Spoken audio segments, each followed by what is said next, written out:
Alright. Hello, hello.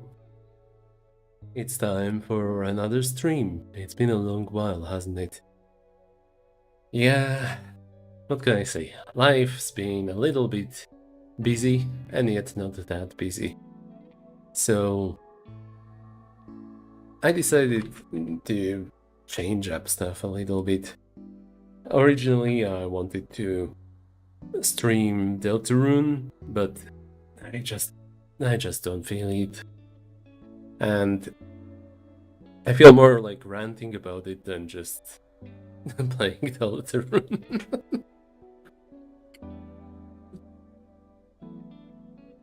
Right.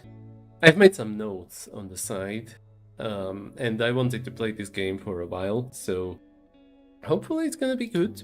Who knows? My avatar is not moving? Is it moving?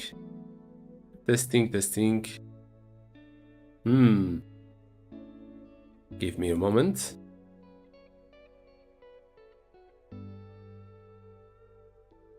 Testing. Testing. Oh, wait, maybe it's using something else for... No, it's using that. Crap, wait, do you guys hear me? Okay, so I am audible there. And then how come I'm not audible in a way that would make my avatar move? I was checking this before the stream. Why is it wrong now?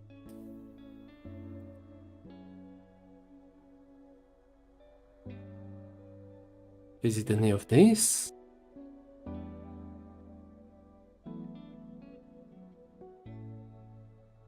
Okay, you know what? Maybe it was not meant to be today. Maybe I just do it without my avatar. Just a little change. I don't know. Sometimes this whole streaming thing feels tiring to me.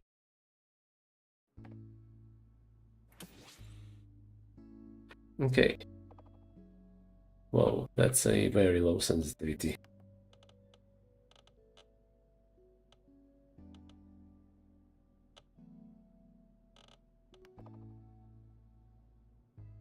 I think this is somewhat better. How to fold space. Okay.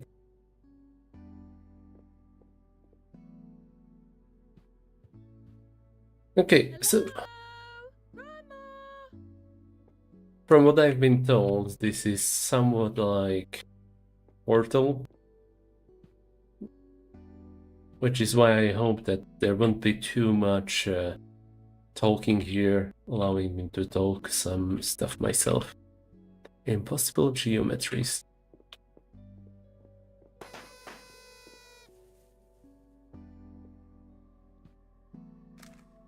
Hello, my dear.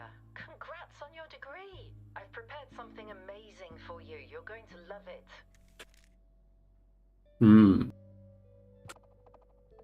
So, what did you prepare for me? It's probably not here.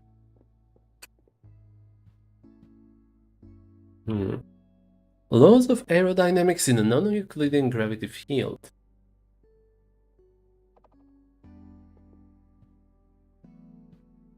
Actually, maybe I should check if I am audible or not. Hold on, let me just get my phone.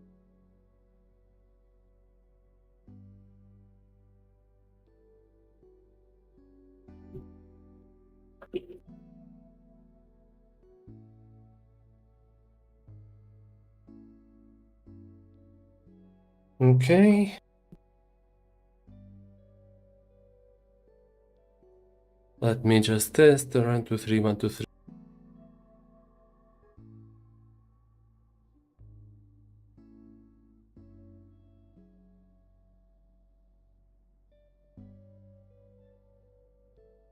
Okay, so I am audible. That's good to know.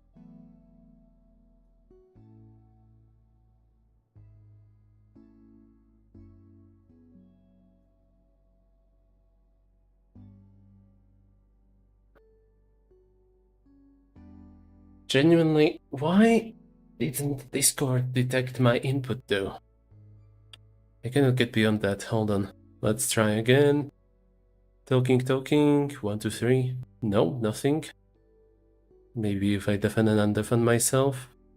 Still nothing. That is really, really strange. 1, 2, 3. Even when I change microphone.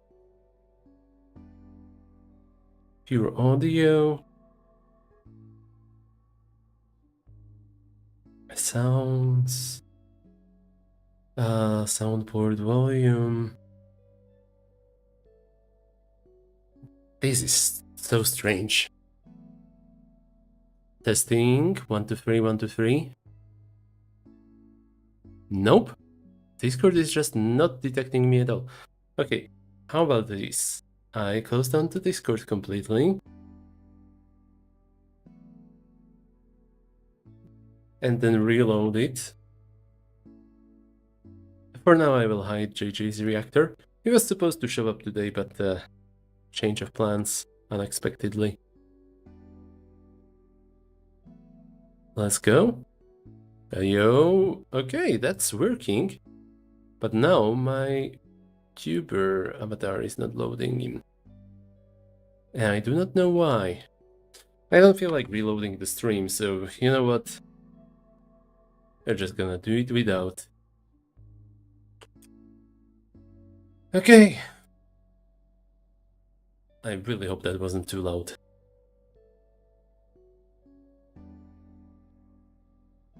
Why is my Discord window now a little too wide? Okay, you know what? Another restart. Discord.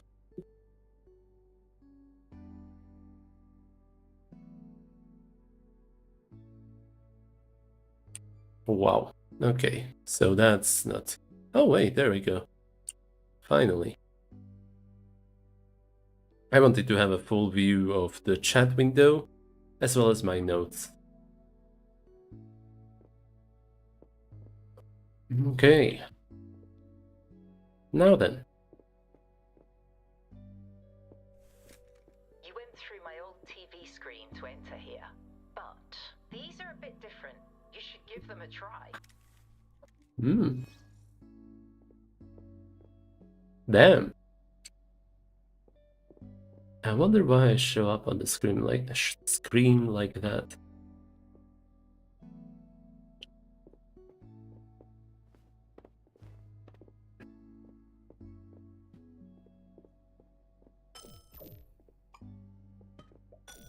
Boom. Portal. I cannot be bothered to try understanding that. At least not now.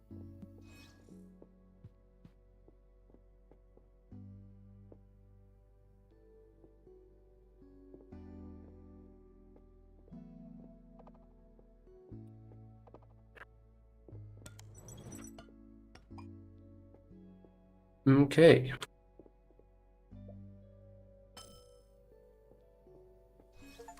Welcome to the Keen Smith workshop. Can you prove you deserve the title? Solve my puzzles and find me if you can. Okay. Right. The game has proven itself to be somewhat silent. How to fold space, laws of aerodynamics and non-Euclidean gravity field, Gulliver's Travels. Oh, actually, those are massive books.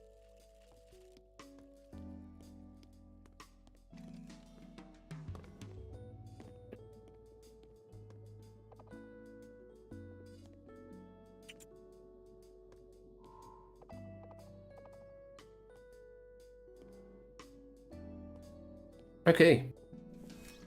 You might be impressed by my genius in those rooms. Stay grounded if you can. Stay grounded. Relativity, the special and general theory, Albert Einstein.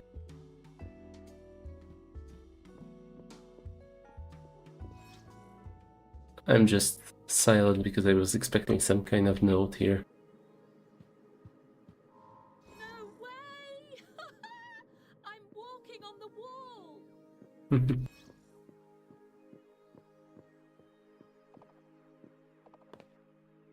Oh, I cannot get those cubes.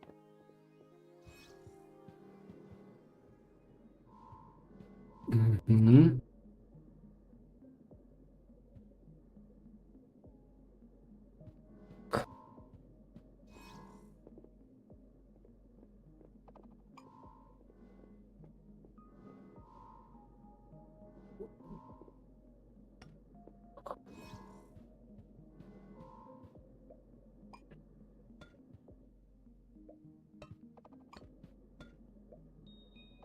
Hmm.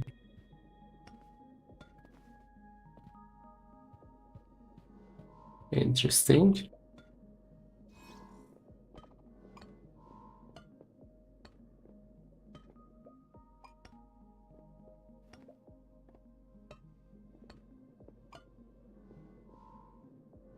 Hmm. Okay, so I think I need to put it somewhere so that it falls upside down. Like this. If I could only lodge it there. Hmm. Or maybe one of these labs. Oh wait, no, here. I genuinely thought that that was gonna be where I need to put it. I bet you're upside down. With the upcoming challenge, I'll see if you're a real keensmith.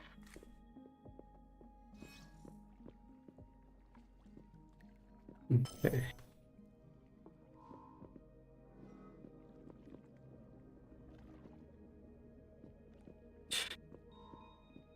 So here's the thing.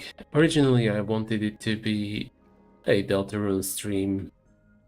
I just couldn't bring myself to do it. Because it's been... Not just because it's been so long, but also... I don't know, I feel tired of replaying it. Hello, JJ. Like another room.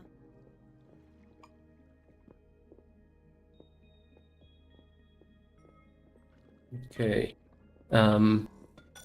I know I already explained it to you, JJ. Just trying to explain myself to the stream as well.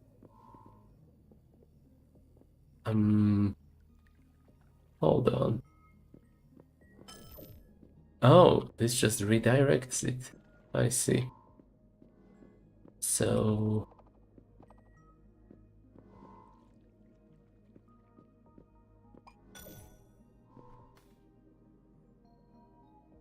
Hmm.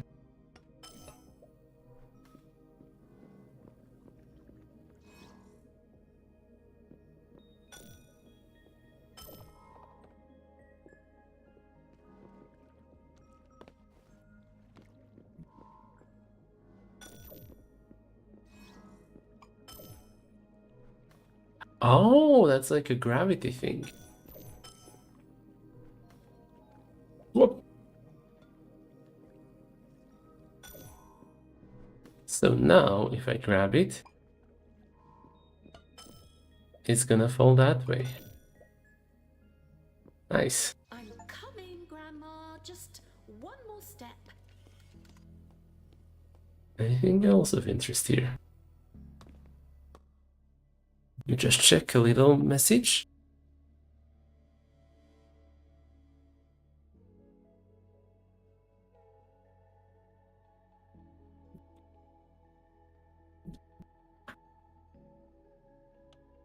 Okay, right. Let me just take a bit of a pause between the levels so that I talk.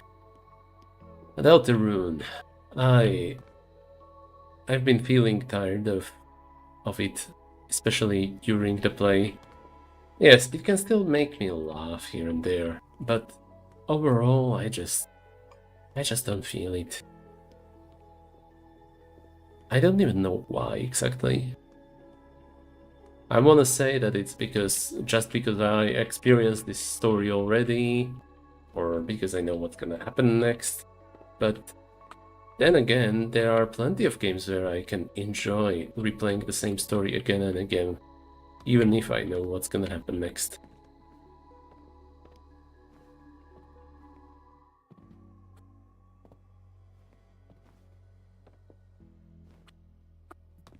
So what's wrong? The answer to that is, I don't know. Okay, let's go to this one. You've grown so much, darling, but not as much as me.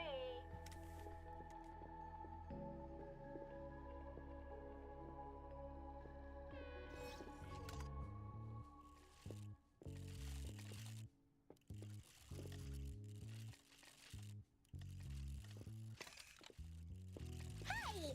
I thought I was going to become a giant! Just you wait, Grandma. Oh.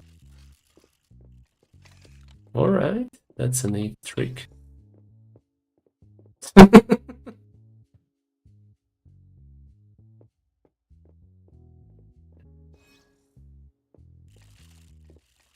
wow. I'm gonna have to find a really small telly. I mean, the first part of the game came about in 2018. It's not a finished story after 8 years.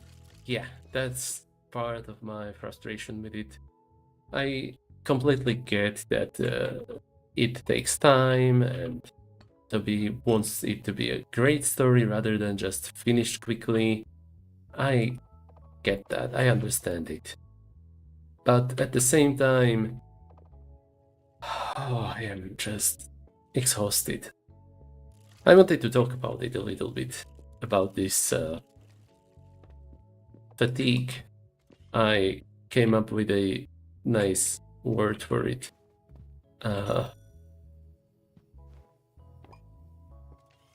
I'm calling it ARG fatigue because it reminds me a lot of ARGs.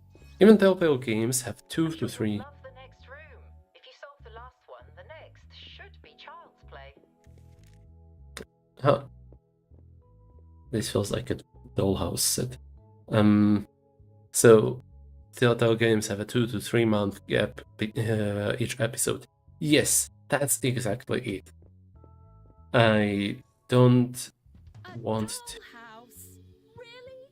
I won't let you treat me like a child anymore, Grandma.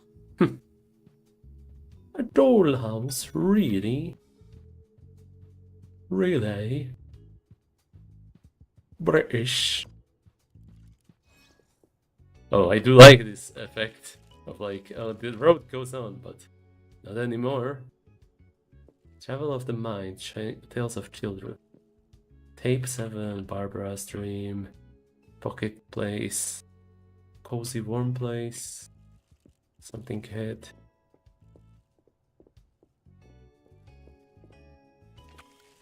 Oh wow, even smaller. What does this do? Ah, this is what it does. I cannot remove the cube. Oh, what I can do is enter through here. And remove it this way, maybe? Oh. Wait, is it too heavy? No, okay. Good. No, but it is too big to fit in through there, of course. Okay, so that's one cube. I can carry it out. So I might as well. That's a pretty neat idea for a level. Those tricks of yours were so easy to solve. Ready or not, here I come. It is just the beginning.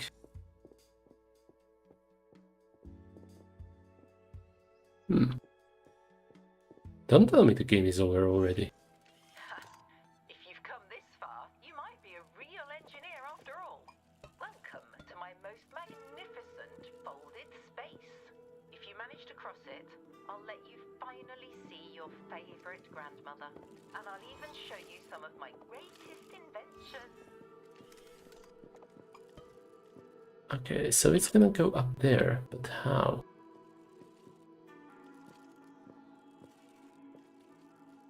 Up there. Where does that lead? Up there. I need to find a way to go up there. Trippy, that's a cool effect. Yes. Very cool.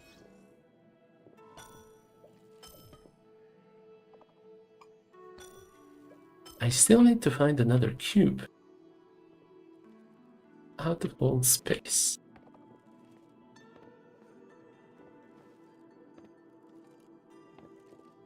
Okay, so how do I go upside down?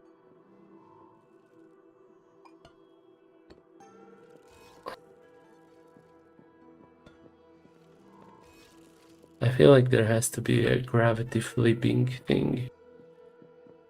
This one is for conjuring cubes. These ones are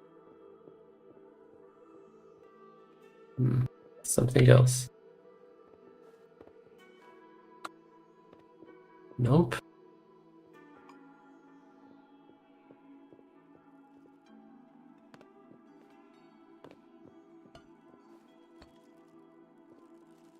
Oh dear.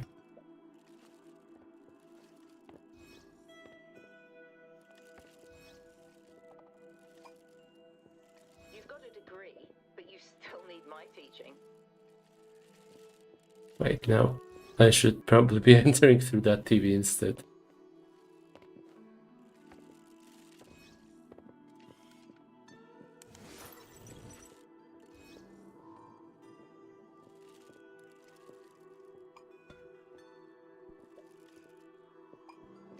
Okay, so box.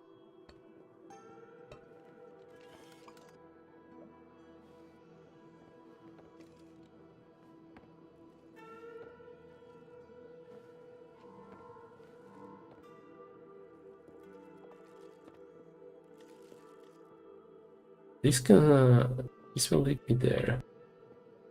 It's got a gravity thing on top. I cannot activate it through this though. How? Or is that the thing that all of them share? No, these ones do not. So there has to be a way to pull it up.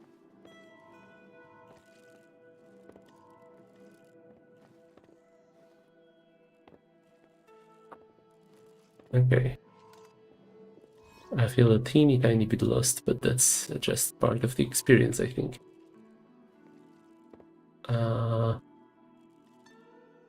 Also, I need one extra box.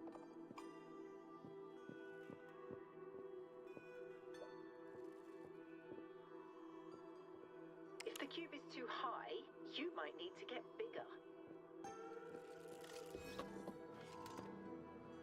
Too high. Where is there a cube that's high?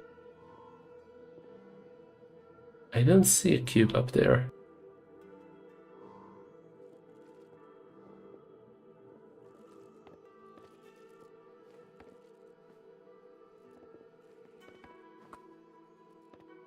I cannot get up through that. Maybe I need to make the cube smaller and pass it through the TVs. Like so.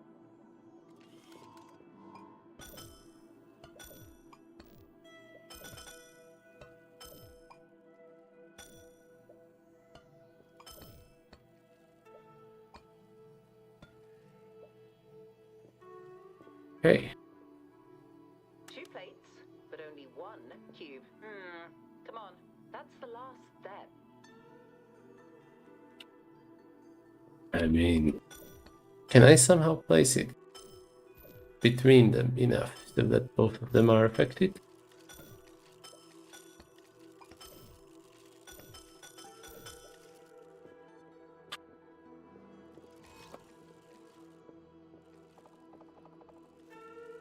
Okay. Is there a hidden cube somewhere?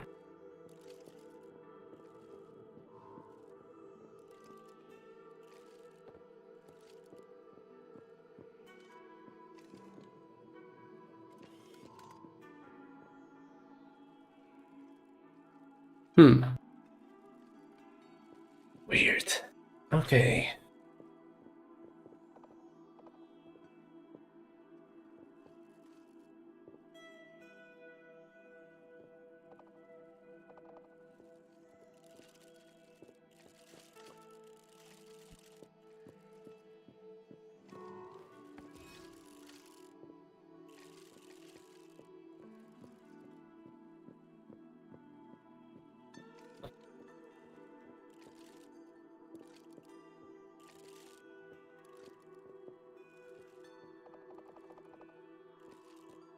Okay.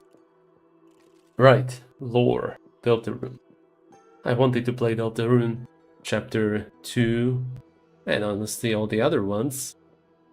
The biggest issue I have with it all is just there's so much to do. And I don't feel like going through it all. Lore! Yeah.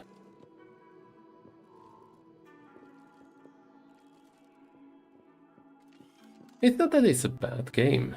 I just don't think it is something that I feel like replaying again and again.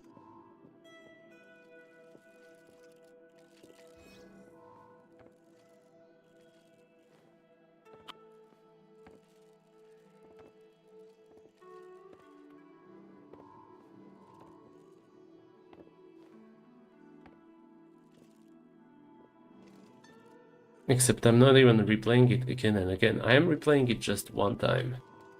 But then there's that whole fact, like you said about the Telltale games. Yeah, in my playthroughs, I didn't check everything. See, that's the thing. I feel like I am supposed to check everything, but I just don't feel like doing that. It feels like something that would take joy out of my playthrough.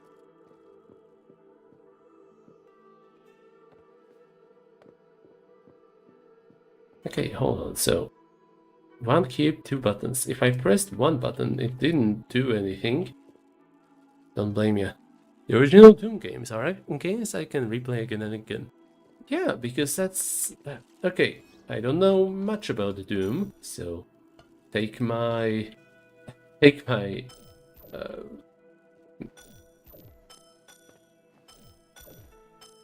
take my word with a dash of salt or whatever, with reserve, but it doesn't seem like a game that would so hugely depend on lore. There is some lore, I'm sure, but you go there to shoot aliens, not to find out great mystery, a missing sister and stuff.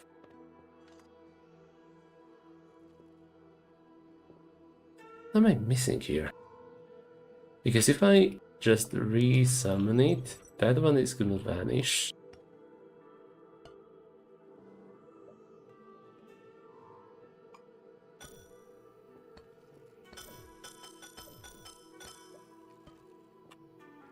Hmm.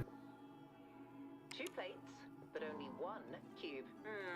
Come on, that's the last step.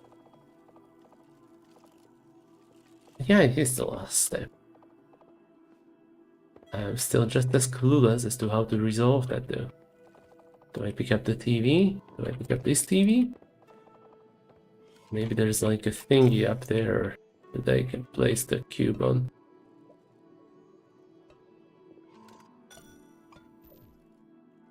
Or maybe this thingy here.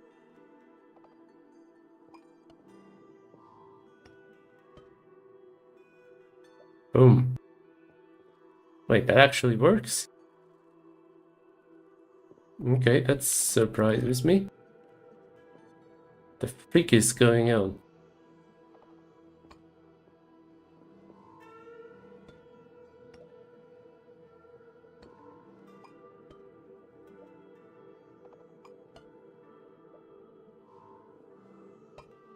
Okay, so if I do this...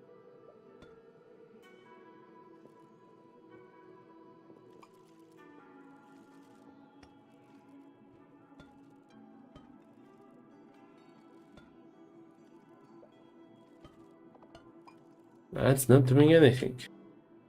What if I do this? Okay, so it's gonna fall this way. That is really strange.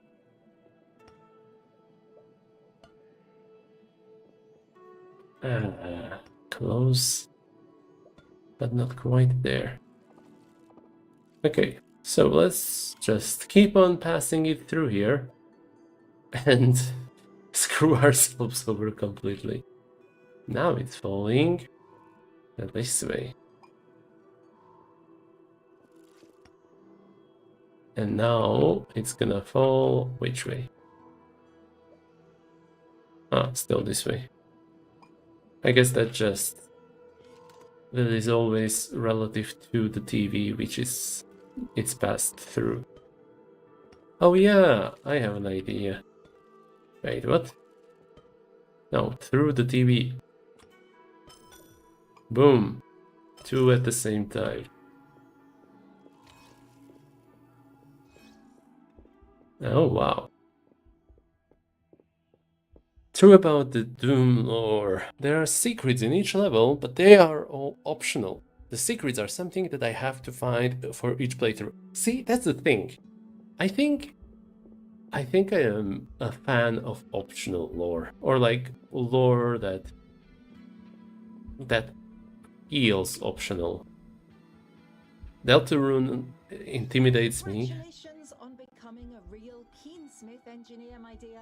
If you Oh. want to go further, I'll let you explore the workshop. There are a few more things I can show you now. Hooray! I was not expecting it to be so short, but that's a sweet game. Sorry, I meant to say secrets are something I don't have to find. Yeah. That's what I understood. Wait, what? Yeah, the game is over! That feels too short. Yeah. Well, it is a free game, so I cannot blame them.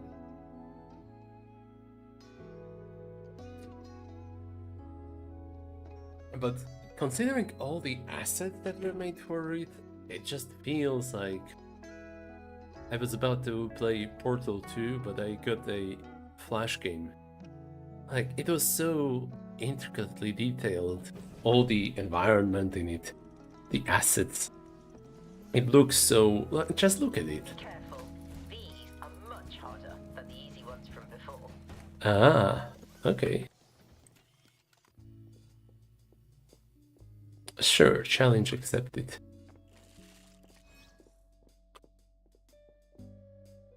Oh, is this gonna be some kind of duplication?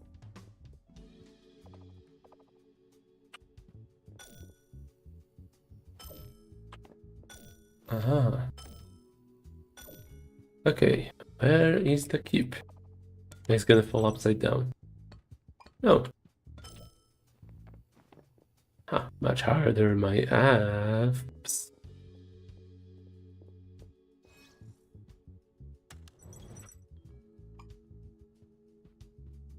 Okay, so if I pass through here, change size 10 times. 10 times? Not 10 times? Okay. Oh, but now I cannot pass through here, and I cannot crouch in this game. There is another thing up there though, so I might want to go check that out. Now that this size...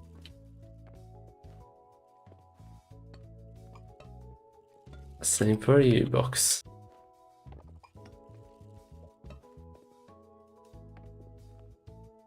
Oh. Oh, this is a pickle.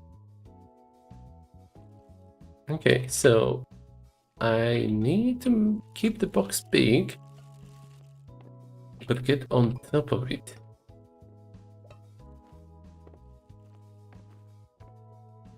There we go.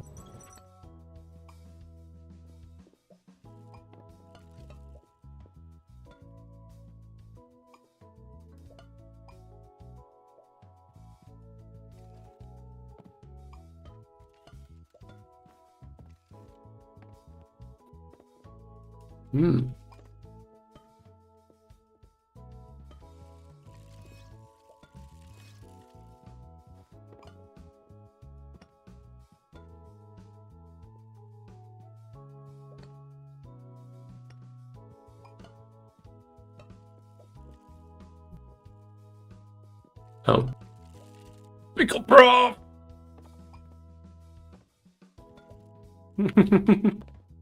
I've turned myself into a pickle! Wait, what? Why? You're a pickle. No, I said I'm in a pickle. Oh, it's the Utah teapot.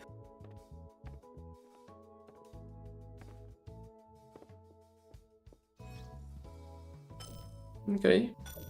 Nice level design. Just look at this. You walk in and you go, oh, the door is right here.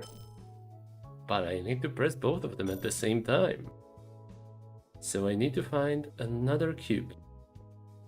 And I suspect that's gonna be up there. To get there though, I might need to use this. Oh!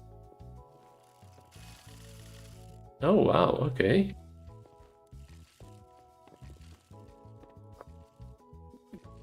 Grasping reality. Okay, okay.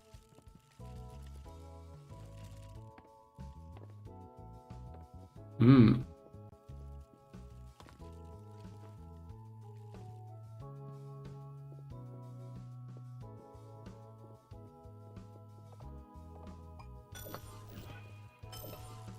Wait.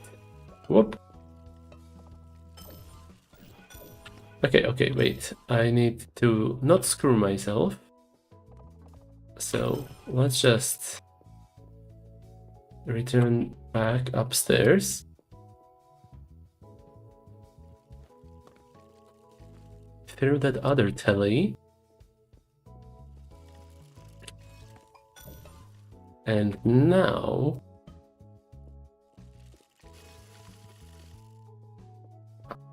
Okay, so it's the same size as me, pretty much. I just need to make the box itself bigger. Whoop.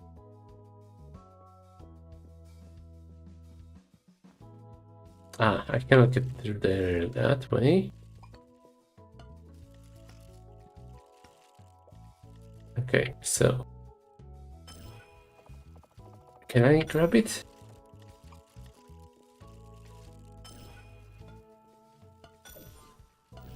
Hmm.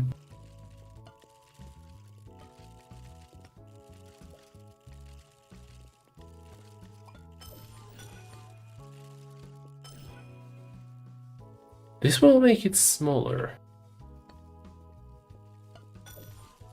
What I need is to enlarge the TV and snatch it from the other side. In order to press two pressure plates at the same time.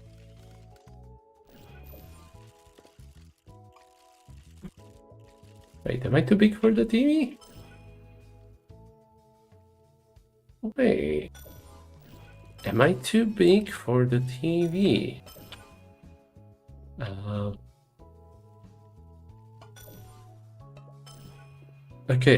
Okay. So like this. Now I am big, so...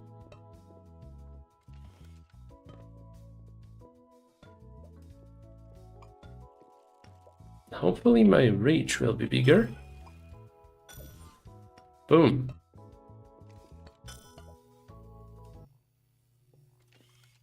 I need to be smaller.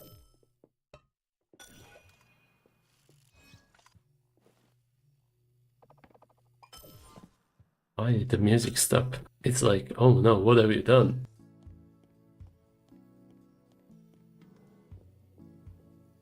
Okay. Right. With the Deltarune, I guess part of it is just the fact that it's an ongoing game. Another part is just the fact that there are so many things hidden in it, hidden in a JRPG, that I just cannot tell what is or isn't important. And that's fine. I don't want to say that it's bad for all games ever. I guess I'm not really in a mood for that sort of stuff.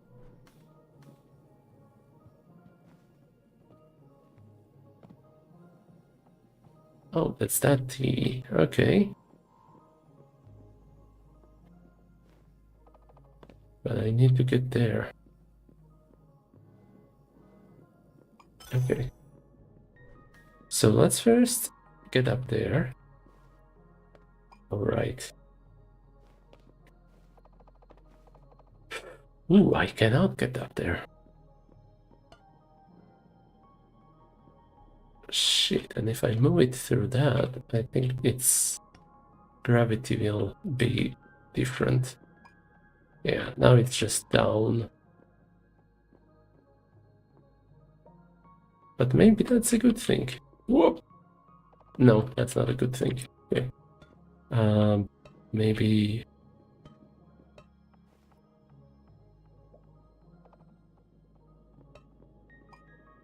Maybe this way.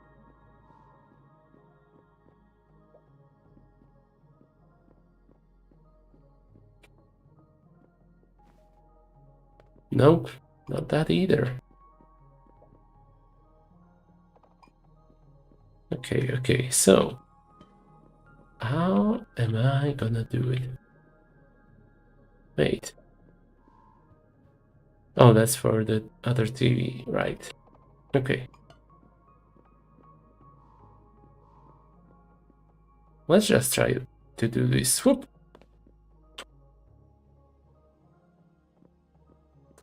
Okay, that could have gone terribly.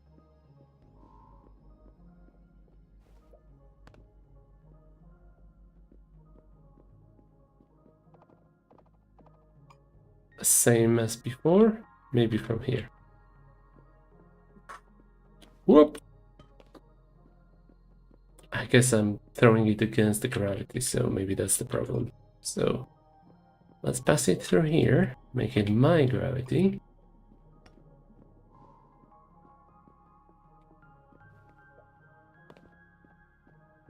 Okay, we're making progress.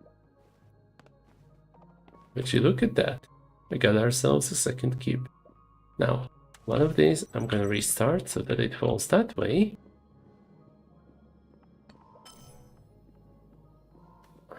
Now this one I can pass through here. Make it fall this way. And...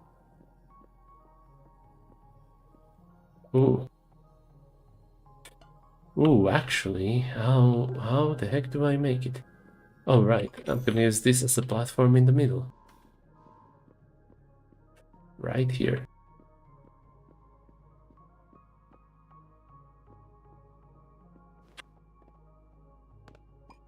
Same with... Freak. Okay, so same with this and... here-ish. Okay, close enough. And now I could use them as platforms to jump here and jump here. Listen to that. Listen to what?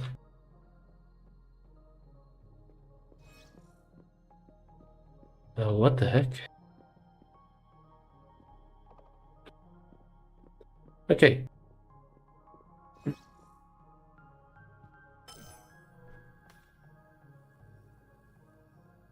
Yeah.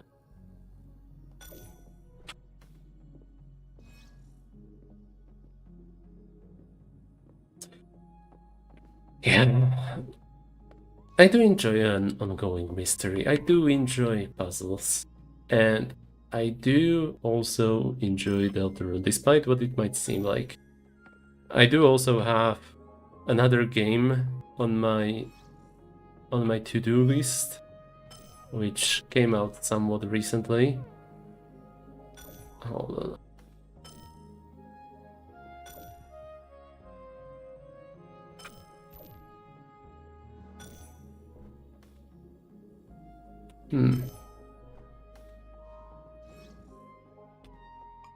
Oh, there's a cube.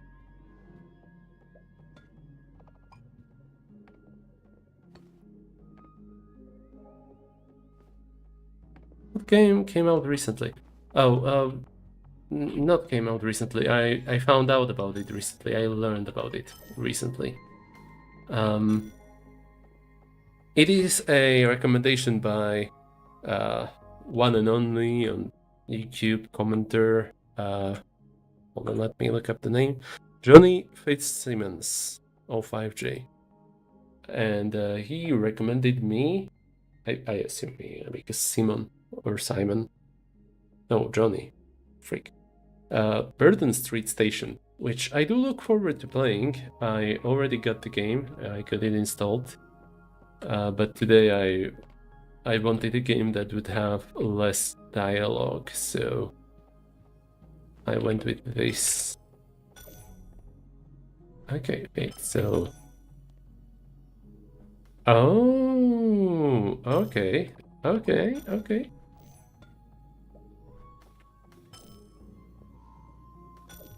There we go. So now I can get these cubes.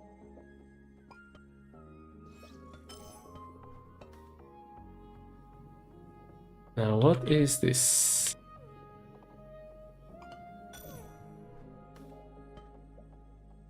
What's on the ceiling?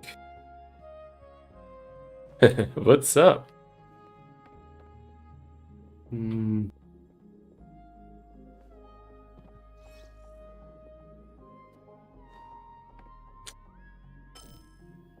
Okay, I need to get that telly back. I'm not sure yet why, but I don't think I need that space unless I need to be turned that way. Actually, do I need to even... I think I might need to build a little staircase or jumping spots. So let's try like this. Up, and... Ah, freak. Seriously? I'm so close. Okay. Alright. What does this do again? It flips that TV upside down. This one is sideways. Maybe I need to put a cube somewhere here. Like up there.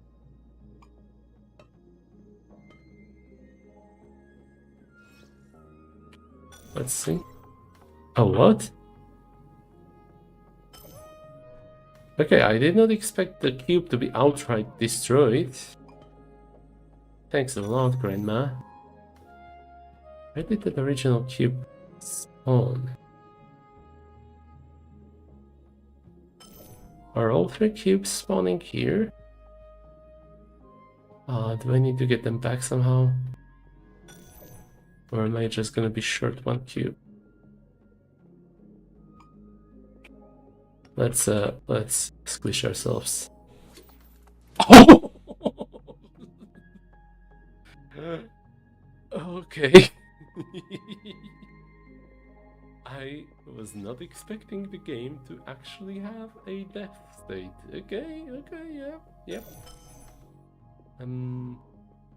Where is the first cube again? I think somewhere from here. Change gravity 10 times. Literally just 10 times, not even 10 times.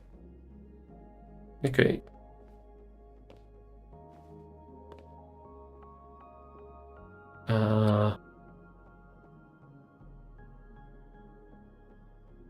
Where is the first cube? I forgot where the first cube is.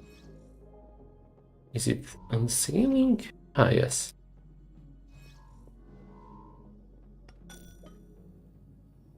Okay, let's flip this.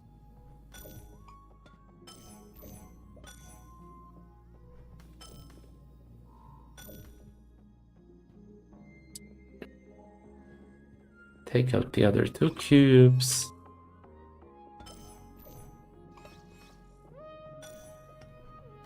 Anything else of note here? I don't think so.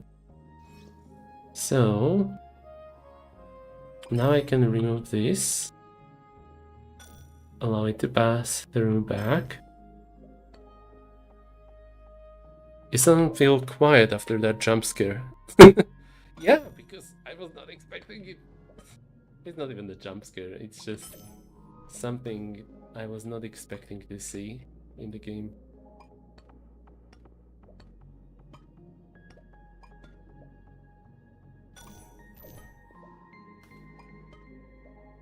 Okay. Up, up, up. I need to get up there somehow. Maybe if I reverse the gravity of that TV?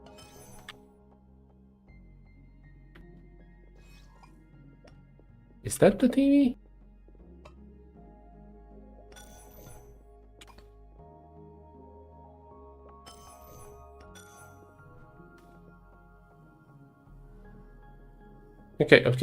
Okay, so we are on the right tracks, I think.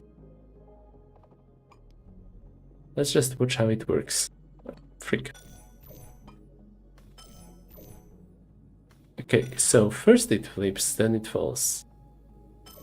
First it flips, then it falls. Ideally, I need to start with the cube here. And throw. Oh, freak. Okay, remove these.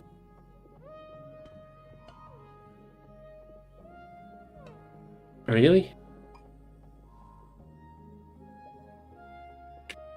Come on. Okay, maybe if I, like, put it all the way on the edge. Ah, come on.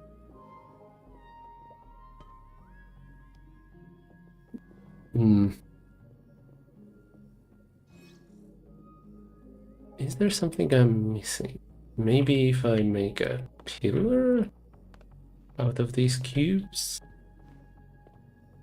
So, like...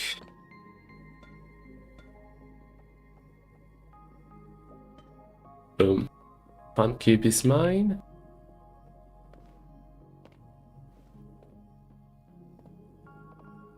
Hop. Come on. Okay, whatever.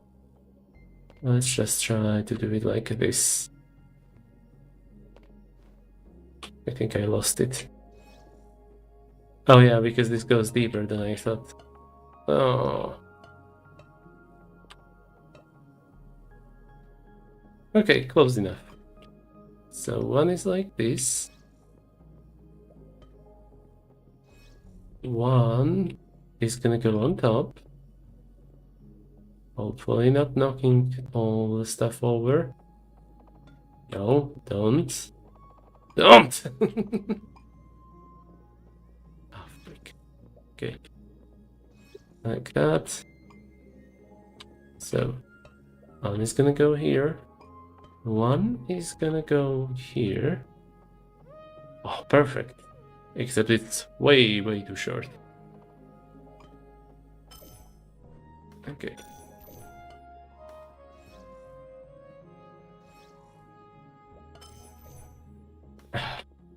Come on. How the heck do I get up there? Upside down.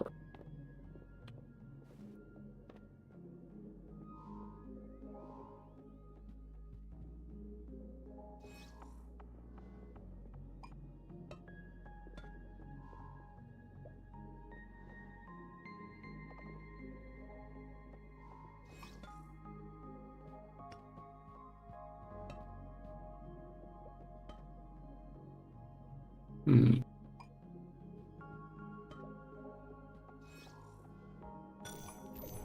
Okay. Hmm. Yay. Oh. Hello? I'm afraid that cube entered the back rooms. Okay. I guess I might as well just restart it then.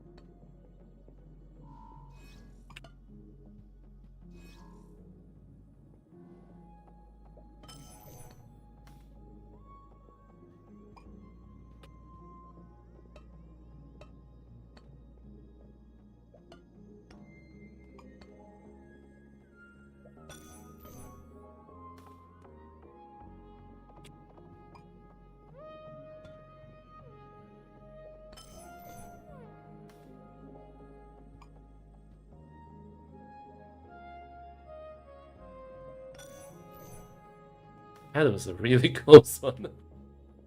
Okay, come on, seriously. Whoop.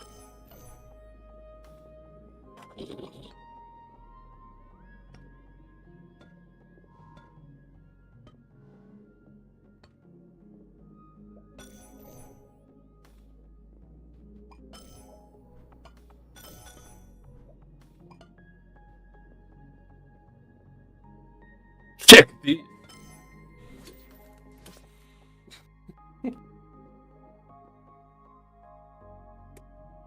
This makes it look like the thing is supposed to fall from one TV to the other.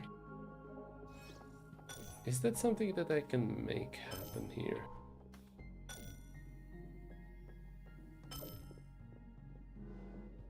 This TV is upside down. No, not this one. This one is upside down. There's a cube here. And I can... Boom, boom, boom.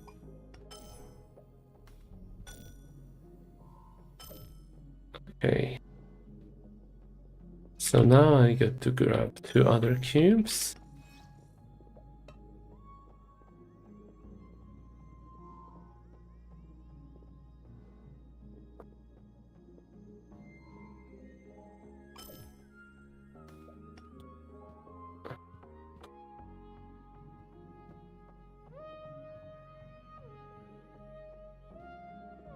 I almost wonder what would happen if I just were to walk on that glass. You. Okay, I mean it is somewhat cool, but also, what's the point? Okay. If only there was a way to get a TV in front of the exit. Yeah, like this one. Except if I place a cube here, it's gonna get disintegrated.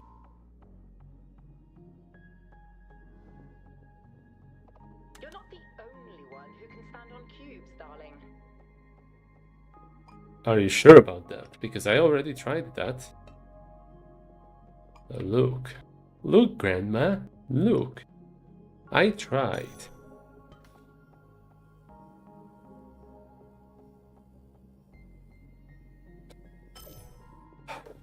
Grandma, science is full of shit. Congrats, sweetie. There you go. You've seen everything. Hooray! Thank you for your visit. I loved every bit of it. Same! Thanks, Gram. Oh wait, I have a new message.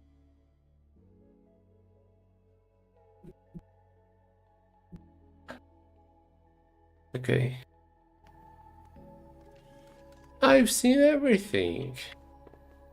Now I've seen everything. It's a really small TV.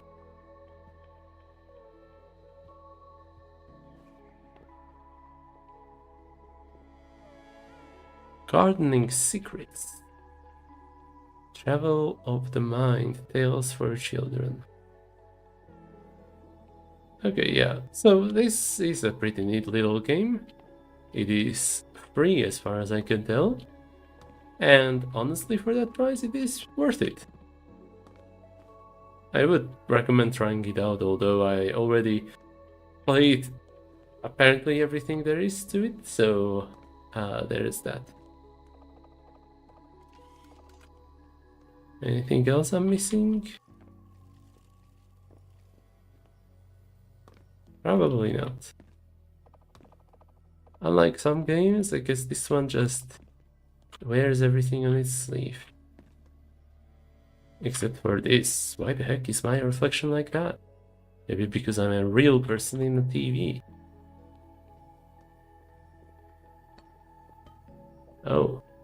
Wow, okay. They really thought of stuff. Okay, so I'm gonna close this game, I think.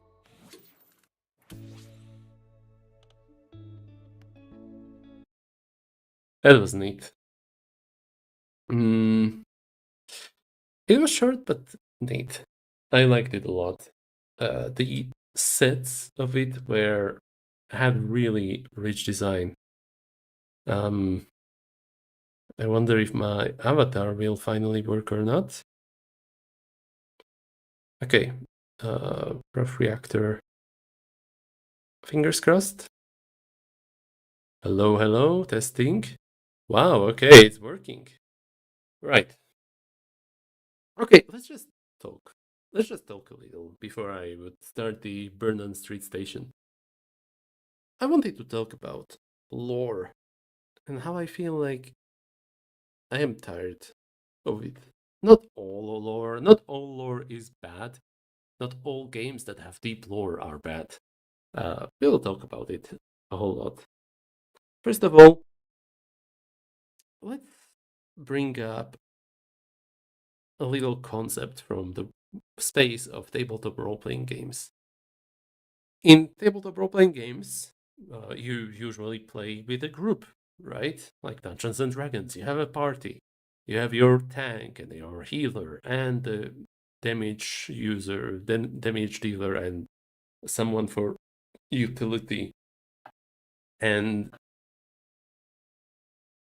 a big part of modern TTRPGs is something that's been dubbed a lone play. Now, what the heck is lone play? There are solo games that is something completely different. A lone play refers to the fun and enjoyment you can have with the game on your own. In other words, if you are making up character builds, if you enjoy doing that, that is an example of lone play. Usually it is brought up in a negative sense, but I do see some positives to it. Here's the thing though. I don't feel like lone play is all that alone itself, which is a little silly to make up as a concept. Like that's right in the name, right? You are having fun on your own without the rest of the group. But I still think it is not lone play because you share it with others. You share it with others, and the others will go, "Oh yeah, that's a great build." Like, okay, there's I think the name of the channel. It's been so long since the last time I had him in my recommendations. Tulok the Barbarian. Tulok. Actually, you know what? Let me just check real quick.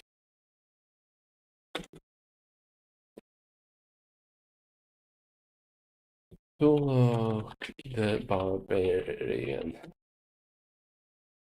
Barbarian with an extra R in there. Last video of his 20 hours ago? Damn. Okay. He's still going. Good on him. Tulok the Barbarian is a YouTube channel that makes builds for Dungeons and Dragons. Builds that are themed around popular characters from media, like how to play Gandalf or Ezio Auditore, or how to play your favorite X-Men. And that lone play? By definition, technically, yes, because not by definition, but by the meaning of what lone play as a term means, it is lone play because he's not doing this as part of his D&D game. He's doing this for his YouTube channel and for the people who watch him because they want to see how I could play Gandalf in my favorite game. And that's fine. I'm not saying that that's bad. Here's the deal. Wait, actually, let me check if... Okay, yeah.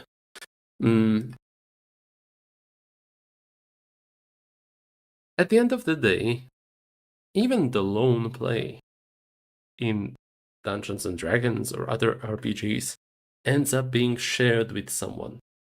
Even if I were to make the fastest Speedy Boy, Speedo Gonzalez build in Dungeons and Dragons, where I play a Tabaxi with boots of speed and haste spell and everything, even then, I will go to one of my friends and go, check this out, man. If I play this race and this class and pick these feat and have this magic item and this epic boon and so on, I'm gonna be a I'm gonna be fast as frick, boy. I'm gonna run at the speed of light. And that's, that's fine. That's one kind of fun you can have with RPGs. I would say that this sort of thing extends to other games as well. Uh, and my example of that would be video games with lore, like really deep lore.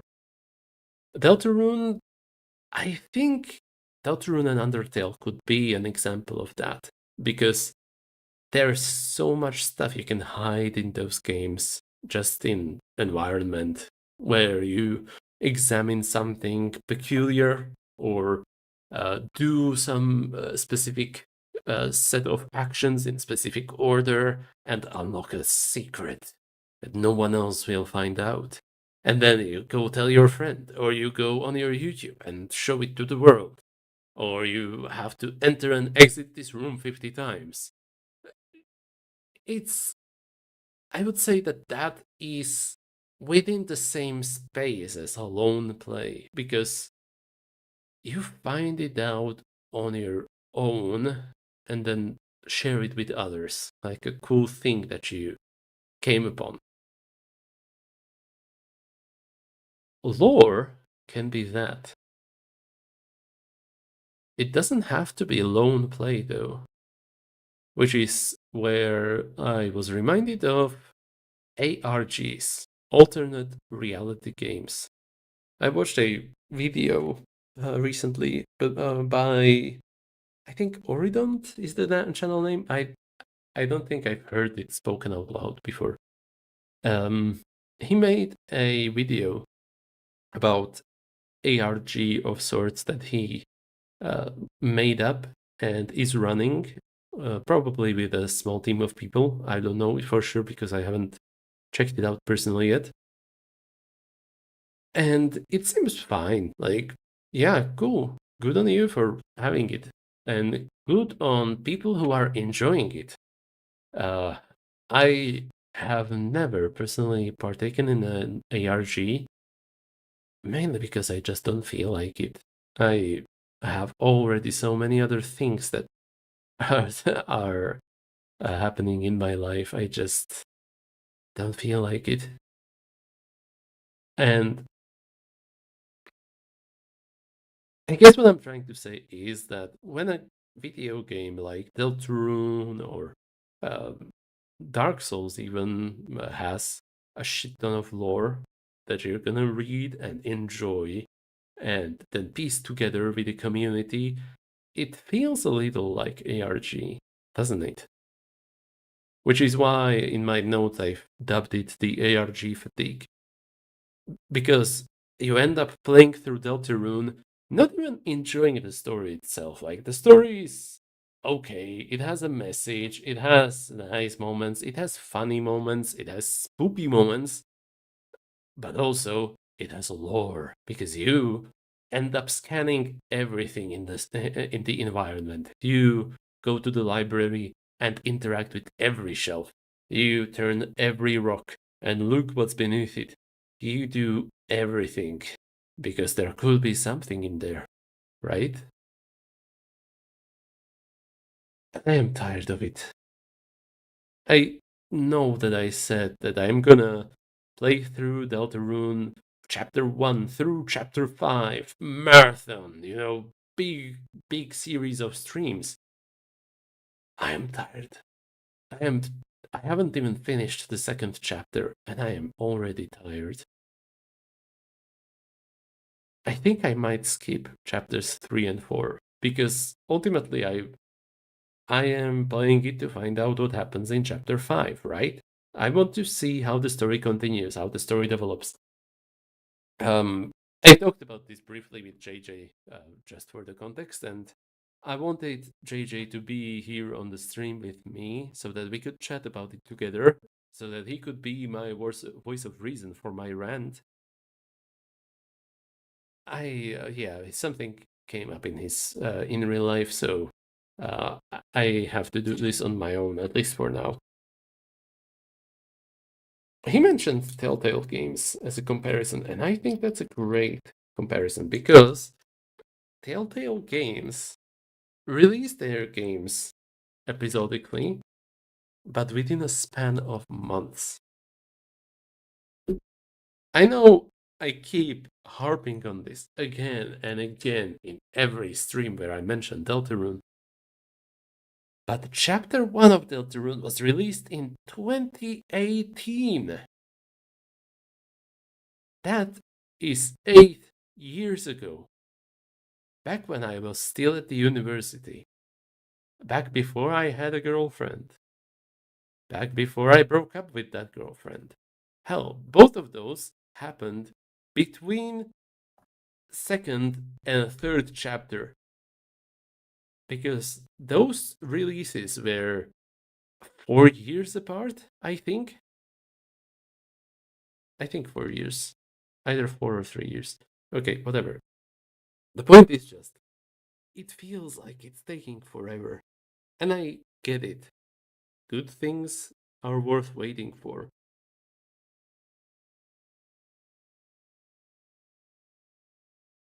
Yeah, they are worth waiting for.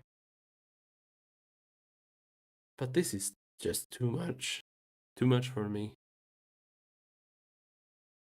If I cared less about spoilers and everything, I don't think I would play Deltarune at all until the final chapter releases. Or until the final chapter's release is like in a week or something. I would sit down and enjoy all the chapters in order for the first time in one sitting. Because I think that would be the best way to enjoy it. When I replay Undertale and Deltarune, and there are those long stretches where you have not even a cutscene. It's part of gameplay. You control your character, but it keeps getting interrupted by dialogue windows because some character won't shut up.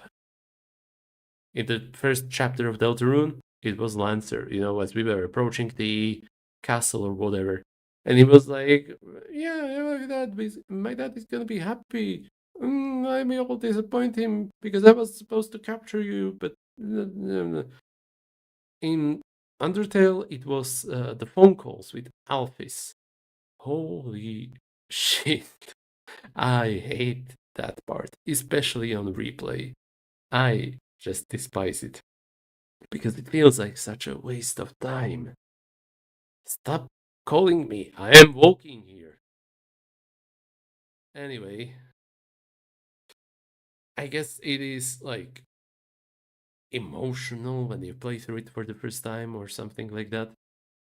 On a replay, it just feels tiring. And I disliked that a lot. I completely forgot how I got onto this point. Anyway, I guess what I want out of games at this point in my life is optional lore. And I wrote down 3 examples of media where the lore is optional, but something that I do enjoy exploring. First one I wrote down, first one that came to my mind really, is Hollow Knight.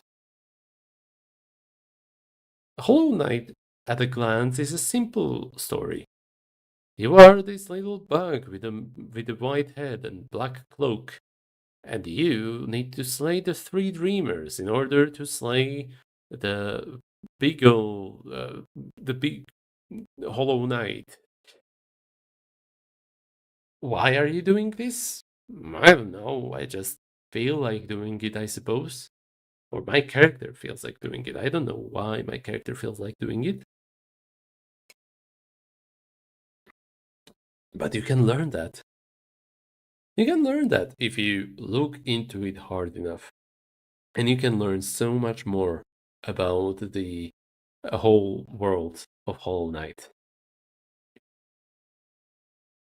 That being said, it doesn't feel any of it like it's mandatory or necessary in order to finish the game or to not miss some kind of secret. Then again, I guess a big counterpoint for me is the fact that I still, after all these months, haven't finished playing Silksong. I wanted to. I started it. I enjoyed the game, but I don't feel like returning to it. I don't know why.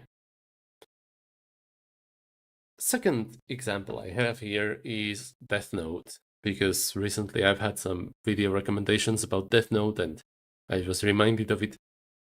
And that might be a little bit of a strange example, right? What kind of lore is hidden in Death Note? Isn't that just a story between a smartass and a detective smartass?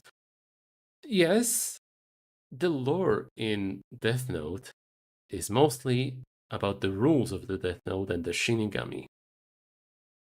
And I think the rules of Death Note are one of my favorite hard magic systems, as silly as it may sound, because the rules of Death Note cover so much stuff, and it's hardly ever necessary for the anime.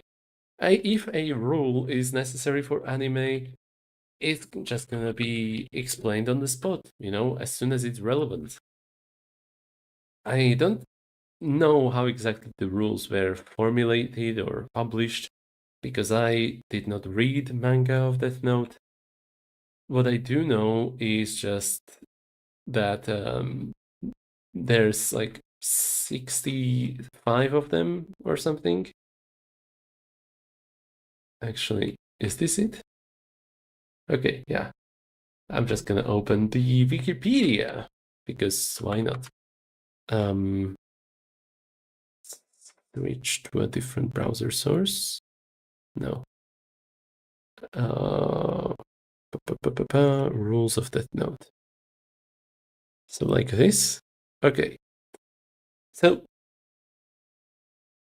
look at this. Rules of Death Note. Entering names. The human whose name is written in this note shall die. This note will not take effect unless the writer has the subject's face in mind when writing his or her name.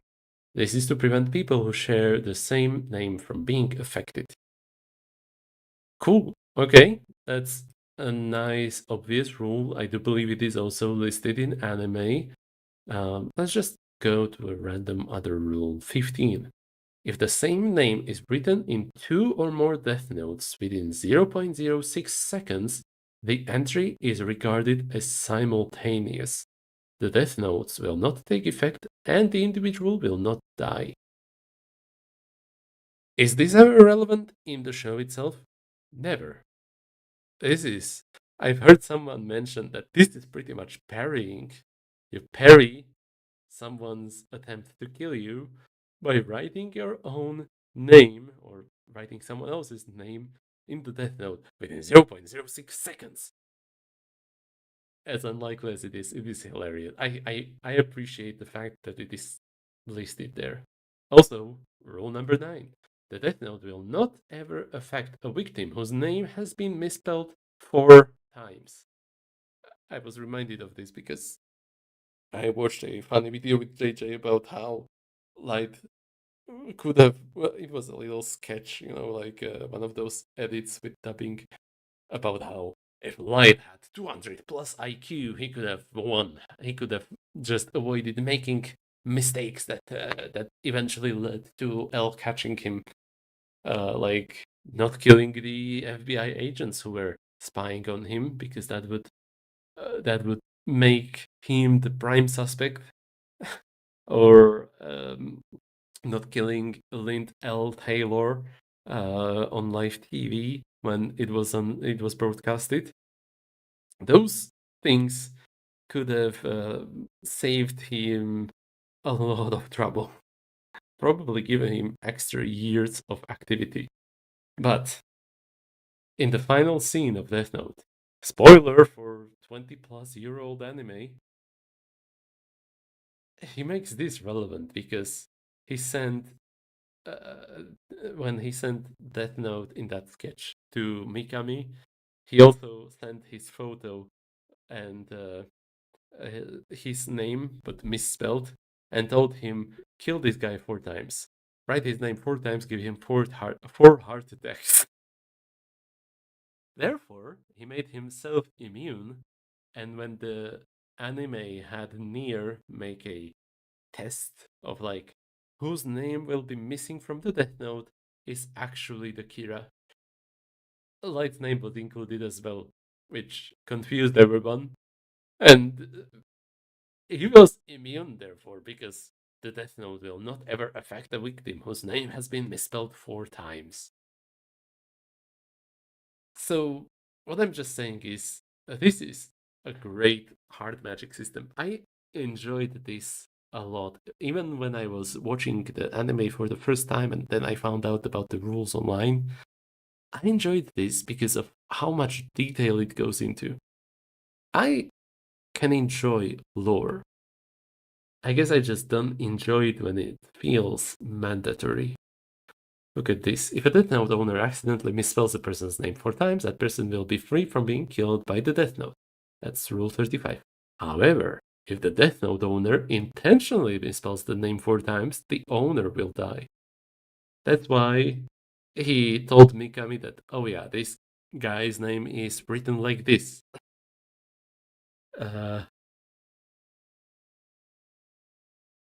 Entering the causes and conditions, yeah, 40 seconds heart attack, suicide, and so on.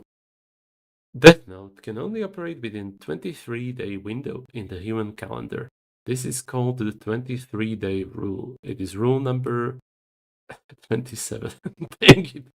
You were so close. But fine, maybe the rules were made up as he went on. Rule 56. When you write multiple names in the Death Note and then write down one cause of death within 40 seconds of writing the first victim's name, the cause will take effect for all the written names. Also, after writing the cause of death, even if the conditions of death are written within 6 minutes and 40 seconds in the human world, the conditions will apply only to the victims for whom they are possible. Those for whom the conditions are not possible will simply die of the specified cause. Okay, I mean, look at this. If you look at it at a glance, it's like, oh yeah, this is how you use Death Note, sure. But also, within it, you have a secret hidden. Even at the conditions of the... Okay. Within 6 minutes and 40 seconds in the human world. This alone implies that the time flows different in the world of Shinigami, which is just pretty interesting. You could say that, oh, maybe the Shinigami have different time units, but no, this is 40 seconds in the human world. How many seconds? How many seconds in Shinigami world are 40 seconds in human world? We don't know. I don't even know if there's any way to know that. Alterations. It is useless to try to erase names written in the Death Note with erasers or to white them out. That is unless you have the Death Eraser. You know, that thing that was... If you erase the name in the notebook with this, as long as the body hasn't been burned, the person will come back to life. Huh?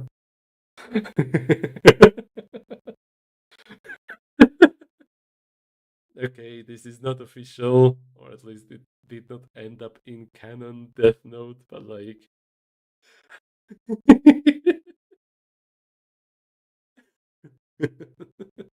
The time those 5 came back to life was because I raised them like this. Yeah, I do find it cool. A little bit silly, Yes, I am laughing, but at the same time, you could make interesting stuff with it. Okay, but as you can see, rule 51 or 53 in Japanese, it is not possible anymore. I am sorry, that eraser is not canon anymore. Let's see. There is rule 57. You cannot set a death date longer than the victim's original lifespan. See, that's cool. Because this is what it does. It addresses the rules lawyers who are like, I'm gonna write in the death note that I will die in 2000 years, and therefore I will live for 2000 years. Nope. You cannot set a death date longer than the victim's original lifespan. Even if the victim's death is entered in the death note, if it is beyond his original lifespan, the victim will die before the set time. It is a Rule 57, which tells me that it is a huge afterthought, but I mean, cool on the author for having thought of that, right? Shinigami rules. I know there was a funny rule. I think 65. So that's gonna be LXV. No. Okay. Maybe there's like a proper listing.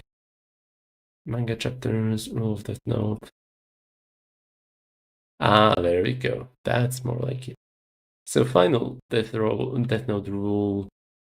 Actually, is it final? In the world of gods of death, there are a few copies of what humans may call user guidebooks for using the Death Note in the human world. However, the guidebook is not allowed to be delivered to humans. It is perfectly okay for gods of death to read the guidebook for him or herself and teach humans about its contents, no matter what the contents may be. There we go. Rule 66. Some limited number of Death Notes have white or red front covers, but they would make no difference in their effects as compared with the black cover Death Notes. It's just such an unnecessary rule, but it is canon. It's there. What's the purpose of it? I guess just to allow for cosplayers to have a little Death Note that stands out instead of being black. All humans will, without exception, eventually die. After they die, the place they go to is Mo, nothingness. Once dead, they can never come back to life. Yeah, okay. The Akira story. Oh, that's rule number 67! 67! Regarding the memories mentioned in Rule 67, the owner can have their memories of Death Note erased if they so desire. A god of death should stay near the owner of the Death Note, but they may go as far as 14 kilometers. Which is, yeah, a sizable distance. But okay. A human who buys or sells a Death Note will die. See, now that's interesting. I could imagine writing a story just about this. And again, the basic rules that were covered in the anime. But I mean, imagine if there is a person who finds Death Note and someone rich contacts them and asks if they can purchase the Death Note off of them. And the person will talk about it with the Shinigami. Shinigami will go, "Oh no, you cannot do that, Light. Remember Rule 67? Remember Rule 67?" I'm picturing Ryuk doing 67 now. Freak. Remember Rule 67, Light? A human who buys or sells the Death Note will die. So you tell about this to the rich person, and the rich person will go, "Oh well, I guess I cannot purchase it. Therefore, I'm gonna pay someone to steal it for me. No one will ever know."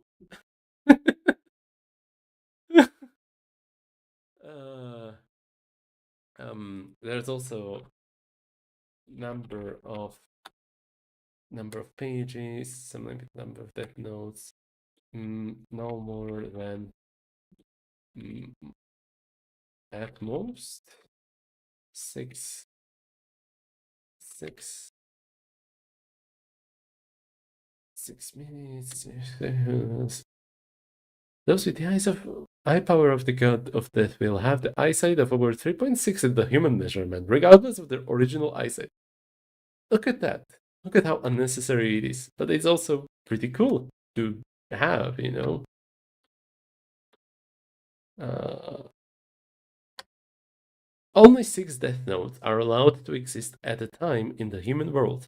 Of course, the Death Note that the god of death owns does not count.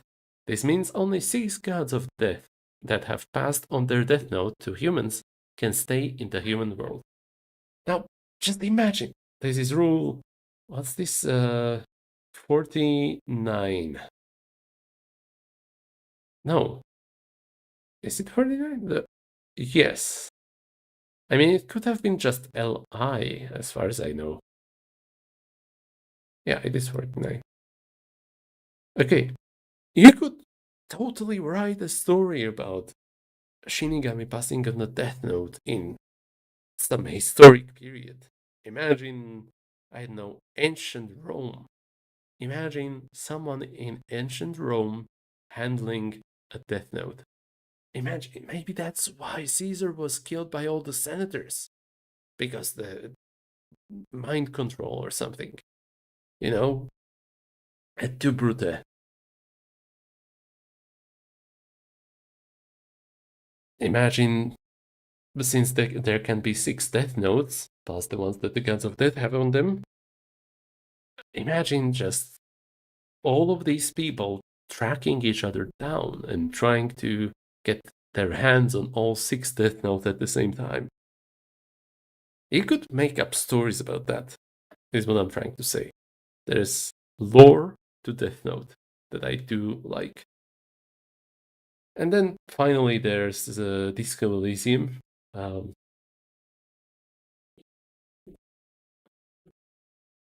Let's see. Yes, there is a video about iceberg. I really hoped that there would be an actual iceberg picture here, but I guess not. Okay, let's just open this and look at that so that there's something to stare at. Disco Elysium is a game about an amnesiac detective trying to solve a murder case. What's the world building there? Well, the world building is that you are not on Earth. You are on in some other world, and that other world has its own lore, its own physics, its own logic. And that I find cool. For the most part, you do not really need to know all that lore to resolve the case. Hell, the only time Pale comes up is when you find a crucial, important person after the third day. I'm not gonna spoil the moment because those who have played know it. Just know that that's the only time, as far as I can tell, where the Pale comes up in the proper storyline. Besides that, you can totally go to Joyce to talk about the Pale, and you can learn about it a lot.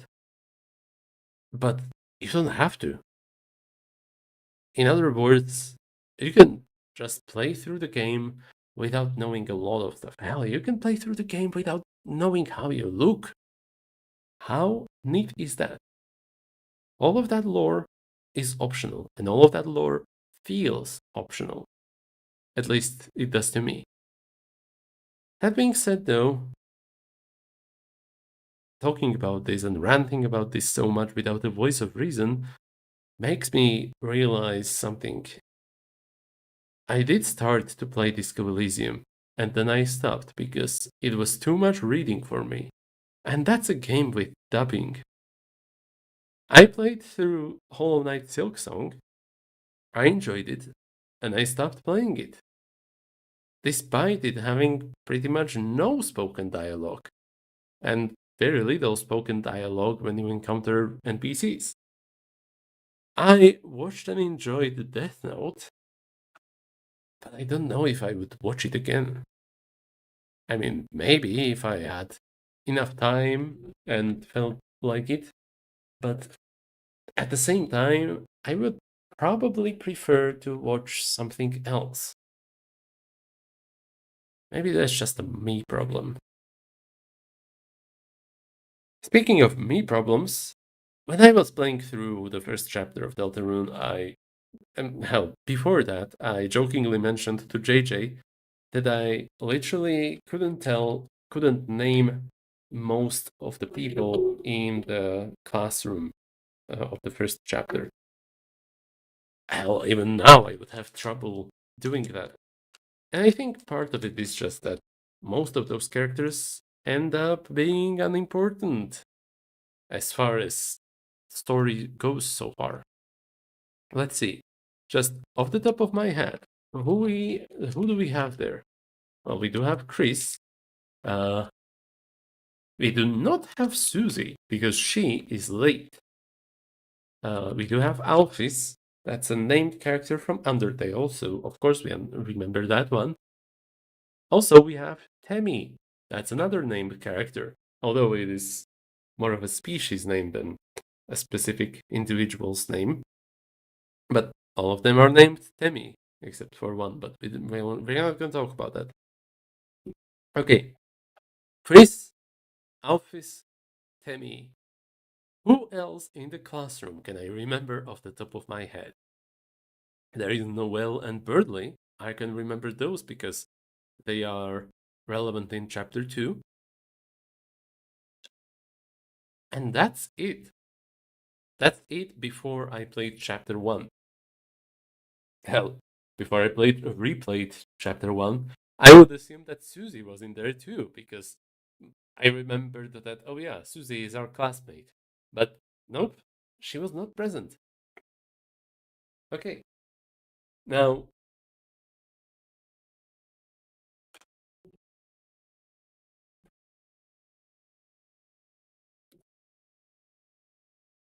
let's just have a look at this. I completely forgot that there is this kid, and I still don't know what the heck its name is. There is also Jockington. I think that's Snake's name.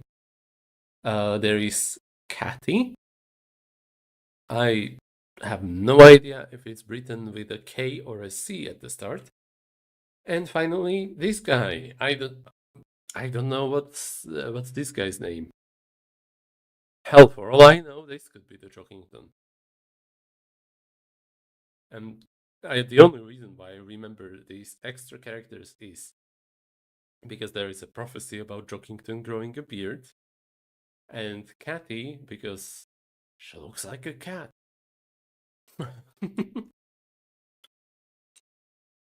Okay, okay. You know, remembering half of the classroom is decent. I genuinely, hell, considering the Susie was not there, I'm not sure when this cutscene takes place. I guess after she arrives. But I remembered half of them. That's cool. That's neat. That's fine. Um, I wanted to bring up a topic of magic number. See,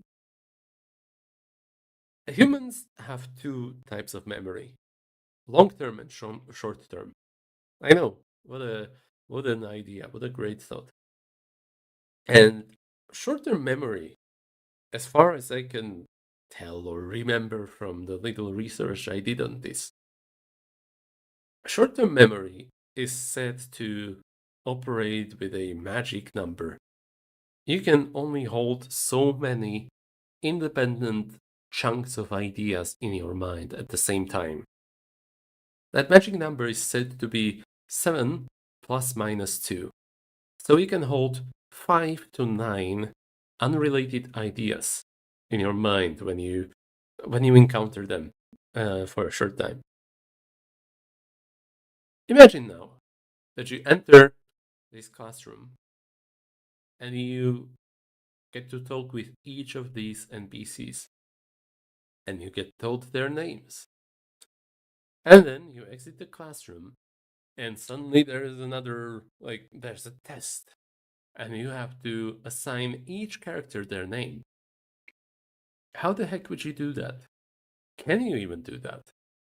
Well, I think probably, but it would be very much based on chance, because you can only hold so many independent names in your mind.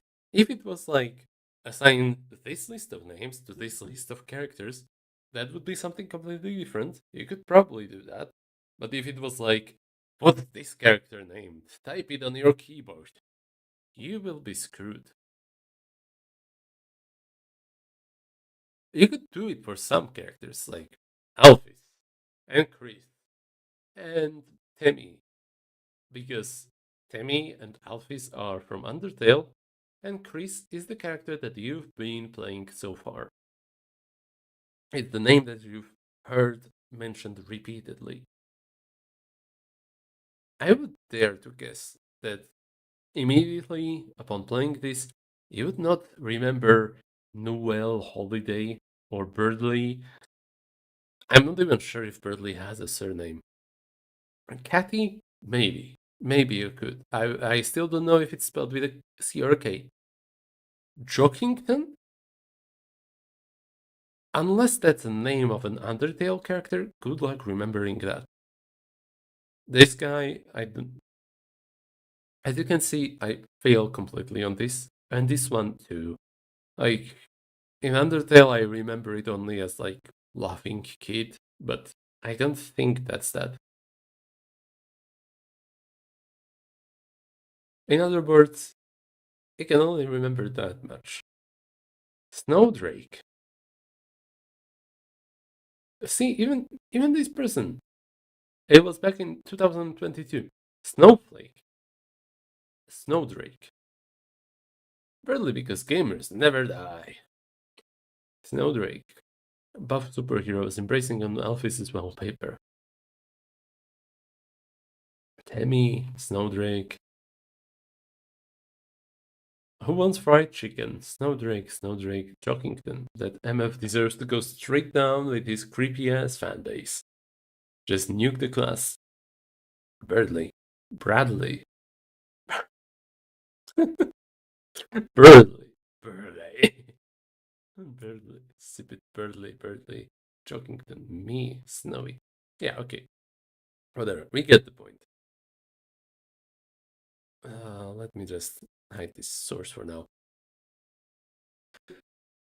Okay. Why did I go into short-term memory? Well, because that's kind of what playing these games can feel like at times. It feels overwhelming for me. I don't know why I'm so easy to overwhelm these days, but there's just too much stuff going on for me to keep in mind sometimes. Oh, right. Laundry.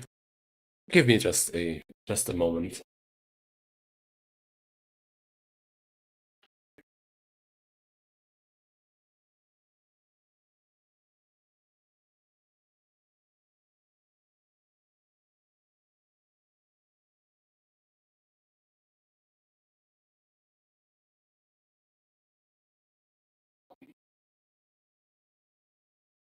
I'm gonna have to set myself a timer for the next time I leave.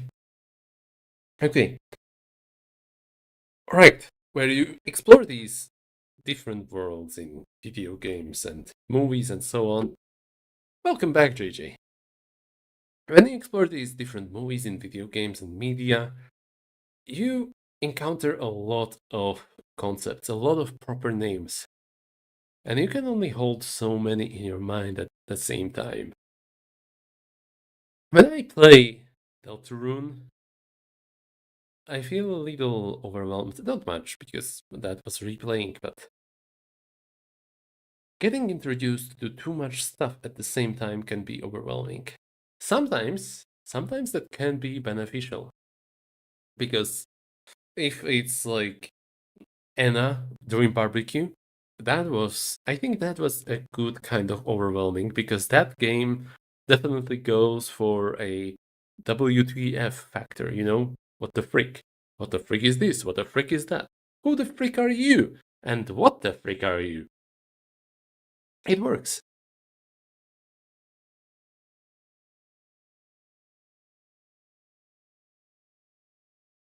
I guess the reason why I brought in the idea of long-term and short-term memory is because I don't know if I feel like committing all of this stuff, all of the Deltarune lore and stuff, to my long-term memory. I have so many other things I could keep in there. Thinking of the classroom in Deltarune reminded me of Portal 1 and the idea of minimalism. Now, Portal 1 is a very, very old game, but let me ask you this. Actually, first, JJ, welcome back. Um, do you feel like joining me on the phone call or not really? It's perfectly fine if you don't.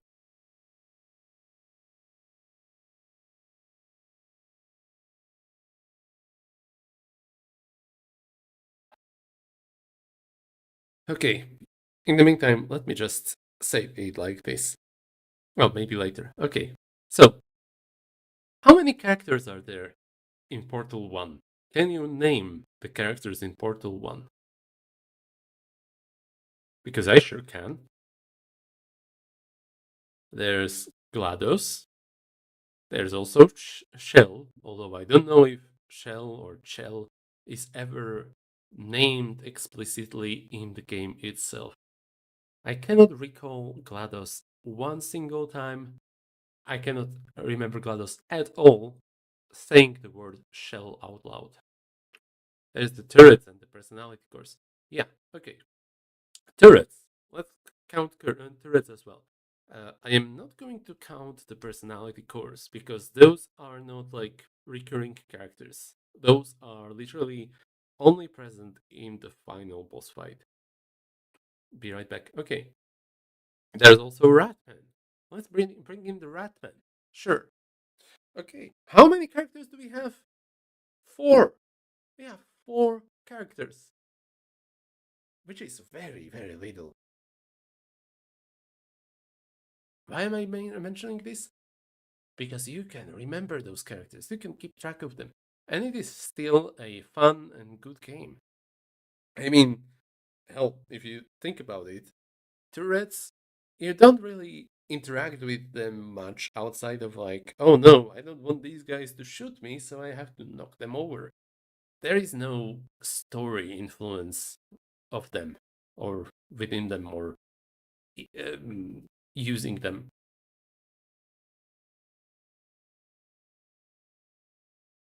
Is there story influence of Ratman?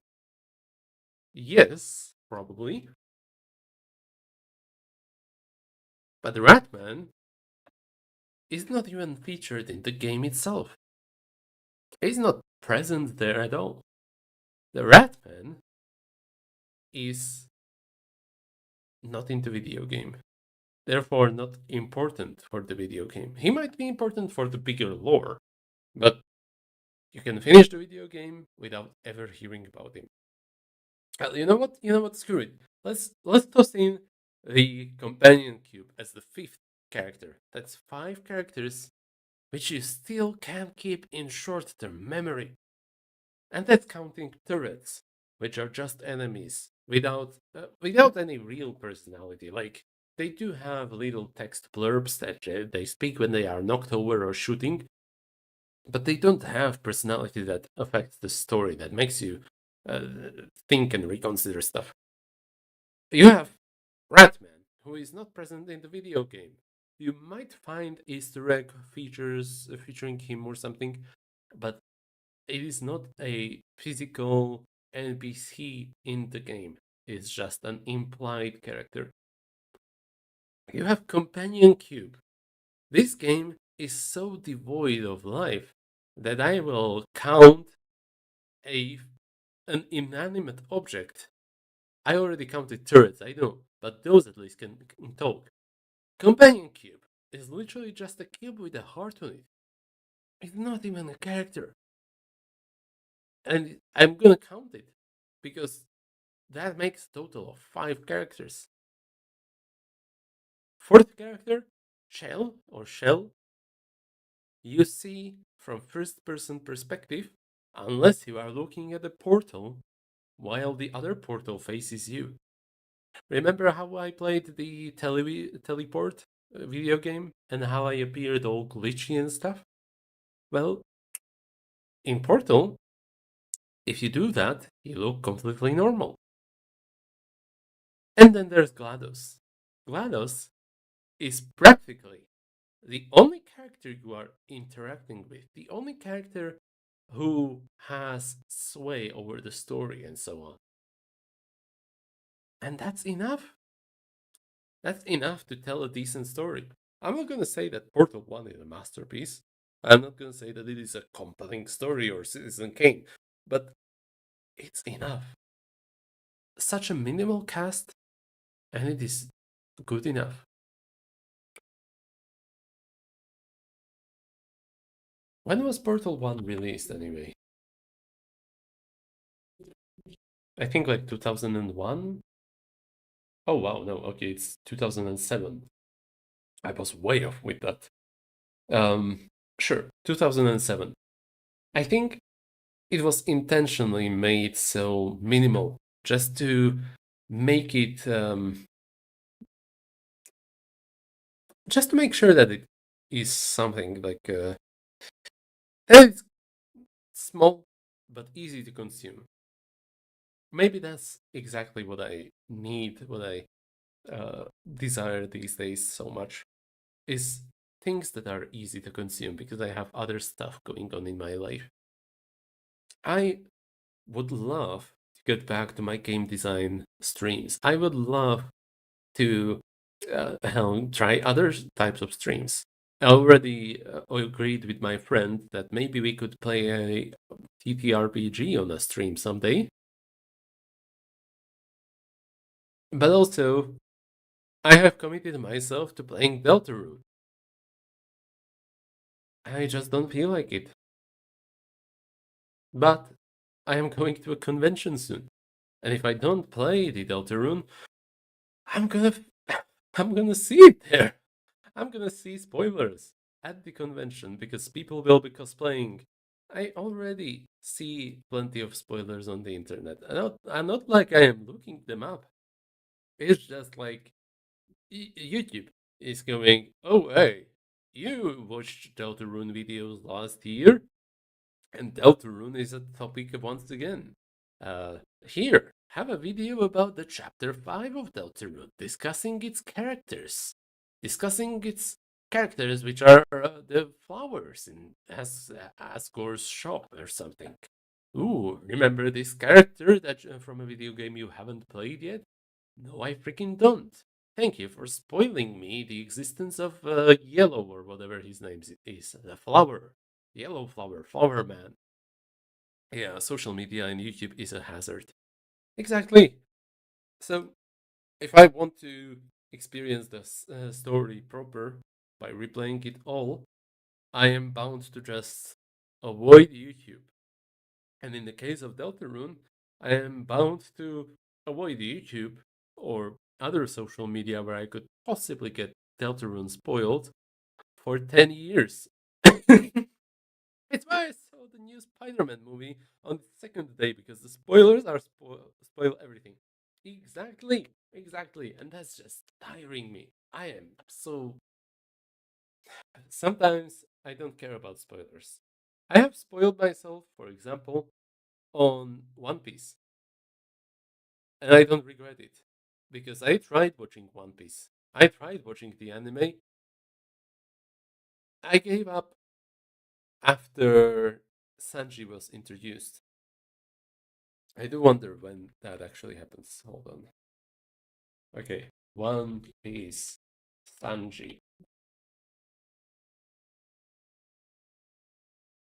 debut episode 20.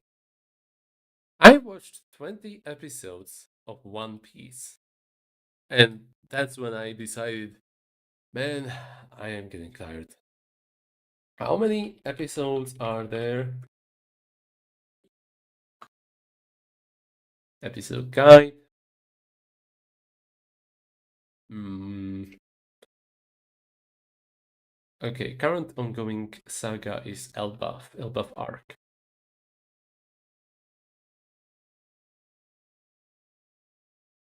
Uh, August 16, August 23. Okay, so today there is a new episode release. That is episode 1175. 1175. 20 divided by that. Let me just open up Wolfram Alpha. That is 1.7%. I have watched 1.7% of One Piece anime. I am not even gonna comment on how much of a manga that makes. Because there's more chapters of manga for sure. Not much, but more. Like I would dare to estimate 1,200.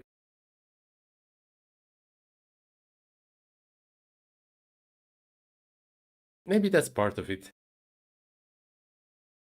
Maybe I just don't feel like engaging with media that is too long term, too long form. Because a couple of years back, I made myself a New Year resolution of playing more games, which is cool. I wanted to play through Witcher 3, and I ended up not playing Witcher 3 at all that year. Hell, uh, I haven't played it in The Witcher 3 in years. I wanna know when's the last time I played Witcher 3? Make a guess in the chat. I have the date open right now. Okay, are you ready? Are you ready to hear this? Because it's gonna be a shocker. Hell, it's a bit of a shock for me as well. I haven't played Witcher in 2026, obviously. I haven't played Witcher 3 in 2022. I haven't played Witcher 3 in 2020 of all years. Well, that's understandable actually, because for a large part of that, I was not I was away from my desktop computer. Last time I played Witcher 3 Wild Hunt was June 2nd, 2017. Over 9 years ago. So you were not far off, JJ. Well done. 9 years,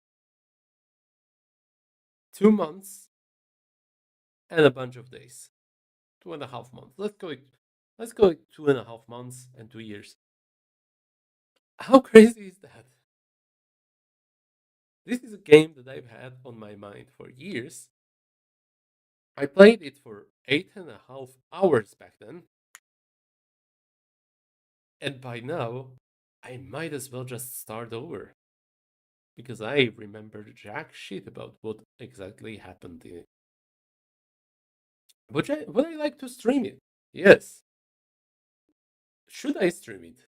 I don't know, because I know that there are some things in it that might be a problem for internet. Like a scene where Geralt is taking a bath, or a scene where Geralt and his lady partners are engaged in shared activities. Uh,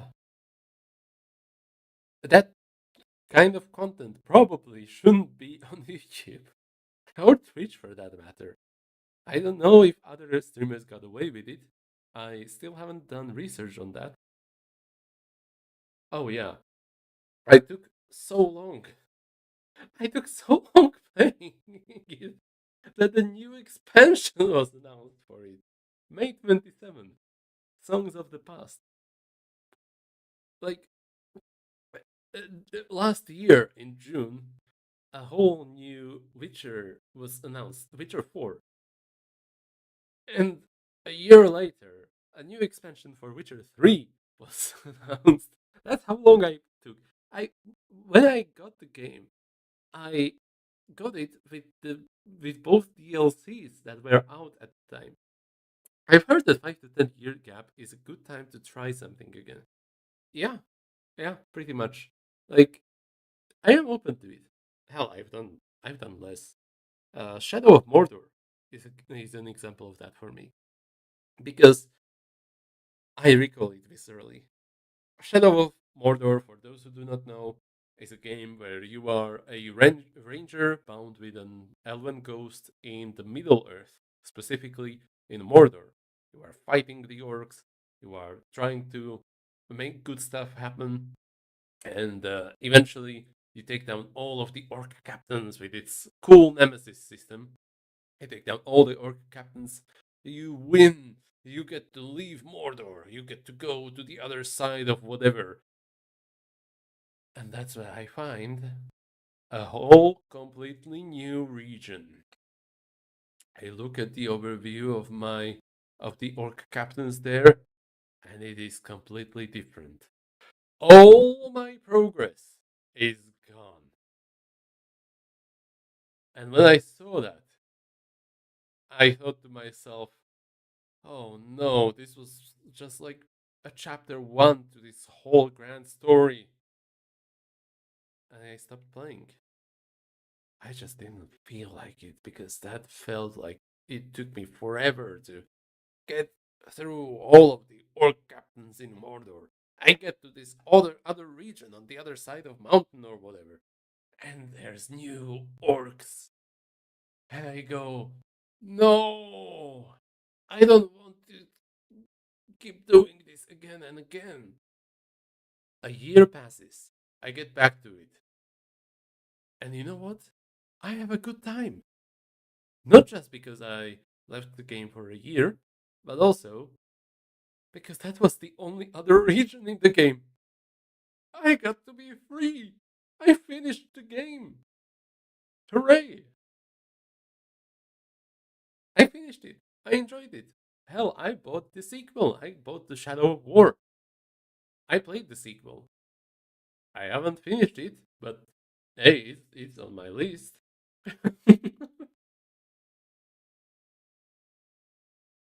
That being said, if I have options, if I have options to play something, I just don't feel like playing that because the same thing happened there.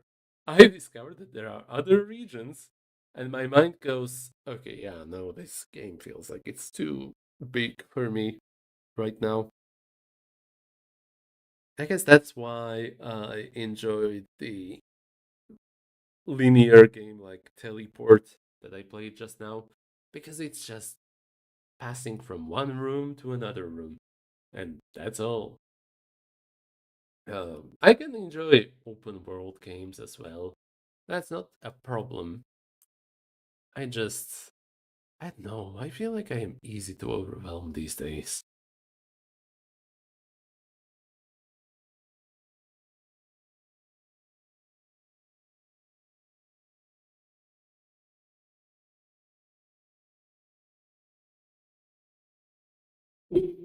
Right.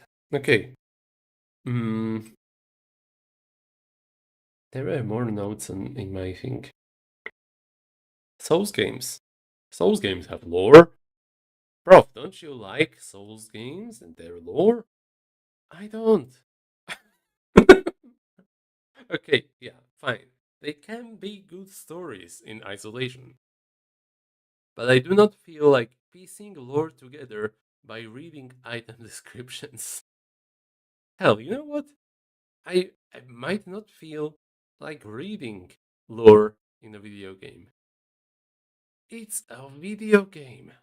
It's an interactive medium. I can you can put dialogue in it. They're all incomplete stories. Yeah, that also. Although I don't think incomplete story is my problem. But here's the deal, right? In a video game, you can have voice acting, you can have video play, you can have an interactive room that you can do stuff inside of and make stuff happen. And you decide to tell me a story through text.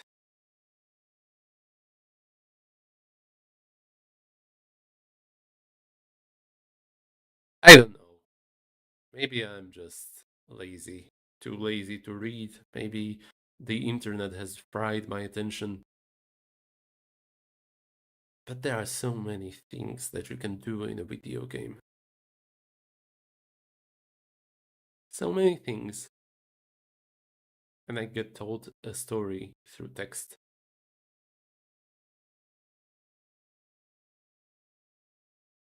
I think my washing machine will be done in a bit. So once that is done, I will go take a small break. And maybe then I will start the Burden Street Station. I do believe it's done. Yeah, I think I heard the beeping. Okay, so I will be right back. And then we can continue with my rant.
Okay.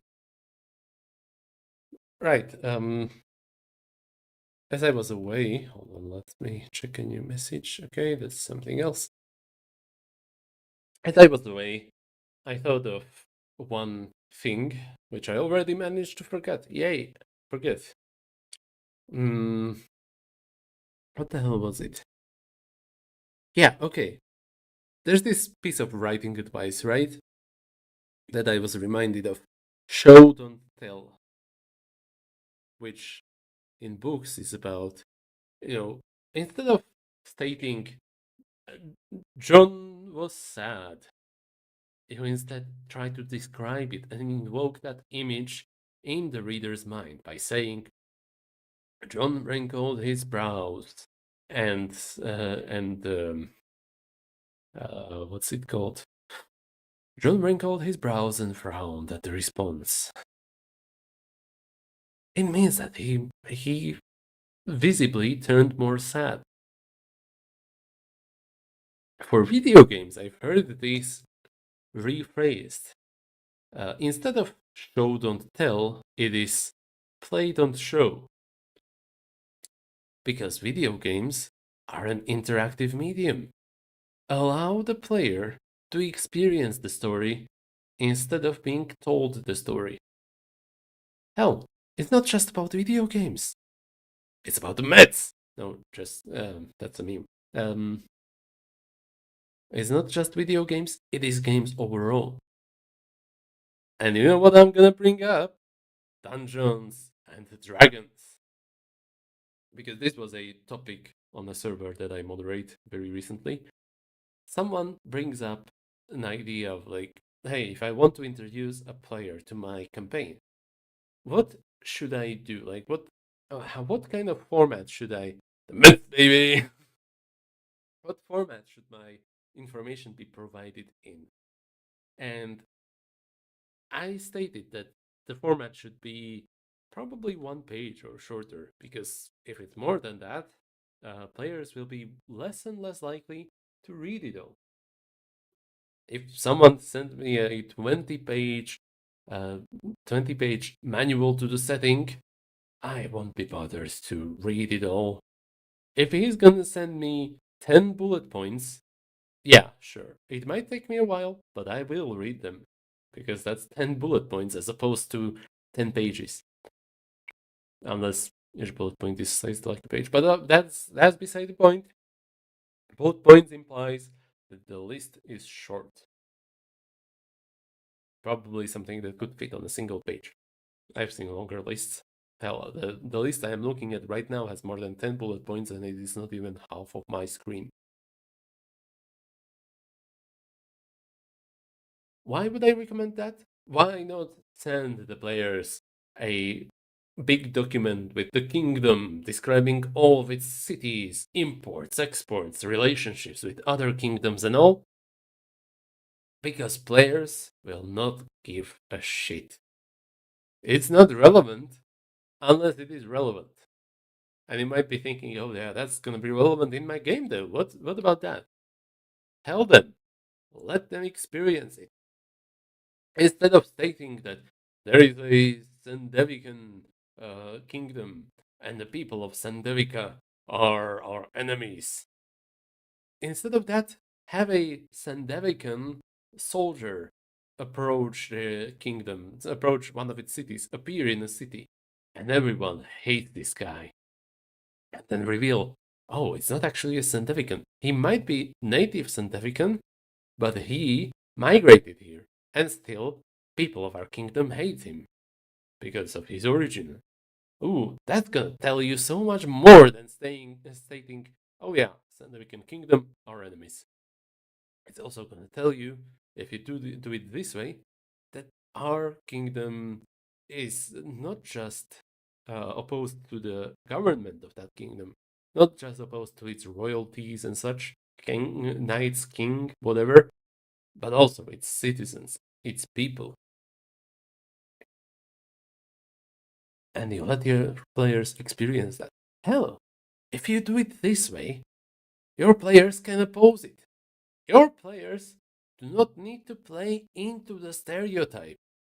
Someone could be merciful towards this Sandevican person. And I think that's cool. Allowing players a chance to overcome stereotypes and to just do something else, something of their own. It's like stating that all dwarves have beards. Yeah, sure, all dwarves can have beards. But I will not stop a player who wants to shave his beard.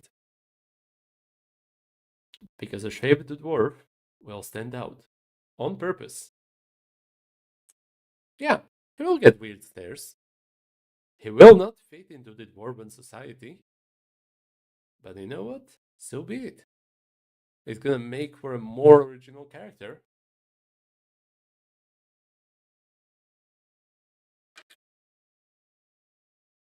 Maybe that's why I feel so tired of it all. Because so much of this lore is about reading, writing, absorbing, understanding. Not understanding through interaction, which is how video games tend to work, or games overall. It's understood because you are told that. And you are told that it is important, so you better remember. I know. I'm rambling. I'm rambling a lot.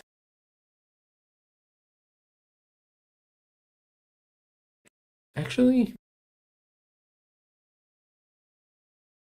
there is one other game which I kind of wanted to try out, but I don't know if I feel like doing it right now or not. It does look neat. I do like its appearance. But you know what? No, I'm not gonna try that right now. I will add it to... Crap, how... This is just the name. Oh yeah, it's not even installed. Okay, good. Add to disco likes. And meanwhile, let's go to the Burden Street station. It's cool. Spelled with a K. Oh yeah. Okay. So this is the browser source for this.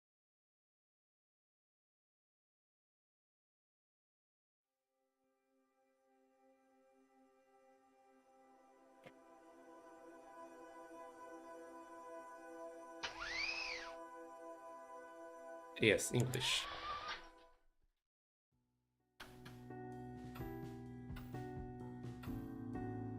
Welcome to Burden Street Station. As I said before, this is a recommendation from Johnny Fitzsimmons. Or maybe Fitzsimons. This person recommended me multiple games, and this one recommendation spoke enough to me to engage with. It looked pretty neat, very reminiscent of Aina, which is why I'm giving this a chance.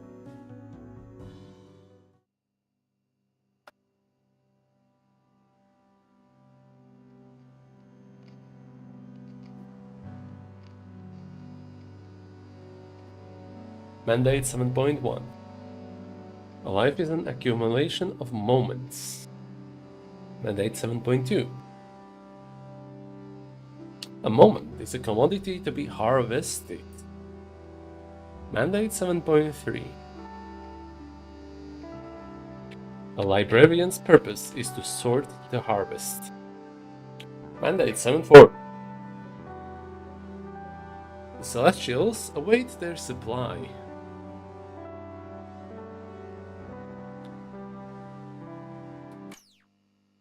Do not be inefficient.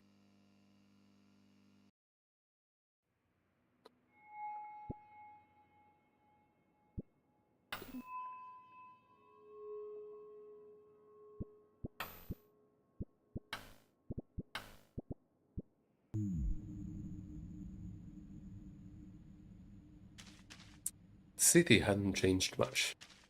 Same storefronts, same miserable faces milling about.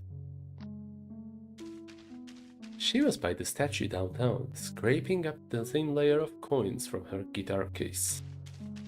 He walked right past her at first. She was a different shape, different form, not the person he once knew. But when she called his name, a name only she could know, they almost squeezed the life out of each other there, in the shadow of the Protector. A pile of questions many years high loomed over them, but they would have to wait. So that's my moment. What do you think, librarian?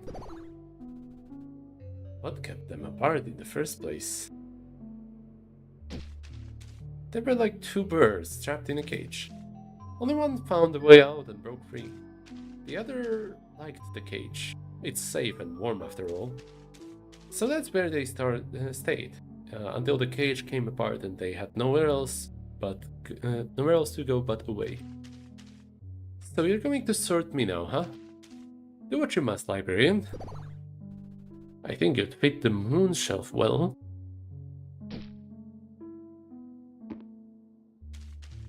Yeah, I can see why you picked that. Oh, I've been waiting for this moment. Okay, here it is. It started out benign and curiosity of sorts.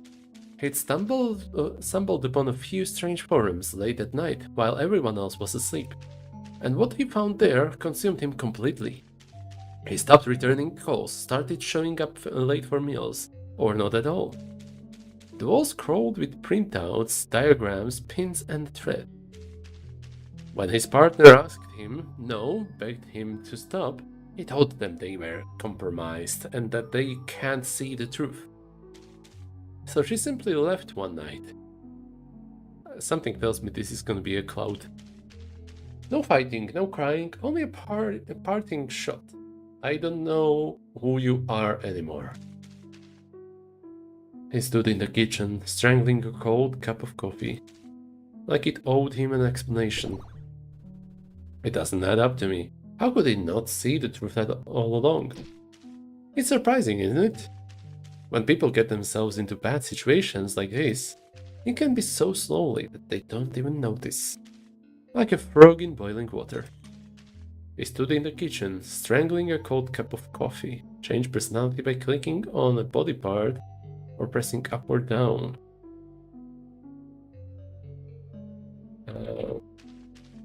Like it owed him an explanation. It doesn't add up.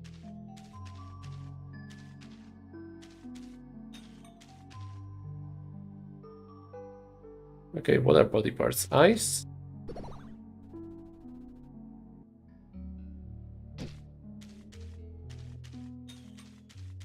Okay.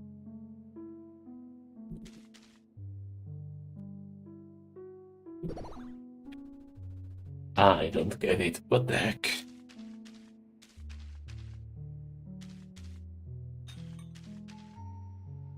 Change personality. Strangling cold cup of coffee. What the heck are up or down? Page up, page down? Up down arrows do nothing, or sideways arrows. W and S do not do anything as well.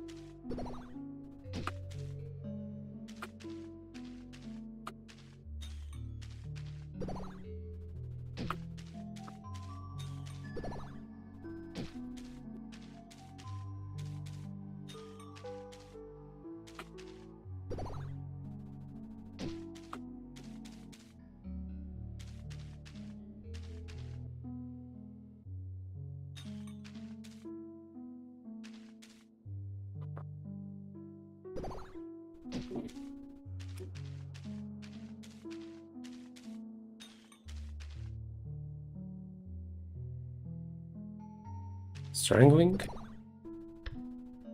Oh. Well, that wasn't very nice of her. It doesn't add up. Good. Sounds like the shock did him a world of good. That wasn't very nice of her. I guess it depends on your inbuilt morality system. Most mortals would think she was justified. You are not most mortals.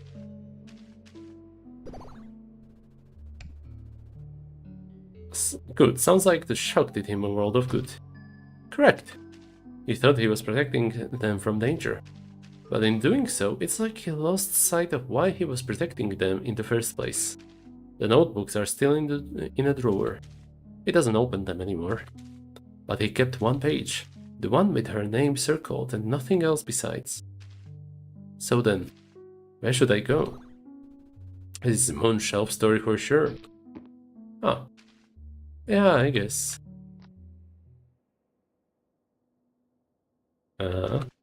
What? Just put me back.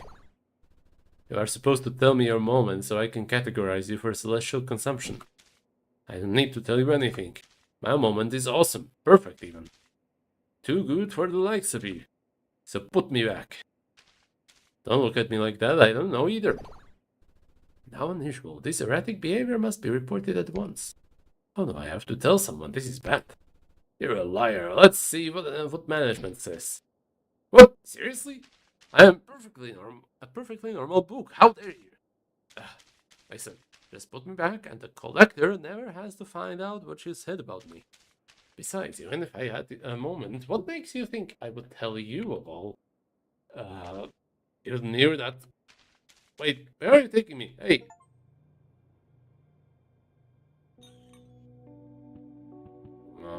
Okay.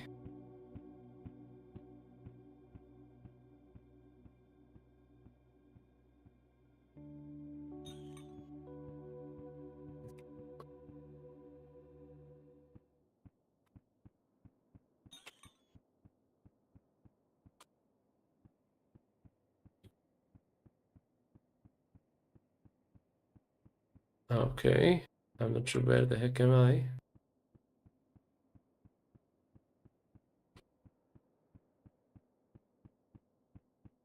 Am I supposed to interact with something? The collector hasn't noticed you yet, immersed in his monitor. You feel attention. Someone so lowly as you should only... Do you really think they're going to care? Aren't they super important or something? Worker 24 AEB. Why are you in my office? You should be working. I understand you are busy, I can wait. I have an issue to report. This book has no moment. I am working right now. Your job is to sort books, not bring them to me. You are not working. Ha! See? This idiot really thinks. Why does this book lack a moment? I don't know. I told worker 24A to be or whatever their name is to put me back. But no, here we are, wasting your time. Wasting my time. It's true. I have far graver matters to tend to. In fact, I may have use for you. Huh? A world within our network stopped turning just now. No advance notice, no warning signs we could pick up on. It seems to live, but it's frozen. Nothing new happens. No more moment. No more product. The god tasked with building and caring for this world has also gone missing. There is a clear correlation. They must be held accountable. I need someone to get to the bottom of this. But all my sentinels are already busy. So, why not you two? Us? Me and Bee Eater? It's this, or the wood chipper for you. You are a horrific anomaly, I want nowhere near my collection. Whoa! I mean, okay. Perhaps you'll also get a moment while accompanying my worker. At the very least, you'll have done something semi-useful with your short life. When do we leave?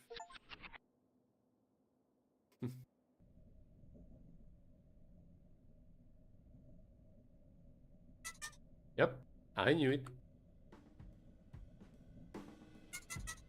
Why wouldn't they just dispose of us? We're never coming back.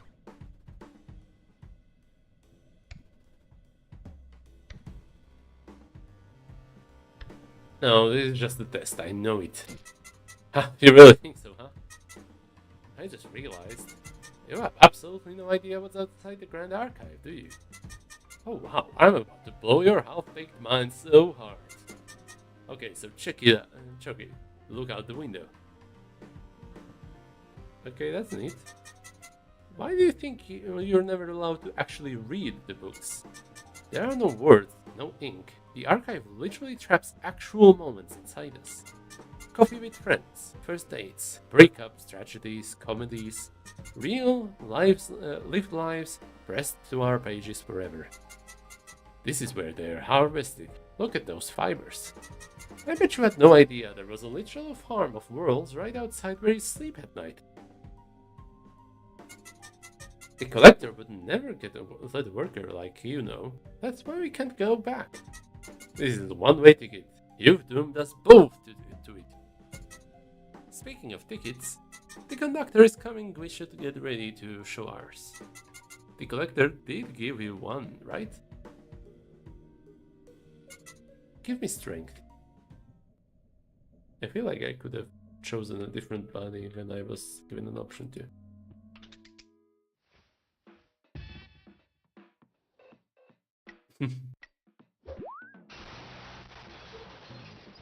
Yo, you're mad lucky, you know. Fuel ain't free, and the archive is outside my usual route. Yeah, everything has a price. Anyways, we'll be arriving at your stupid dead planet soon. Show me your ticket.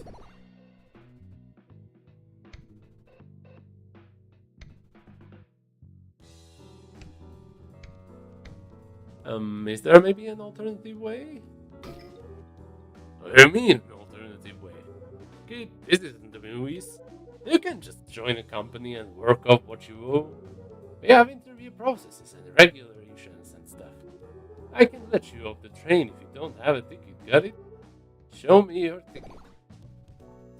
I wasn't given a ticket, sorry. You don't have a ticket? Well, I can let you off the train unless you have a ticket. So either go figure something out or stop trying to be funny and just show me your ticket.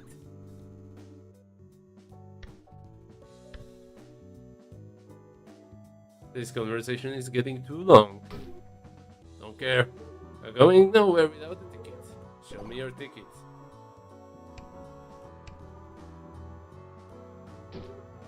Don't go far.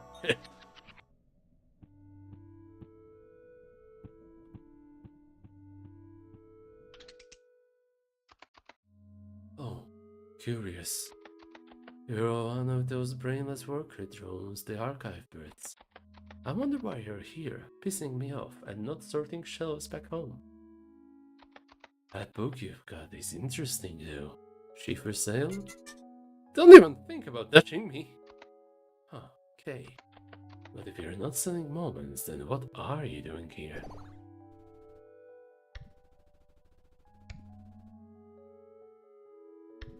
I could ask the same as you. Well, as it happens, I'm actually on the way back from the archive too. My favorite moments are all out of stock. I know what I'm going to post now. Do you want a link to my blog? I transcribe only the weirdest, most embarrassing moments. It's a great read if you can't afford to buy moments directly.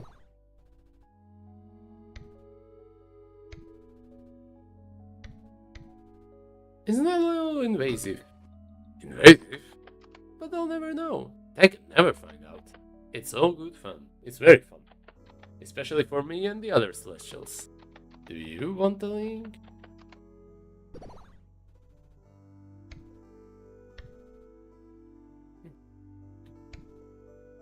What's this? It's a great read if you can't afford to buy moments directly. I don't want to see that. What's wrong with you? I mean, they're never going to know, are they? Mere mortals could not even comprehend the celestial internet. Could you imagine telling them about how not only do most of them have guardian angels, but they make fun of them on forums and image boards like the clowns they are? I think it's hardly an issue.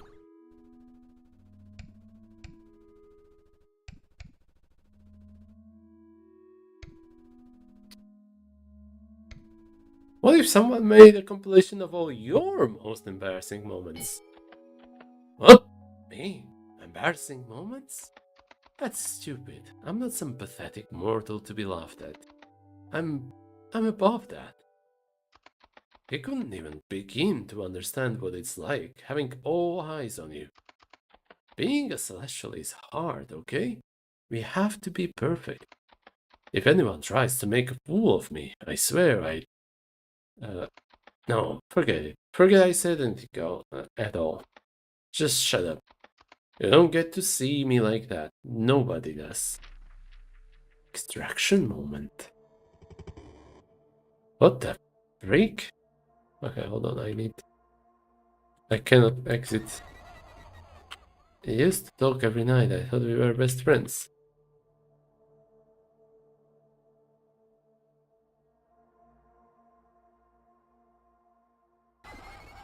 Then one day he turned on me. I can't forget the things he said. I don't go online anymore, but if he shows up, run.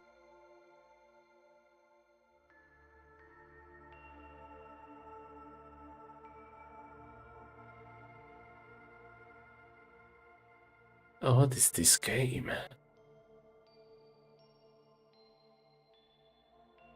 I do like this style of showing it. I low-key want to make like a walking simulator similar to this. Walking around just a pure black space with white outlines on buildings. Looks like fun.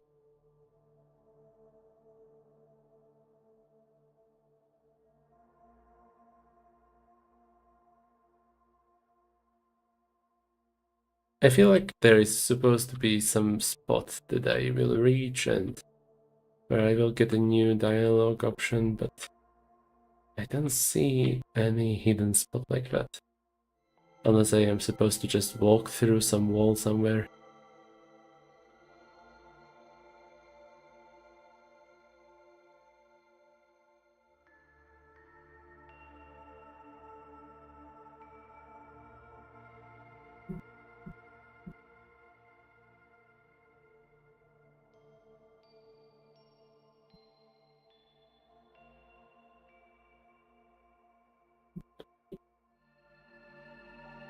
Oh, here.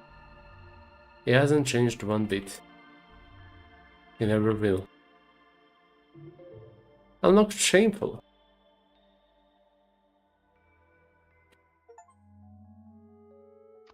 Hello? Hello? Is anyone there? Did I break you or something? Are you malfunctioning? We need to talk. Memo pulls you away from Starcy for a moment. Look, you can't just go crawling around in people's minds just cause they are being weird. I'm pretty sure that violates some kind of interplanetary law. Well, then again, this could be really useful for figuring out this whole god mystery. Why are you giving me that look? Wait. You didn't know you could do that. You didn't know you could do that either, huh? Think about it for just a second, dummy. How do you think moments get extracted in the first place? You've never used any of those functions, huh? You were just a librarian. This trip might not be so boring after all. Especially if... Hey, Peter, how do you feel? Clearly something has changed, but I'm not sure what. Fine, I think. Why? We could pretend that matters, I suppose. Sure has. Try again. Hey, Peter, how do you feel? Oh, swap out the current body parts. I feel kind of bad about what I just did. Yep, there it is. You drew from it. That moment. Yes, absolutely keep doing that. This is how we'll get to the bottom of these things. Maybe now you can come up with a way to weasel us out of the whole ticket situation though, huh?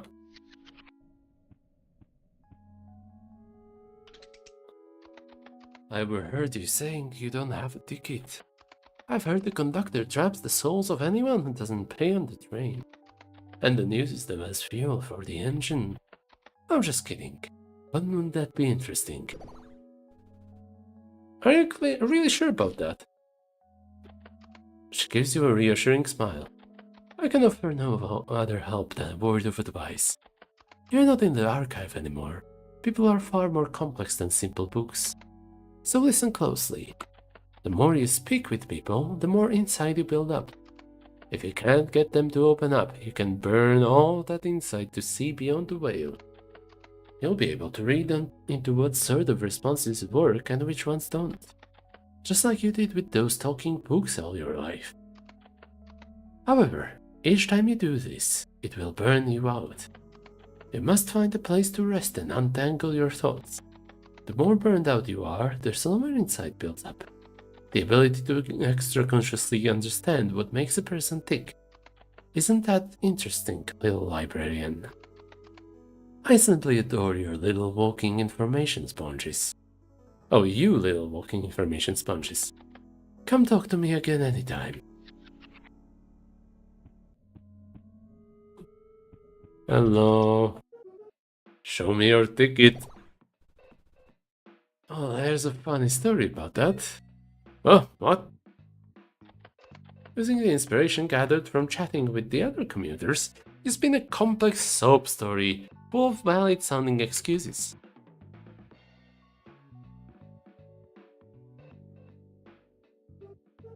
Damn, I see how it is. Alright, get up. But don't tell a soul I let you off the hook, alright? I reached Lowtown. You must be wondering, conductor, why are you still here? Well, apparently a giant pipe collapsed on the tracks up ahead. I'm a diligent man. A journey isn't finished until the train has reached the end of the line, that's what I say. I've got all my finest mooks clearing the mess, but for now, I was thinking about going for a walk around Lowtown. That's what you should do too. Stretch your, legs? Okay.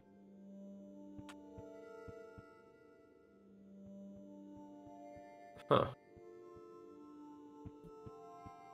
Burden Street Station is the name of the game. Well, I guess this makes 3 of us, doesn't it? What brings you to here? It's just a stupid job, that's all. Is that so? That's an awful long way to come for just a stupid job. I haven't seen that train pull up since I'm getting ahead of myself. Do forgive me. Enjoy your stay. Maybe I'll catch you up again before you leave. Wouldn't that be nice? Alright. Thanks, I guess. Man, what a weirdo.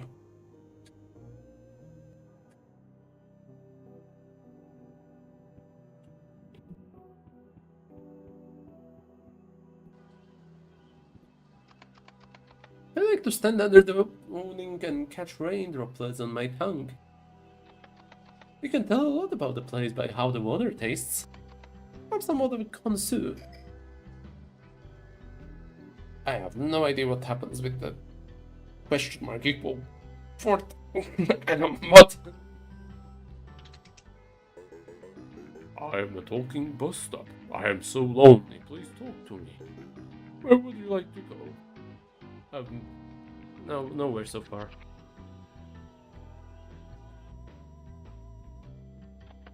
Every day for work, I ascend the giant scaffold at the far edge of Lowtown by the train tracks. I begrudgingly endure the rain creature's stories while I clean out the cargo pipes. What's your job like, huh? Huh? Freeloader. The frick is this? The hell is with this guy? We came this far already. Who does he think he is? Okay, listen. The only other thing we could try is talking to other commuters. Maybe they have a spare ticket we can borrow or something. Oh. Oh, okay. So, you have any experience with finding missing gods? We should probably talk to the locals. It's super unlikely anyone actually knows anything, but we might be able to learn more about the world and come to our own conclusions. Whoa.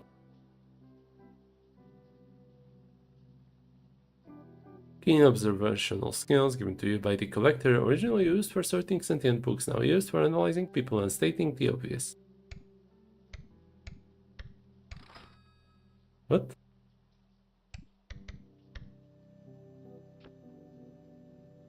Oh, so those are like currencies. I see. Okay, okay. Anxiety. Fear of being perceived or intruding. Do not look at me. Compliance learned under the collector while working in the Grand Archive now used to motivate and relate to others. Impatience drilled into you by the collector to keep your work punctual and efficient, now used for spurring on conversations that are dragging? Yeah, okay. Oh, I can still continue. Oh hey, Zubul.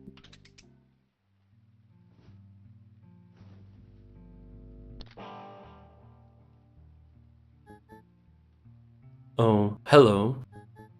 You're a funky little guy, huh? What are you doing here? I'm kinda just existing.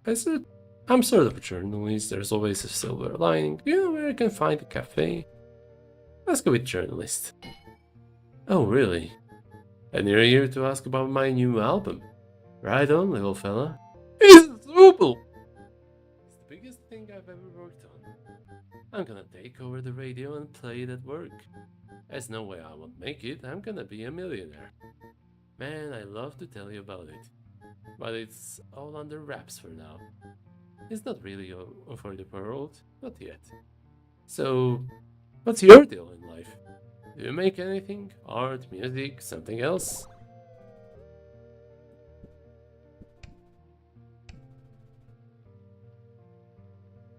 I've never found the time to do anything but my job.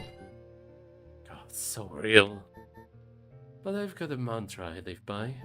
If you don't got time, you make time. Every time I'm off work, I go outside and play music. I could probably do dishes or laundry or clean my apartment, but instead I'm here, perfecting my craft. You should try it sometime. Maybe I could teach you a thing or two. Poetry could be a good start. Yes, please teach me poetry. Whoa. Like, right now? Zero hesitation, you just jumped on the offer. You're just like me. That's the sort of determination you need to make it as an artist. I'd totally teach you if I wasn't so busy right now. What are you busy with? No problem, sorry to bother you. I can help to a degree. Another time then. What are you busy with? I'm busy gathering courage. Daring deeds, those demand something. Determination? No, it needs to rhyme with deeds. Syllable count is also wrong, so it doesn't really roll off the tongue. There's no word that would fit. I wouldn't know. You make a good point. Okay, but why do you need courage? Well, there's a lot of things you need courage for. It took me all day to gather this much of it. Most of the week, actually. Maybe more than a week. But hey, it's always in for us. Just has to be mustered up, you know?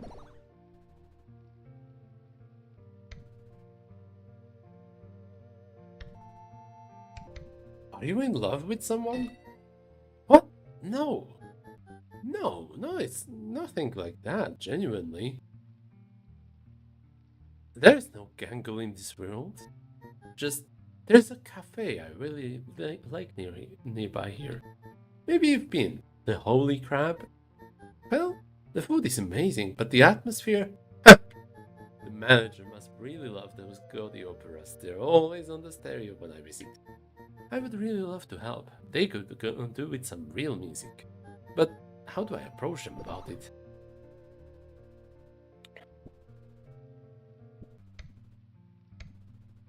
Just ask them with your voice? I mean, you can do that? I guess. I guess I can. I totally can. You know what, little buddy? I'm gonna try. If they agree, well, I guess I'll owe you a poetry lesson, huh? This could be the start of my big break. Extract moment. Ooh.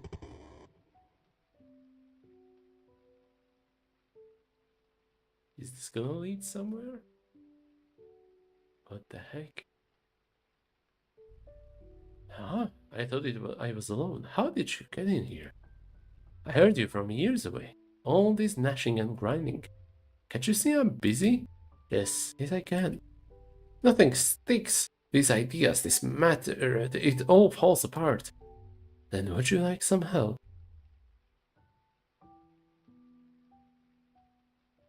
Oh. Unlocked. Non-conformist.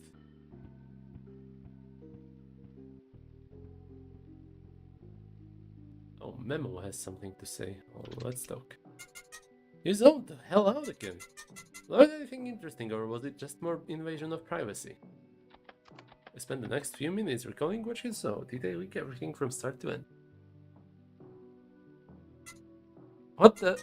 That's pretty abstract. There's something off about this place. There's something off about these people in general. We ought to keep talking to them. It might help us figure this mess out.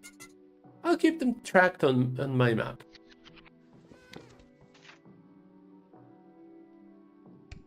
Ah.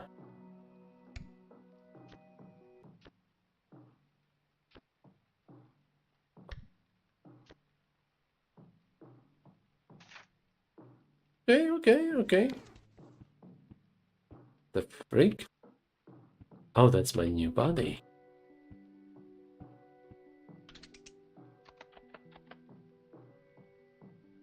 Why am I sitting out here in the rain and not inside? God, I would love to, if the humors didn't ban me. Just because my wildest dreams involve serious threats to life and safety. I understand I've got a business to run, but some people are too soft. Okay.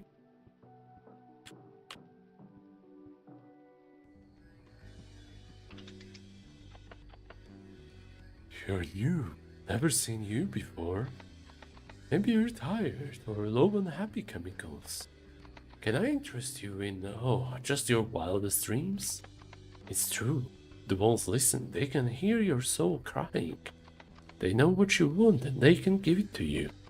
All this for only the meager price of 5 ideas. What do you say? Let's not do that right now because I still have some candle. One does as one wants, one supposes. I do wonder how comfortable the benches around the city are. Shut your up.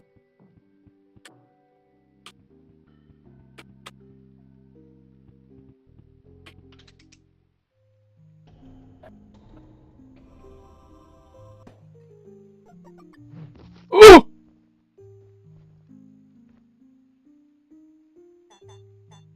Okay, I got this. He takes a deep breath before looking at you. You're a piece of crap, and you suck a lot. I hate you because uh, I'm sorry. I shouldn't have said that. I'm still trying to figure out how the godless world works. I should be committing crimes and atrocities, but saying those things to you just made me feel really bad. Why do I feel so bad if there's no one to judge me? I'm not the right person for this. No, bravery often feels like fear. You should follow me.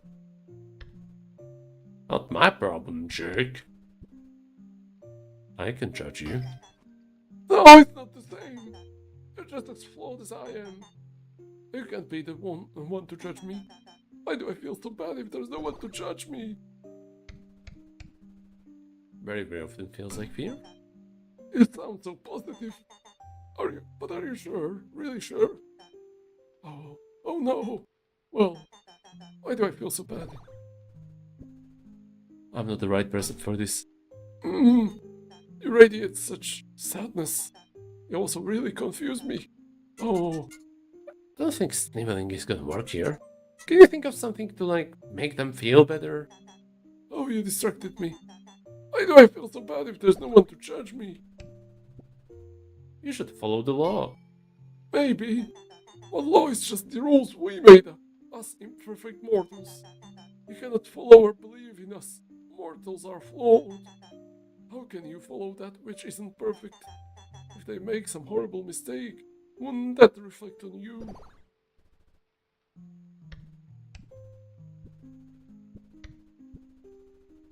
The past can't be burned, but you can do a lot to the present. You sound so positive, But are you sure? Really sure? Oh no, let's try it again. What do you consider a horrible mistake? But Daisy, everyone knows the list of great mistakes. My favorites are to act holier than thou and to consume food in excess. I know almost all 6 of them by heart. I heard there's a 7th one, but no one ever told me about it. Otherwise, I remember all of them perfectly. It's a really bad idea to indulge in any of those terrible acts I mentioned. You said this was a godless world. I won't indulge in them, I promise. You know, bravery often feels like fear. You can do anything you put your mind to. Sure, I stopped a lot of people, didn't it? You said this was a godless world. Indeed. I'm not sure what you're getting at. Wait. Sins cannot exist in a godless world. Oh no. I'm going in circles. I wish someone would help me.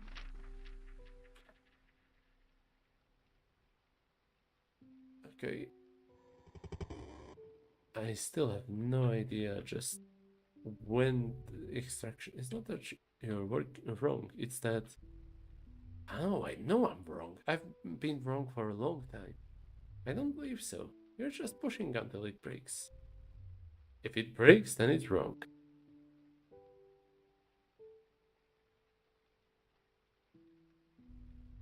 And what of you?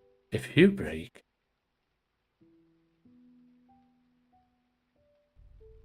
I have one purpose. If I break from doing it, let it be so.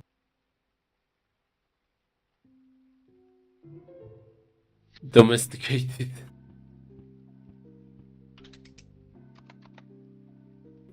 I couldn't possibly sing another line. Gilfroy works us to the bone. He acts like half of Lowtown visited the chapel. Some days it's just us, him, and Good Boy. So here?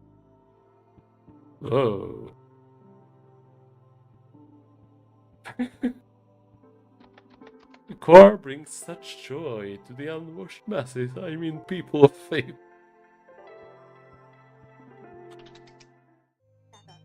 I just feel so lost in who I am. I don't mean to bother you, but not long ago I felt a sort of change. I'm not sure how to explain it. It was like a switch being flipped and suddenly everything went cold. I've never been this cold before in my life. Meow, I got distracted. Can you repeat that? Meow. Meow. Meow is good, but... Oh, let's try it again. I've never been this cold before in my life. You have to answer that for yourself. It radiates such sadness. It also really confuses me. Cold before in my life. You sure you didn't set the thermostat too low? Oh! I hate it didn't go out, that would be different. This is a much more internal feeling. Like when you're eating refrigerated pasta, but you forgot to put it in the microwave first. So, it was gradual, kind of. I noticed it first in my home village years ago. There was a cold gust of wind and suddenly the leaves stopped moving. As did the grass, the river, the trees. No one else noticed it. They said everything was fine. But something heavy, something sad suddenly weighed in my heart. All at once, the warmth I used to feel was gone. I didn't know what to do. Are you sure? Take another look. I don't think I understand. Maybe I just can't see things the way you do. Oh. Anyway, I don't know what to do. My watch. I don't know what to do. Okay, let's see. I tried something else first. Meow, meow, meow, meow, meow. Huh? It's all about perspective. You're just looking at it wrong. Maybe. But how am I supposed to see it? I'm not good at that. You are literally just one big eye, my dude. You literally just see. I could never find my brother when we played hide and seek. I don't know what to do. Maybe you angered someone important. I hope not. I don't know what wrong I've done. Oh, but I can't rule it out. I can't rule it out. Oh, I don't know what to do. Okay, fine, let's just insight. Irrelevant. Relevant. Almost. Almost. Correct. I suggest moving on. I'm trying. I'm really trying. But with no one to worship and no divine edicts to follow, what's stopping me from pillaging and wreaking havoc upon the world? That's what my brother did. Or at least I think so. I haven't seen him for years. Was that? What was your brother like? Are you really sure about that? Yeah. Make a good point. Why not just go find him? I can't. I don't know where he is. He said something about going to the city. And now I'm here, but oh, I'm too scared. I can't do that. Oh, what's stopping me?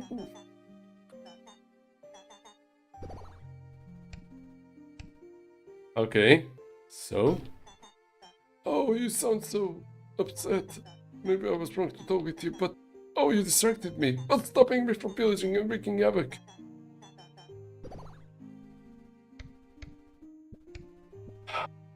You make a good point. You sound so positive. Oh, are you sure? Really sure? Oh, no. You're gonna need a spine for this one. Let them have it. Tell them straight out. Well,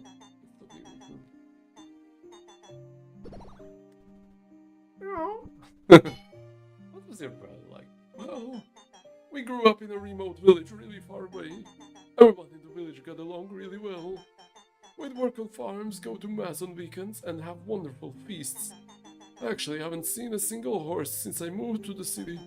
There's just cars and trams everywhere. And then there's something called trains, and some of them run off the edge of the world. Everything is so different here. Why is that?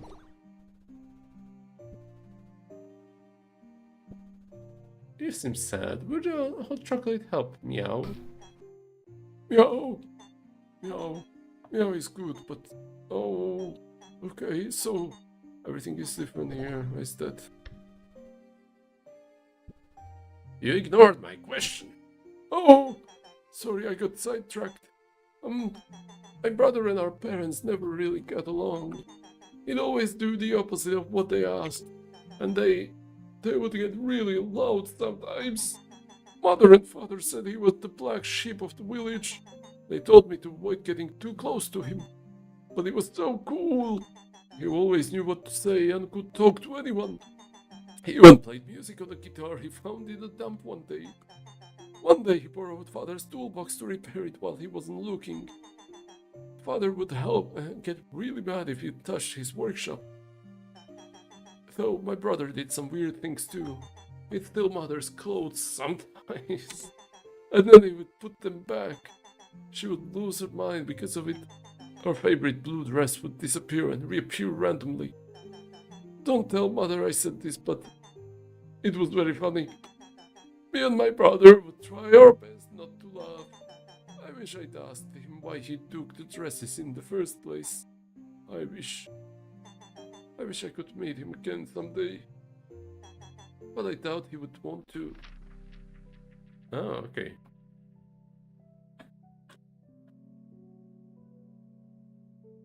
Maybe making them remember stuff is the extraction.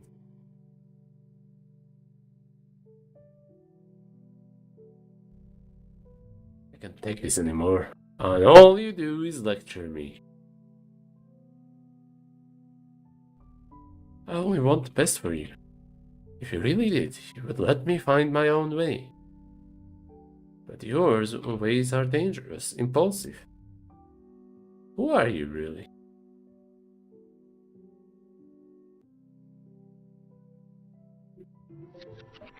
Unimportant. Okay. Meow. Hot chocolate. Oh, there's a cloud over there. Oh.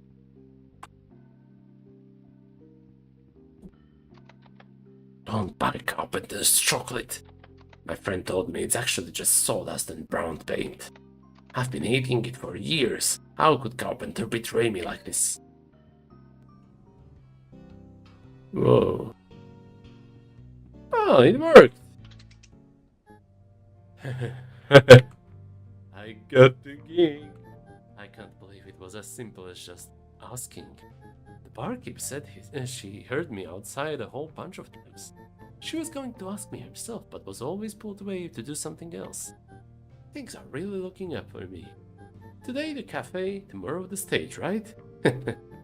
So I guess I owe you that poetry lesson then, huh? So, something I should mention is that I hate lectures to just... Yep. So we'll be doing a more hands-on approach. I'll ask you questions, you answer as best you can. There can be multiple right answers. It'll be fun, I promise. Question 1. What is poetry? Isn't poetry when you rhyme a lot? That's part of it. But there's more to it than just rhyming. Let me explain. If you had worked as a cashier for 10 years, how would you express yourself?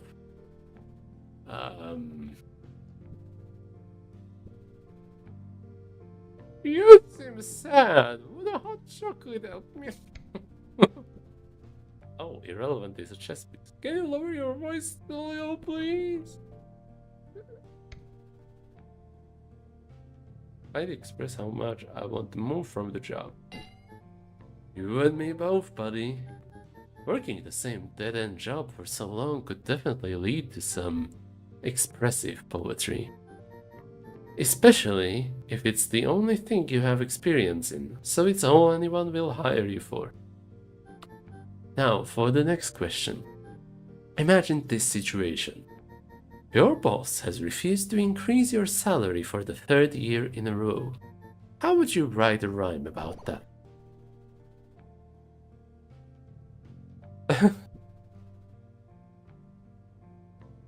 Please pay me more. I don't want to be poor.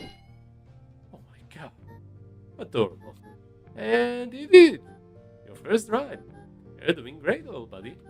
But I want you to see more emotion. If it was me, I'd put a lot of anger into it. I'd write about a dozen ways my boss could have his day ruined.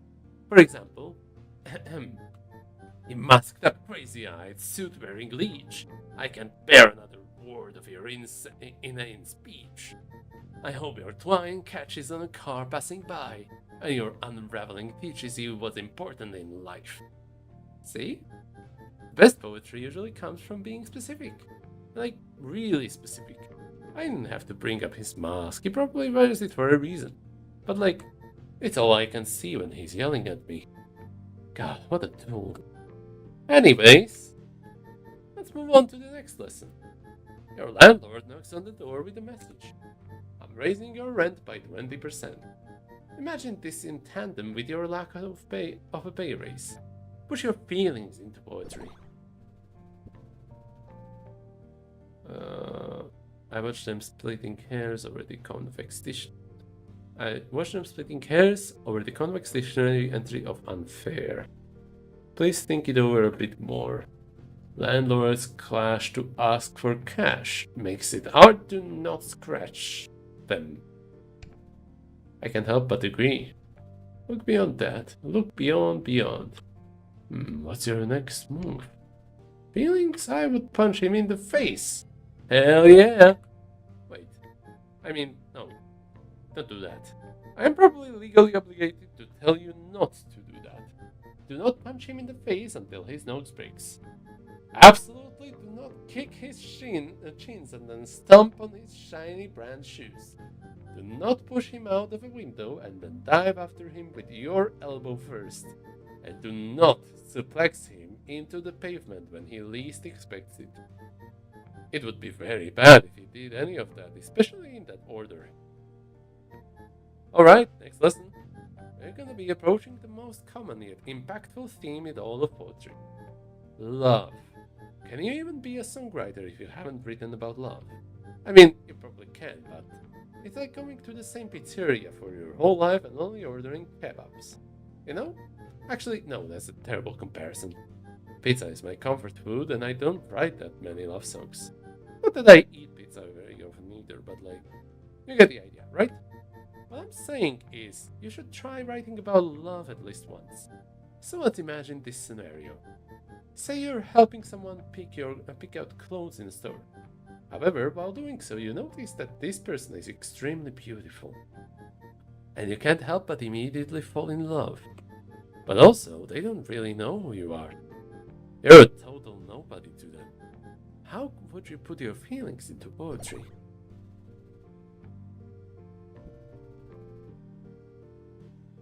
I pour the invitational wine and wait for you to be inclined.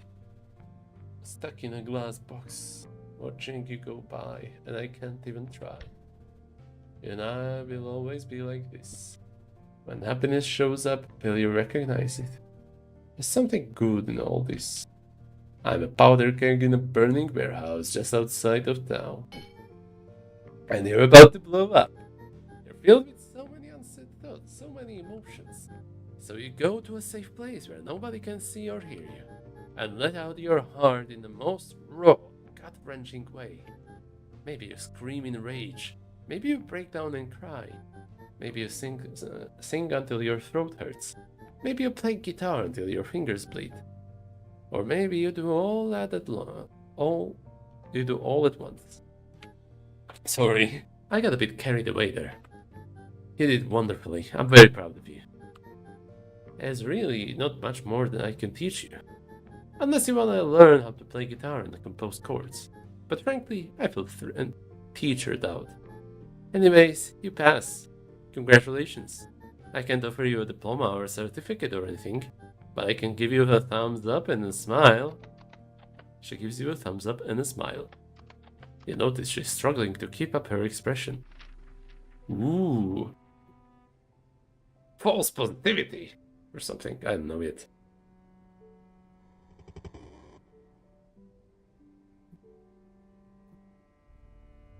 One day I stepped back from the place. I watched as the billows roared, smoke poured. I covered my ears and as bells shook the sky. I watched as the world began to grow. I fell down before it, lost in awe.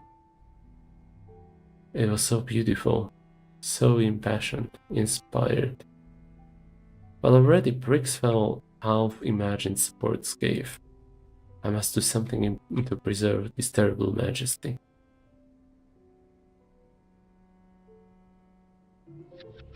Musician? Okay. You couldn't pay me to visit the fortune teller again. She once predicted what I ate for breakfast just by looking at my shirt.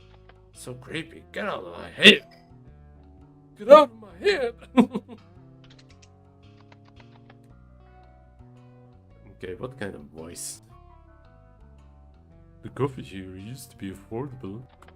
Who am I kidding? It's still affordable. It's been the same price as far back as I can remember. I wish it wasn't though. I'm tired of coming up with new things to complain about. Okay.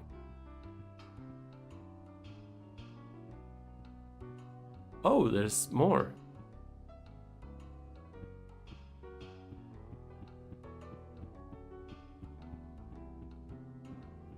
Huh. Okay.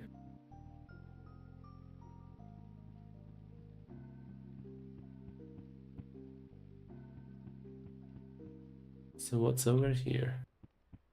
I've been to... Oh!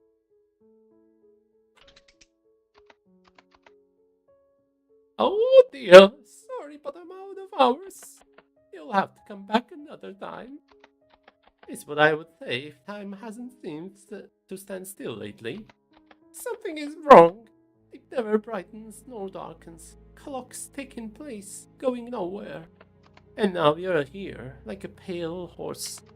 Dear, would you bid me read your fortune? Free of charge, of course. I believe we may be working towards the same goal as two. Wait, how do you know that? Little spirit book. There are only two types of people left in no town I can see. Those who pretend everything is fine, and those who are self-absorbed in the fear that it may not be. You stick out. You're from another world. You must have taken the hyper train, but the station on Burden Street shut down years ago. Curious. Now allow me. You may read my fortune. Wonderful. I'm going to read your fortune.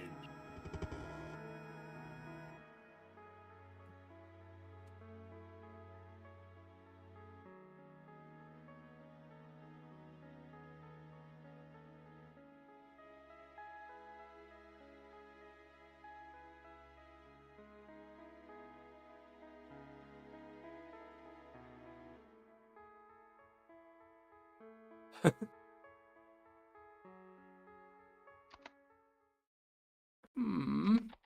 Who's reading who here, I wonder? I need some time alone. Thank you for your visit. Please leave. Read your future? Okay, hold on. What the freak? Open post up. No. Okay, so let's have a look. Unimportant. Passive and shy, but often profound when it decides to speak up. Free-spirited and aggressively self-respecting ahead of its time.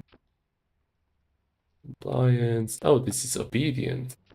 Nonconformist. Unimportant. Domesticated, silly. Shameful, anxious. Forward. Silly.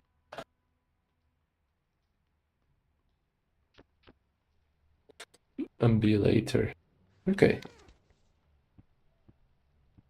Actually, let's just... Salt Slip Street? One ticket, please. Oh, it leads back here. Okay, so...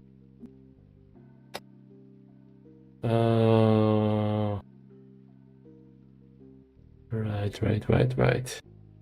I have no clue where am I, but that's fine. I guess if I go here, I will arrive to a dead end. No, that's not the dead end. So, the other way? Oh yeah, the bar. The bar is the dead end. Oh, she's not here anymore.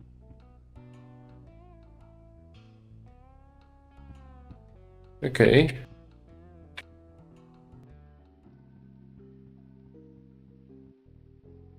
Okay. Let's come up here. Anything new?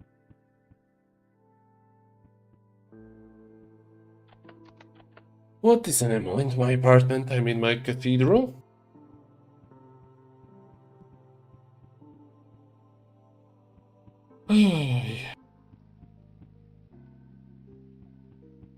Okay, let's try going this way.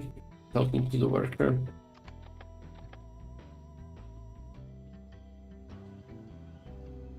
This. Okay, hold on. So I am on a crossroads of some kind. Okay, if I go left, I will arrive to a dead end. Where's left? Whoa, this is new. We loved each other. We still do, but we used to too. Hello, Aina. Sorry, pal. Registration is closed for now. It's nothing personal, of course. We're just at capacity. We live in times where it's important we be here and there for each other, sure. Which is great until the whole week is squeezed into a single room every week.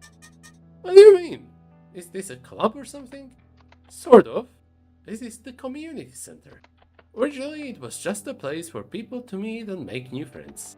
But with the way things have been going lately, it's like everyone's grasping and gasping for air. You're more than welcome to visit, but the weekly club is over capacity. Sorry about that. Okay. I would like to visit. Where is the entrance? Hello? Okay.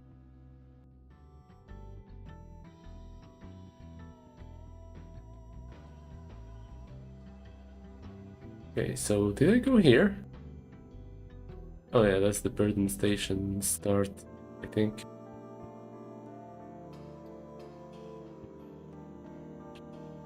It is a super.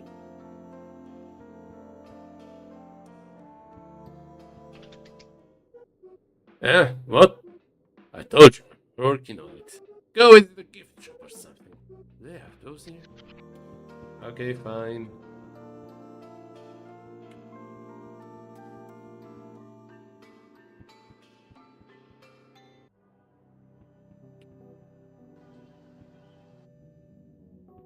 I will say that this game does look pretty neat. The hero's crash site. This is her grave. Every day when I wake up and the sky still hasn't turned, our clocks still haven't advanced. I come here to mourn our strange little world and what it could have been. Take a moment, why don't you? Met everyone in Lowtown. I forgot already what his voice was. Oh yeah, old. My brother never really shared our beliefs. His faith was non-existent for as long as I can remember. So our parents told me he was destined for a life of crime, suffering and regret. My brother would always scream back, "My only regret is being born in a cult." I'm not sure what he meant by that. But one day, he left and never came back. Meow, this is hard work when I take a nap with. Born into a Cult would be a cool song name. Goodbye, girls, that's your comment. Born into a cult, a song name. My brother would have said the same thing.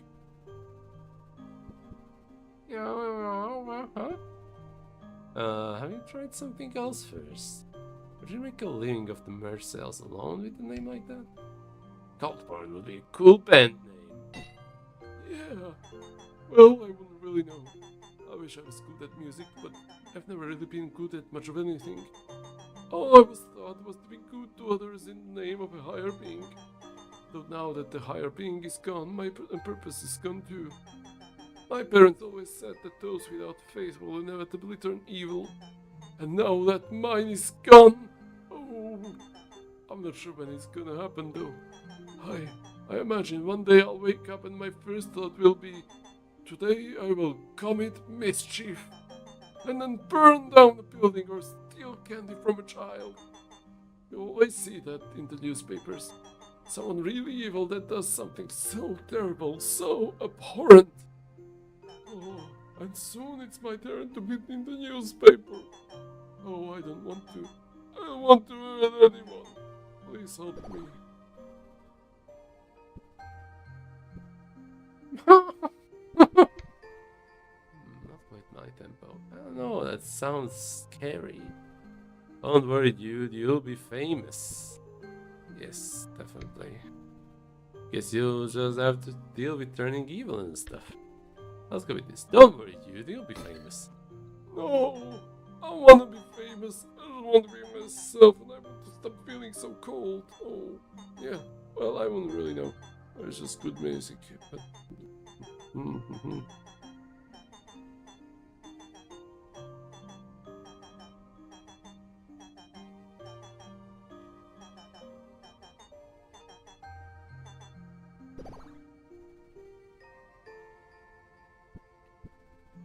You cast it in a different light. Ah. I guess someone else might inspire you. Okay, so, yeah. Ah.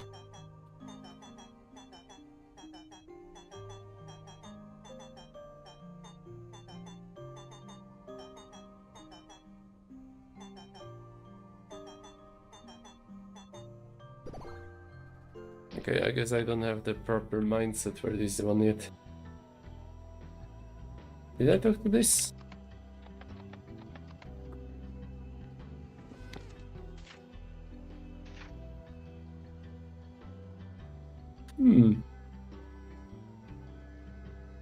Okay, so that one leads to the station. I guess I could talk to the rat some more.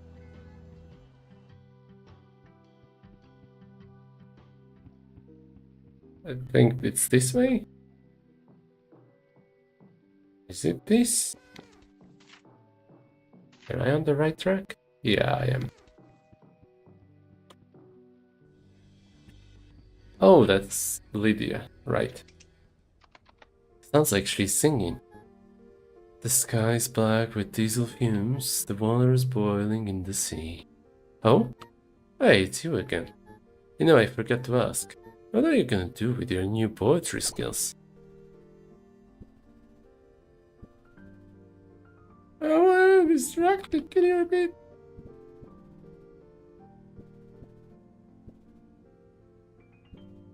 Is everything okay? Huh? Of course. I'm swell, really. I'm just singing a song I wrote, like usual. And sometimes someone drops me a coin or two. It's nice to get pocket change, but... You know, that reminds me. There was this rough-looking guy once. He sat in front of me for an entire hour while I was playing. I was so excited, you don't understand. No one listened to me for that long before. I thought I was finally getting the attention I deserved. And so when I was gone, I tried talking to him. Oh, when I was done. It turns out he'd fallen asleep while sitting upright. As soon as he woke up, he asked me for booze money. I think about that a lot. I've got 21 followers online. And all of them are my friends and co-workers. I try really hard to write music that means something, but nothing sticks. This morning I woke up to 5 clicks on my new album. 5 clicks. How am I supposed to make a living off of this? Am I fated to be a cashier for the rest of my life? Popular musicians write the most generic, repetitive crap in existence for millions, while I pour my heart out and get nothing. I keep telling people, if you don't got time, you make time. I made time for years, and where has this gotten me?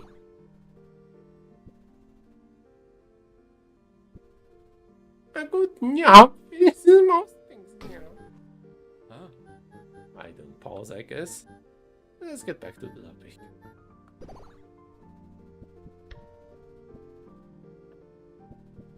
Who cares what people think? I care! I care so much it's unreal. I know the cool thing to say is I don't care what anyone thinks.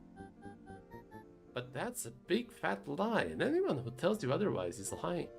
I'm tired of pretending all the time. If no one cares about my music, why should I continue making it? I keep telling people, if you don't got time, you make time. Yeah.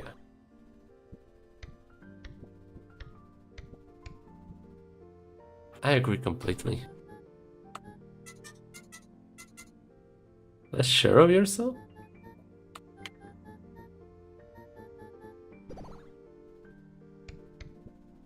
Maybe the guy really needed booze money.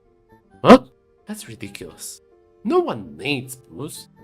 Not that I know his backstory or anything, but like, if you're gonna drink, you should do it to have fun. When I'm drunk, I always have the time of my life. That is what booze should be for. Same thing could be said for music. No, that's not. That's different. I need to make a living off of it. Those successful musicians own massive mansions. They go to fancy clubs and parties. They eat at the most expensive restaurants. They have rabid fan bases and, God, they live in yachts. Not that I ever want to live in a yacht, but you get my point. I just want to not worry about money for rent, food, transportation, medical bills, insurance, clothes, instrument repairs, all while doing music. I gotta keep working and working until I make it. That's the only way to become successful. Life goes on. No, I completely... And that has worked out for you? What? Are you making a dig at me? I helped you. I was nice to you. And now you're acting like a jerk? Why?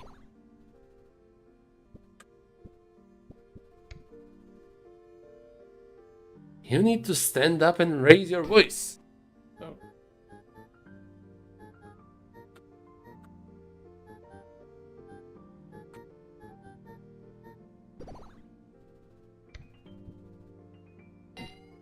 Why do you make music for? I write music for... I don't know. I haven't really known for a while. I write what I feel, but I don't know who I'm writing to. What am I making music for? Is this for money? Fame? To make a living? None of those have worked. Why hasn't it worked out? When I was young, I used to write music for my little brother. He loved it. He'd spend hours just listening to my performances. But we parted ways a long time ago. I don't pause, I guess.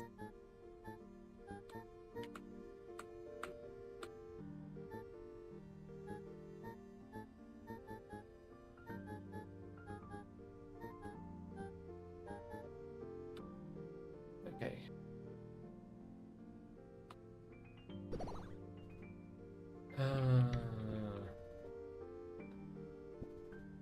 That's one way to see it. Nah, you should move on. I've already moved on. I moved on a long time ago. I've written music for...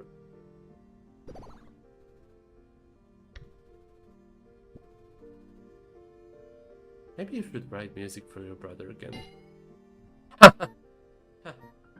Yeah. God, I haven't seen him in so long. We grew up in a cult. Every day I had to fight my parents over some inane crap. Don't do this, don't do that. It was suffocating. But I would play music for my brother and we'd sing together in my room. We laughed a lot while singing too. He always got the words wrong. Then my parents really blew up at me one day. All because I painted my nails. And on that day I decided to run away. Well, I'd thought about it a lot before. But on that day it was cemented. I would not live there anymore. I refused to live there anymore. My biggest regret is leaving him behind. But he'll be okay. Cults aren't so bad if you fit in, and he's the biggest goody two-shoes I know. Just wish that... Yeah, the good boy is Lydia's brother. I want to write a song that captures how I felt about growing up there. I think it would go something like this. I'm godless but with heart, and you're heartless with your god. Toasting our mutual surrender, you in your heaven locked in a box, and me in hell wearing my bright orange socks. Through the moonlit window in my room I look up, while you on your pews raise a golden cup. Obsessed with your emblems of love, but not the love they're emblems of. Among the stars and earth and trees you sing and loud your joy of truth. But all I hear is the lack thereof.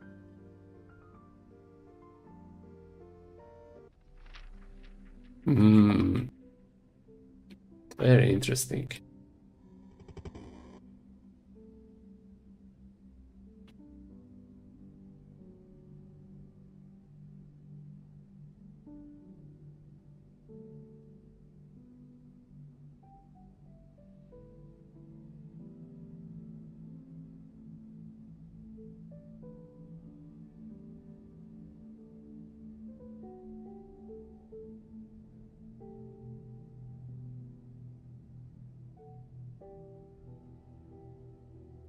Okay, not sure what exactly do I do. A letter from the Grand Archive of Moments dated 94593EX. Oh, I have to click another one. They have found great levels of activity from this world. And yet our scouts have been unable to pick up on any meaningful mortal life to extract moments from. We are operating in Grand Archival plane space. Failure to provide a sufficient level of moments to extract will result in planar obliteration. Please rectify this issue immediately. We will continue monitoring you. Signed, the Collector.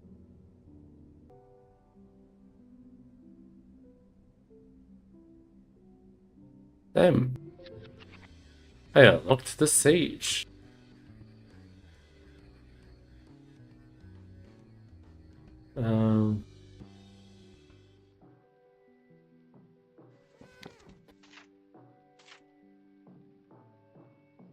Okay, so down there.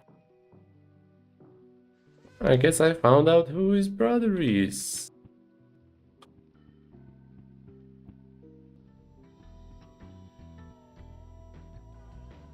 Wait, is this the right track? Yeah. So if I go to the good boy. Yeah! Well, I wouldn't really know. I wish I was good at music, but I'm not really good at much of anything.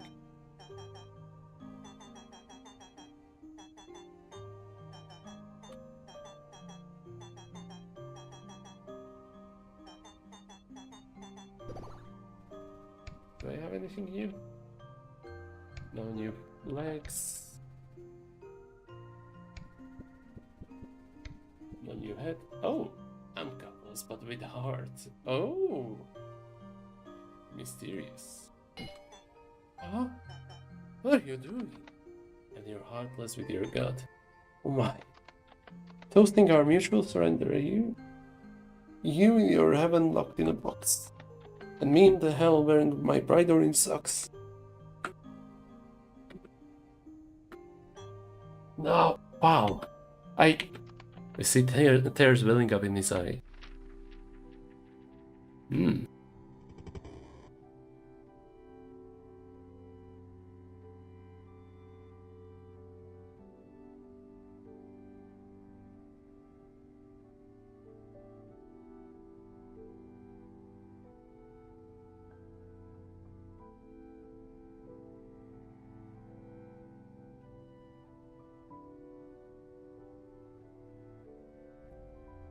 I spend my days patching holes, riding collapsed buildings obscured by the smoke and shadows, aligning infrastructure, writing crooked paths. I need not touch the monuments, the great murals. Their beauty whips me into a fervor. I do everything I can to protect them, to sustain them. Oh, I love you.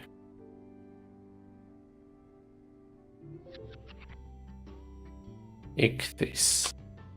That's a fish. No, this way. Thank you. I needed someone to snap me out of my reverie. I can only fool myself for so long, and now that I think about it, I feel kind of embarrassed. I was so focused on trying to make it big, and because of that, I forgot the reason I even make music in the first place. It's freeing though. Exciting even. I can think about whatever I want. Trust in the ways of the world. Dude, what are you even talking about? Oh yeah.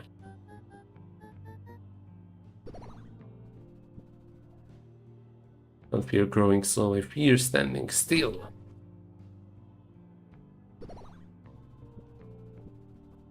Please think it over a bit more. What will you think about? I want to finish this current song first.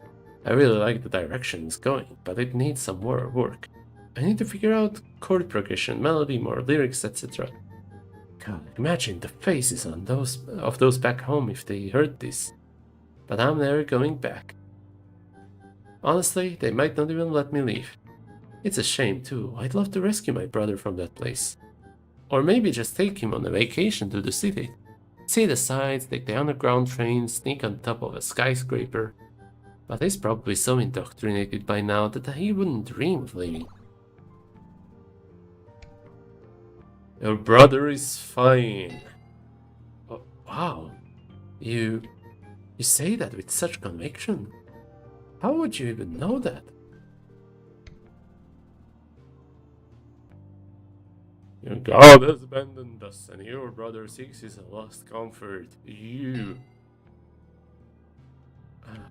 Okay, so first off, if literally anyone else had said that, I would have been really weirded out. But for some reason, when you say, it's almost like I'm convinced it's true. But I can't see him again. He wouldn't even recognize me. I used to be different, and I doubt he'd be cool with that.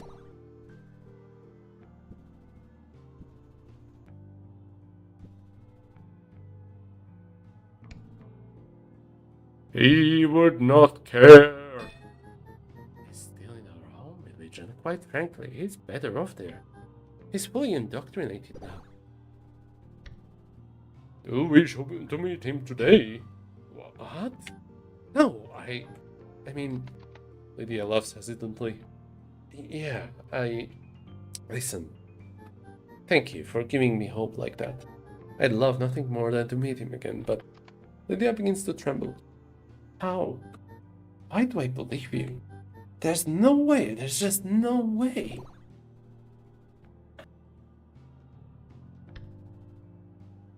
Go to the cafe, he will meet you there. Oh my god. Okay. I'll be there. I mean, I should at least give it a look. A look can't hurt, right? Yeah, it wouldn't hurt to look. Alright, I'll be there. But you better not be lying to me. If this is a ruse, But yeah, I'll be there. I really hope you're telling the truth. Okay.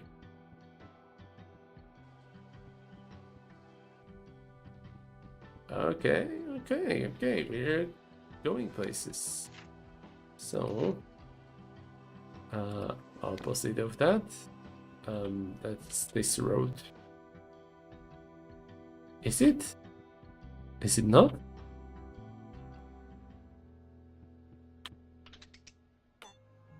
Thank you. Oh, hold. Thank you. I really enjoyed that. But there's one thing I don't understand. What did you mean when you said orange socks? It means to live freely without expectation from others. Really? I still don't understand. How can a pair of socks carry something so full of meaning?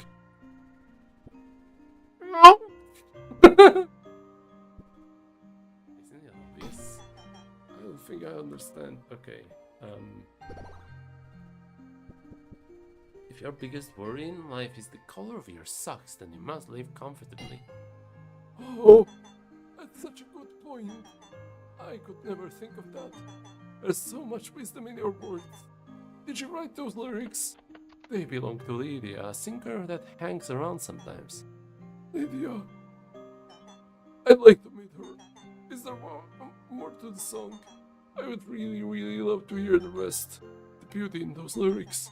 Lydia must be the wisest person in the world. Maybe she could answer those questions I've been wrestling with.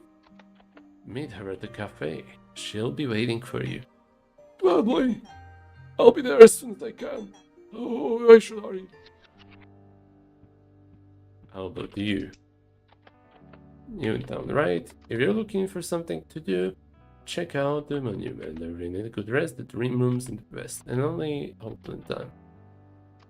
Cafe, serve food there. Okay.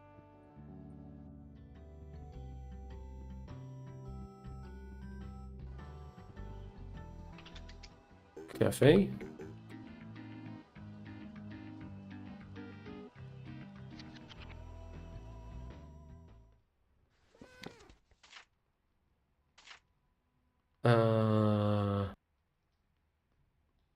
Oh, cafe is all the way up. So that's not this. Salt Sleep Street?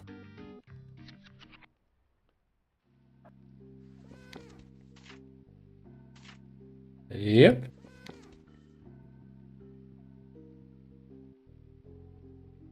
No, down.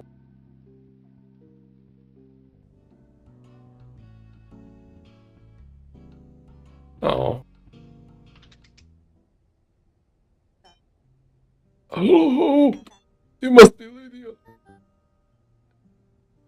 Yeah, that's me. Nice to meet you.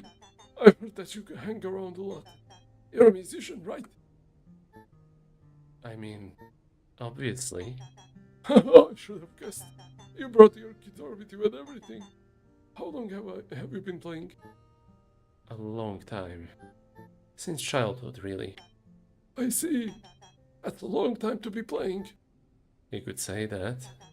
Surely you're really famous. You would be surprised. Oh, you must be even better than I thought. Goodness. Oh, I'm not bothering you, am I? No. Sorry, I mean, I don't mind. Oh, good. I get a bit worried about that sometimes. But I'm glad you're not bothered. Sorry. You don't have to apologize for everything all the time. Oh, yeah, you're right. Wait, I only said sorry once. You just have that kind of energy. You know? Oh, I knew you were wise. Sure. Anyway, if it's not too much to ask, I would like to request something from you if that's okay. Shoot. Could you sing a song for me? The one with the orange socks.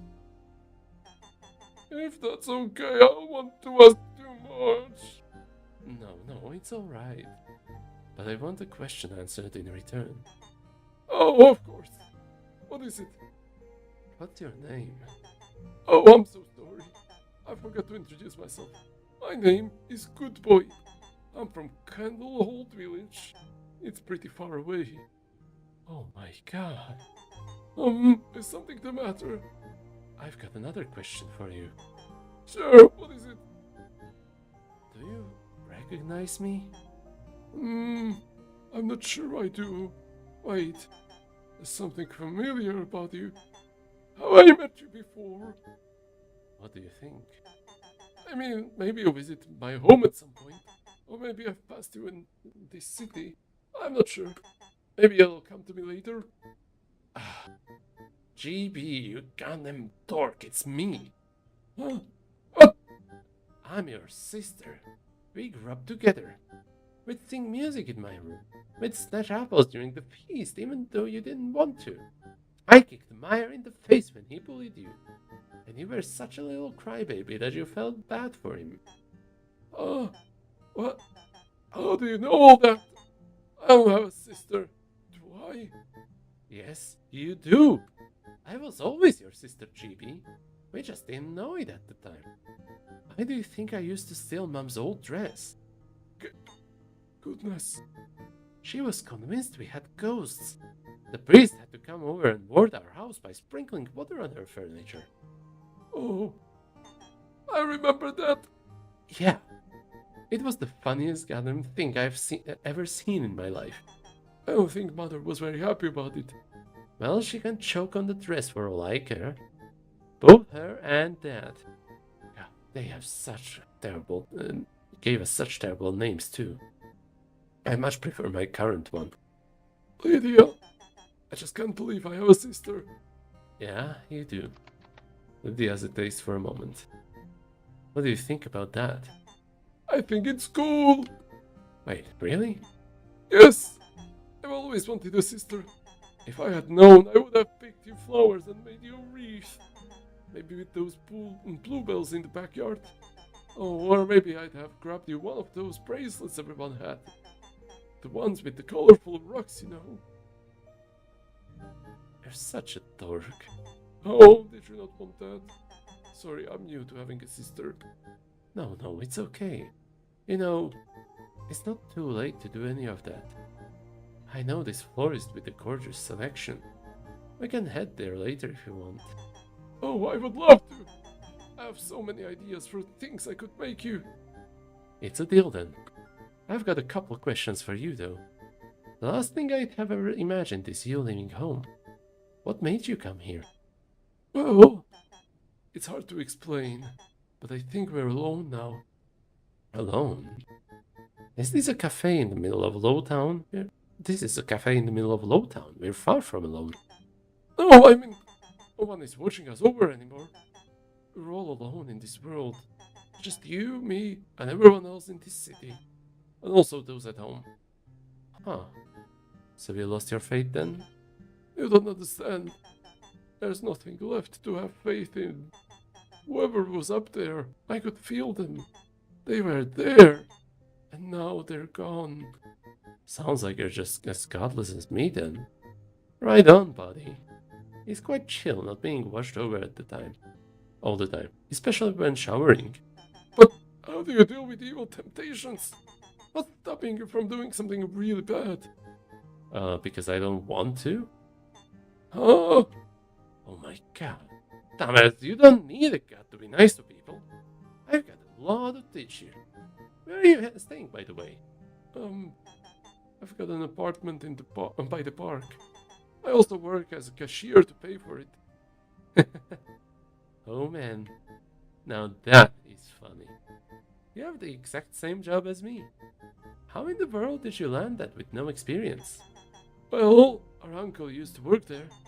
He made a phone call and got me the spot. Damn it. Can't believe I didn't think of that. That would have made things so much easier 10 years ago. Listen, why don't you come to my place tomorrow? We can catch up more, play songs together, have a nice meal, you know.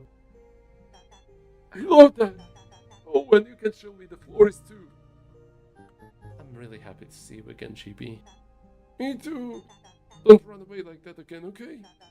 If you don't mind, that is. Wouldn't dream of it. Oh.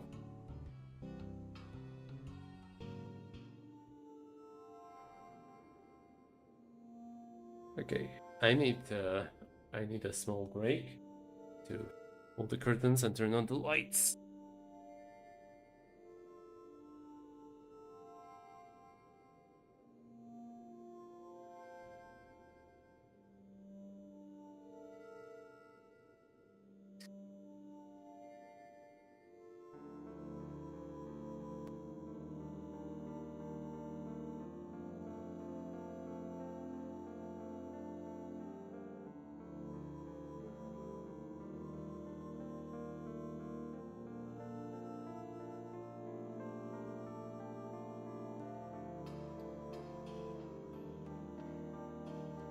Pretty neat so far. Let's hear it. Well, You admit that was cute, don't you? Oh look, we did a good thing. But we're still no closer to figuring out what happened to this god. We should go check in if the track is clear yet, so we can move on from here. Not that there's anything wrong with here, just we have a job to do. A dumb, stupid, impossible job. Yeah.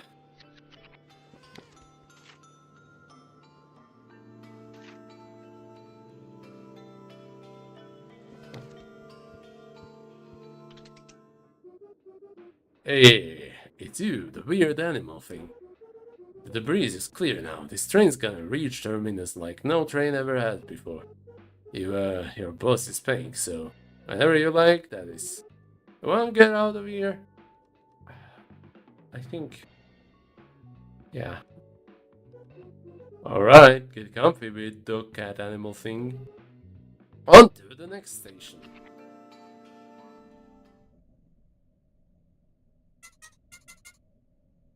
What a mess. I've never seen anything like it. A whole world just left to rot. What kind of god are we trying to find exactly? And it doesn't feel like we're any closer to figuring out what happened to them. I bet lately is probably the weird moments you've been extracting. If you can keep doing that with all the people we meet, we might be able to piece something together. You hear a gigantic crashing noise. The train halts suddenly. Oh, come on! What is it now?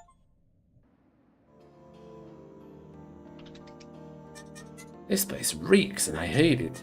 But I bet at least someone lives here. We should snoop around, you can do your thing. You know, that thing you're good at. It might be our only hope at this point. Ooh, it's a whole different city.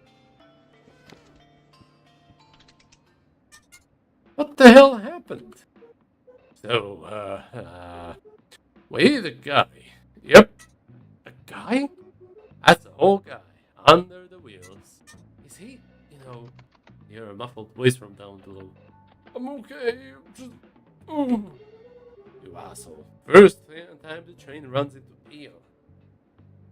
First time the train runs in eons, and you decide now's a good time to play on the tracks.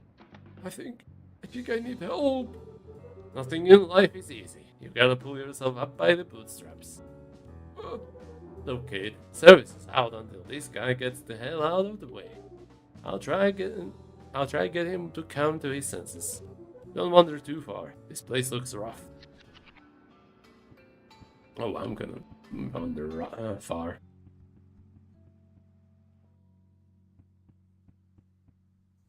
Is this a thing? No. Oh, hey, Gregor. From Metamorphosis. I used to take the bus before I moved here. And before I took the bus, I took the train. Before I took the train, I think I used to walk around. And before I walked around, my mother would push me in a stroller. Okay? Reflections.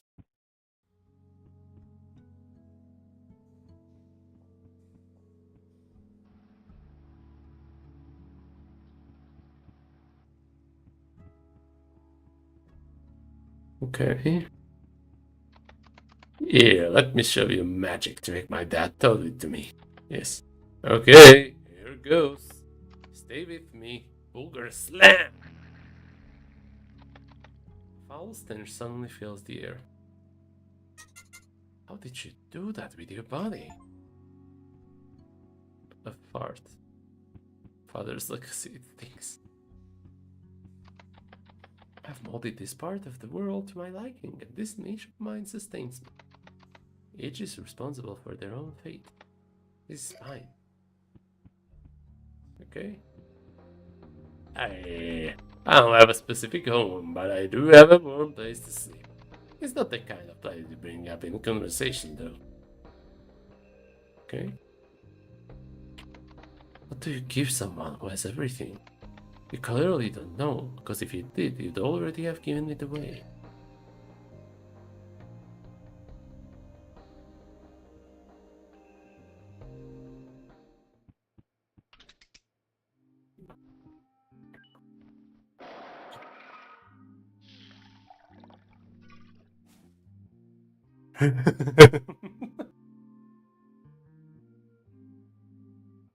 I'm trying to come up with some voice. You are thirsty. Drink this! Wait, I think that came out wrong. What did the video say again? Ask first if... Right. Welcome here, guest.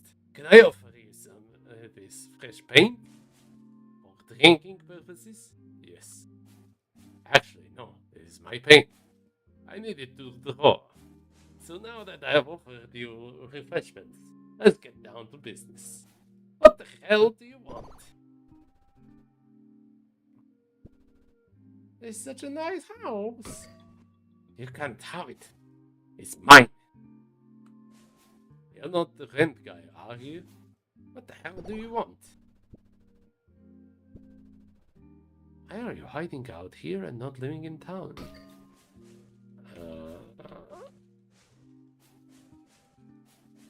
What the hell do you want?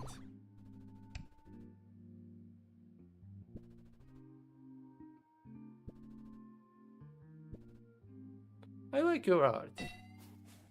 Ugh, another trash panda finds the trash can. Why am I not surprised? Of course you want to buy this garbage. You and every other tasteless patron that comes to this place. Art is subjective, is it not? Don't give me that pedantic bullshit. Only if it would make you happy. God, you are one of them after all. Of course you want to buy garbage.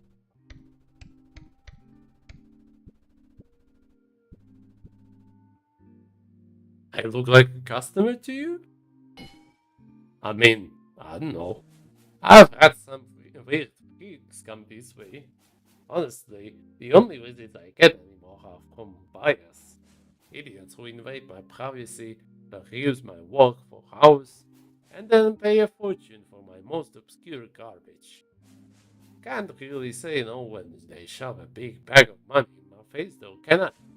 At some point, one of them really pissed me off, so I decided to draw them the most anatomically disfigured piece I could. And get this moron was so happy with it that I got double the commission as a tip. What is wrong with people? This is a freaking clown world. I'm sick of it. No one sees things for what they are.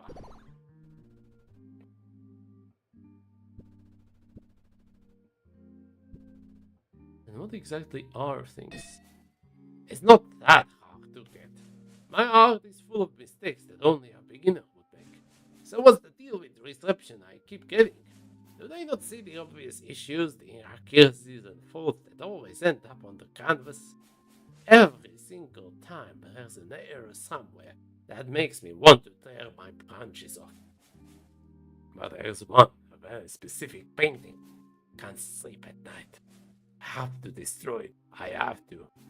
Can't be at peace until I know it's gone. You saw it already, didn't you? Okay, so why can't you just let me have this?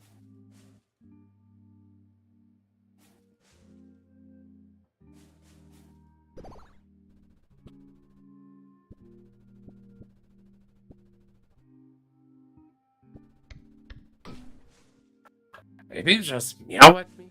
You think I speak cat? Come on, what is this? Ugh, quit trying to change the subject. Beyond that, beyond. Okay. That sounds nice and all, but I really didn't want to hear that right now. What about the meaner vibe?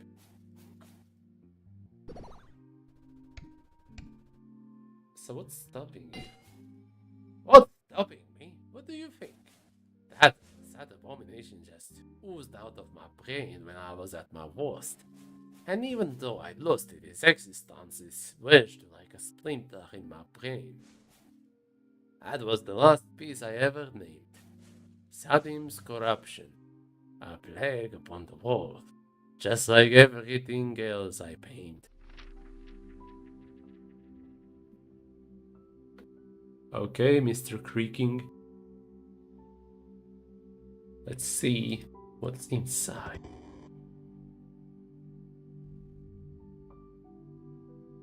Letters have stopped. Yes, they have. Aren't you proud of me? I did it. I finally made the world. I am. Isn't it wonderful? So many hearts beating all at once. I don't even know whose voice is whose. Is this the white? Or is this the white? I know that this one is black, but like it could be black outline text. Say something,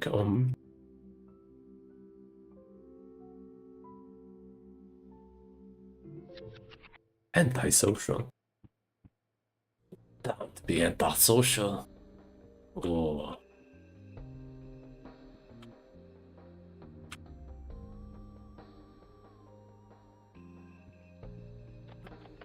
From here they look like little ants. Go little ants. You don't look like an ant. Met everyone in the pipelines. Okay.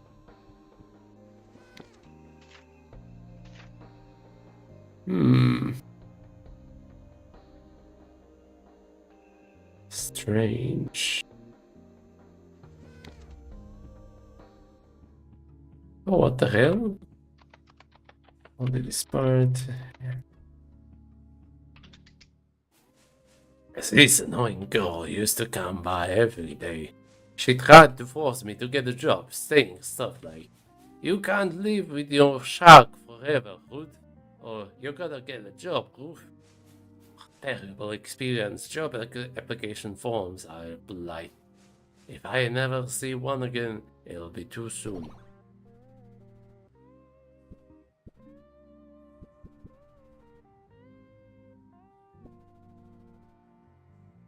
There's nothing you can say to convince me that isn't lame as hell. Oh, what's gotten into you? Was it something I said? Are you mad at me? I always make people like you mad. The nicer the garden, the dirtier the gardener's hands.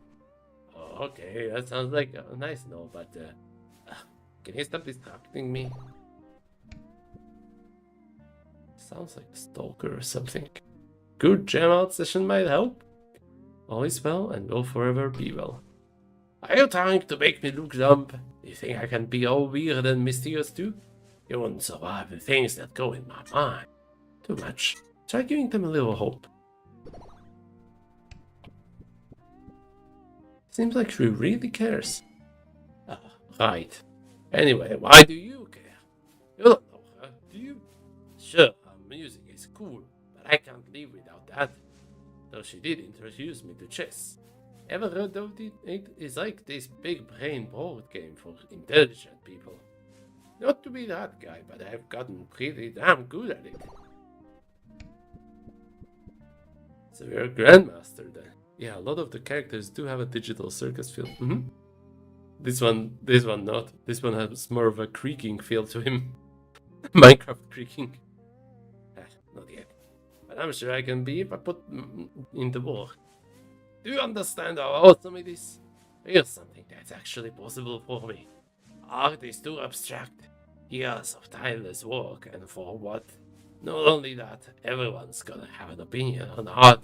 Impressive perspective fidelity, or these colors make me feel a certain way, or even, actually, people would buy this.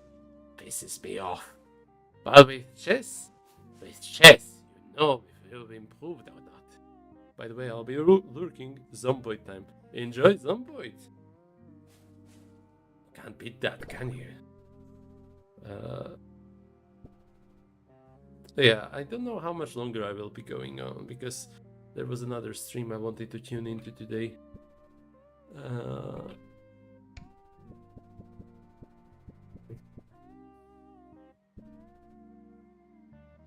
You totally can, pretty easily too. Go ahead and try. Maybe I'll teach you a game sometime. Percy was talking then, but with chess? Oh, no worries. What can we do to further ourselves?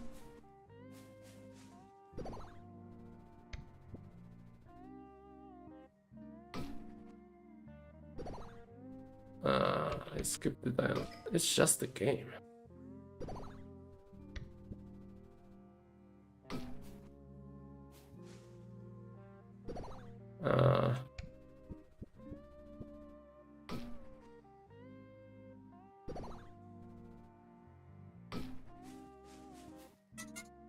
You can't just say that. Have you tried the mysterious answer? Get weird with it. Mysterious, you say? And with whom do you play against? A community hall. No, not literally, but there's a chess club there that used to be super active. Love that place. I played circus around everywhere. Lydia was like the final boss. I have yet to cross her off my list though. Pretty funny since she introduced me to the game.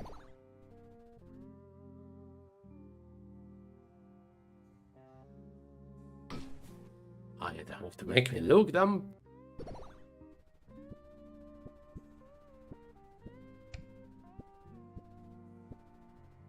Well, what if I played the little tune? That wasn't funny. Look closely. The light. Don't you see it?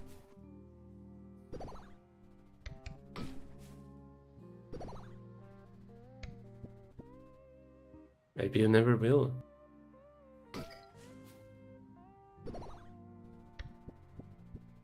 What the hell? I know her! Why, seriously? Are you a fan? Did she finally become famous? Is she touring right now? Why didn't she invite me?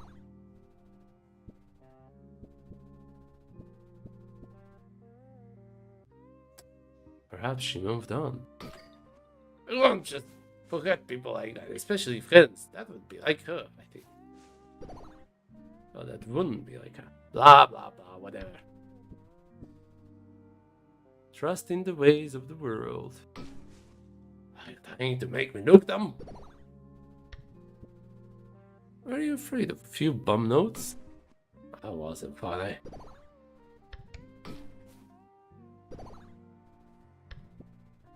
I believe she's touring now. Oh, huh. That's a shame. She deserves a big audience. Either way, it's cool that you know her. Ever played Lydia in chess? She's really good. I've practiced extensively since our last game. Next time's my win for sure.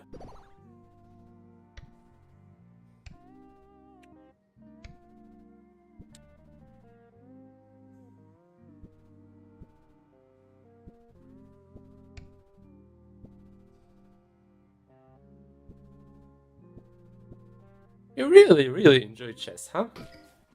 Is that surprising? I already told you it's the one thing that makes sense in this stupid world. Win or lose, at least you know that where you stand. I've practiced successes since our last game.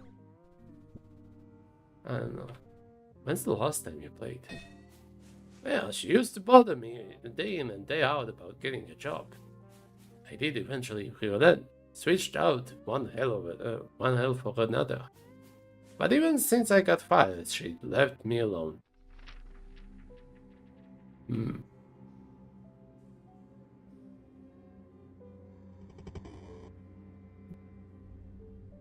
You know, now that I look back, I don't really remember building this road.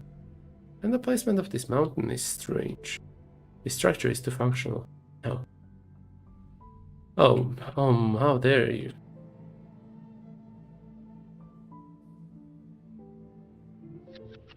Pitiful.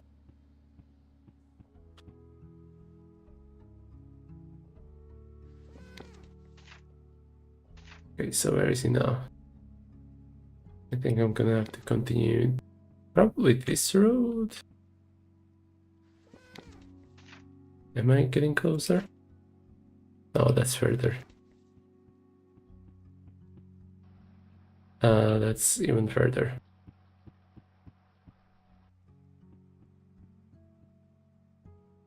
I don't know how much longer I can actually handle. This way?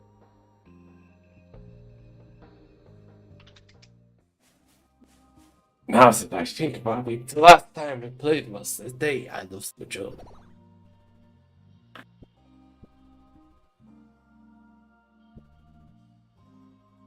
Perhaps these things are related. I see what you mean.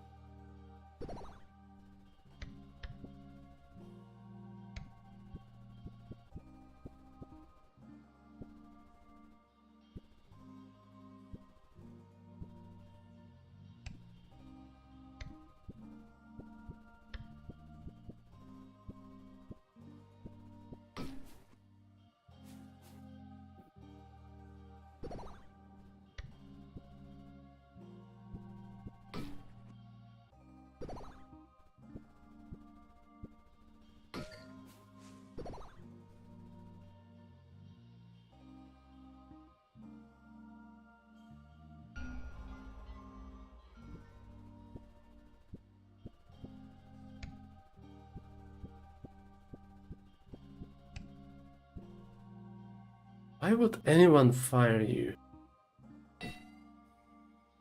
Not sure. We were in the middle of a tight chess game when the boss walked in. Took one look at me and told me to pack my things. Not sure what I did to deserve that, but I'm glad to be out of there. Kinda wish Lydia would have stood up for me though. But it's whatever. She can apologize next time she visits.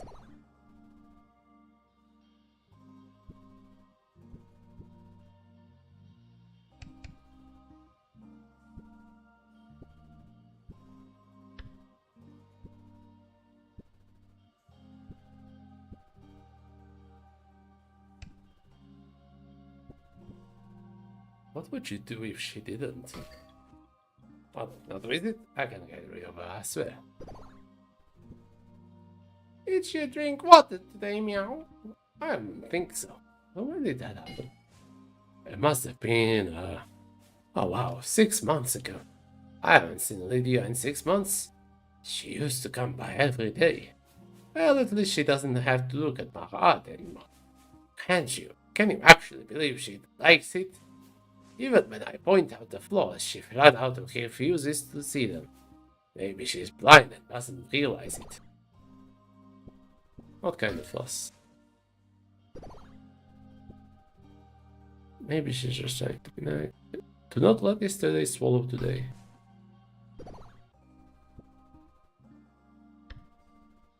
You are divine in nature, fear not diminish. Hardly the sweetest sound I heard. Maybe your art just doesn't suck? No, it's not good, not even remotely. The more I complete a piece, the more it disgusts me. A canvas is most beautiful when I haven't touched it. But I have to finish them. I've practiced my whole life. And Rant isn't free. The longer the string, the higher the kite flies.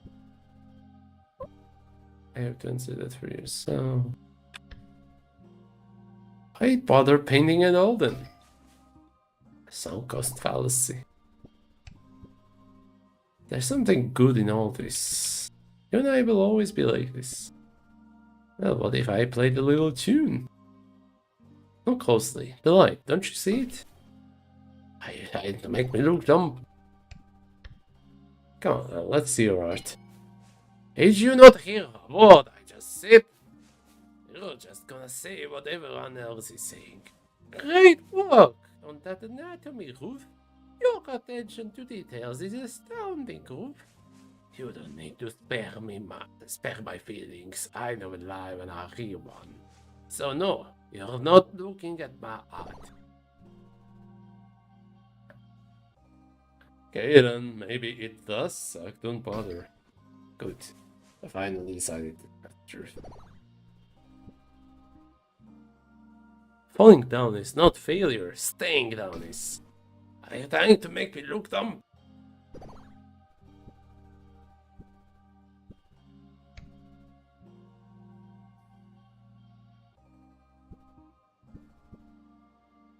Oh, why not? You'll say something equally useless. I can feel the emotion through the canvas or some garbage. People are predictable. You don't need to spare my feelings. Choices exist to be made. Okay. Why do you hate your art so much? No, I love my art. Can't you tell? Why would you ever think otherwise? Have you ever felt like everything you touch becomes worse? Like a reverse Midas touch. Funny how that works. The touch at least started off as a blessing before the king. You know. He didn't even get that. I didn't get that. The malediction swept over me the moment I picked up a brush. Sadim's corruption. That was my attempt at capturing this curse. Ah, I even suck at naming things. How did you come up with the name? Sadim is Midas backwards. I thought it was clever at the time. Now it just makes me want to cringe it to the ground.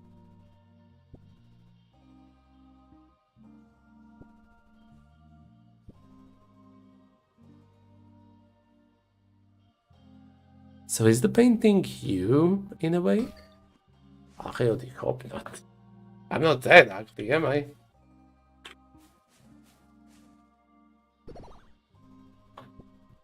Blah blah blah, whatever.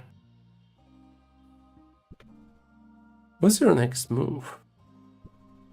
Are you afraid of a few bomb notes just in the ways of the world? I can help you but agree. Your words wound me. I can't bear it. Hardly surprising, really. Oof.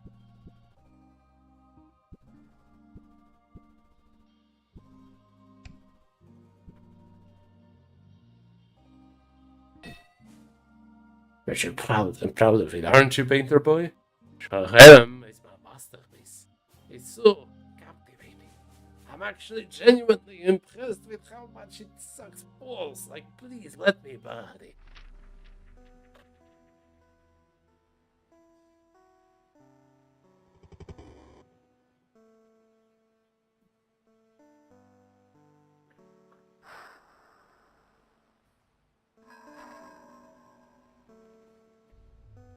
Was it not beautiful?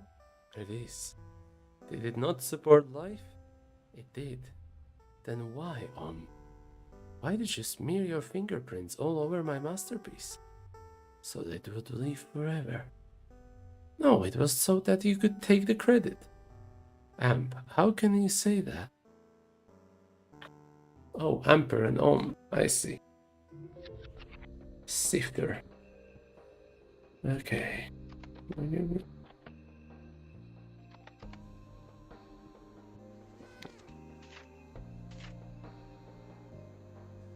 Oh, fuck. Okay.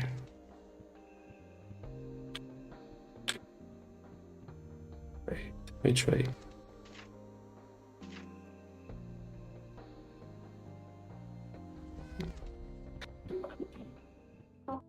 I think I'm gonna just walk to where he is currently and end it there for tonight.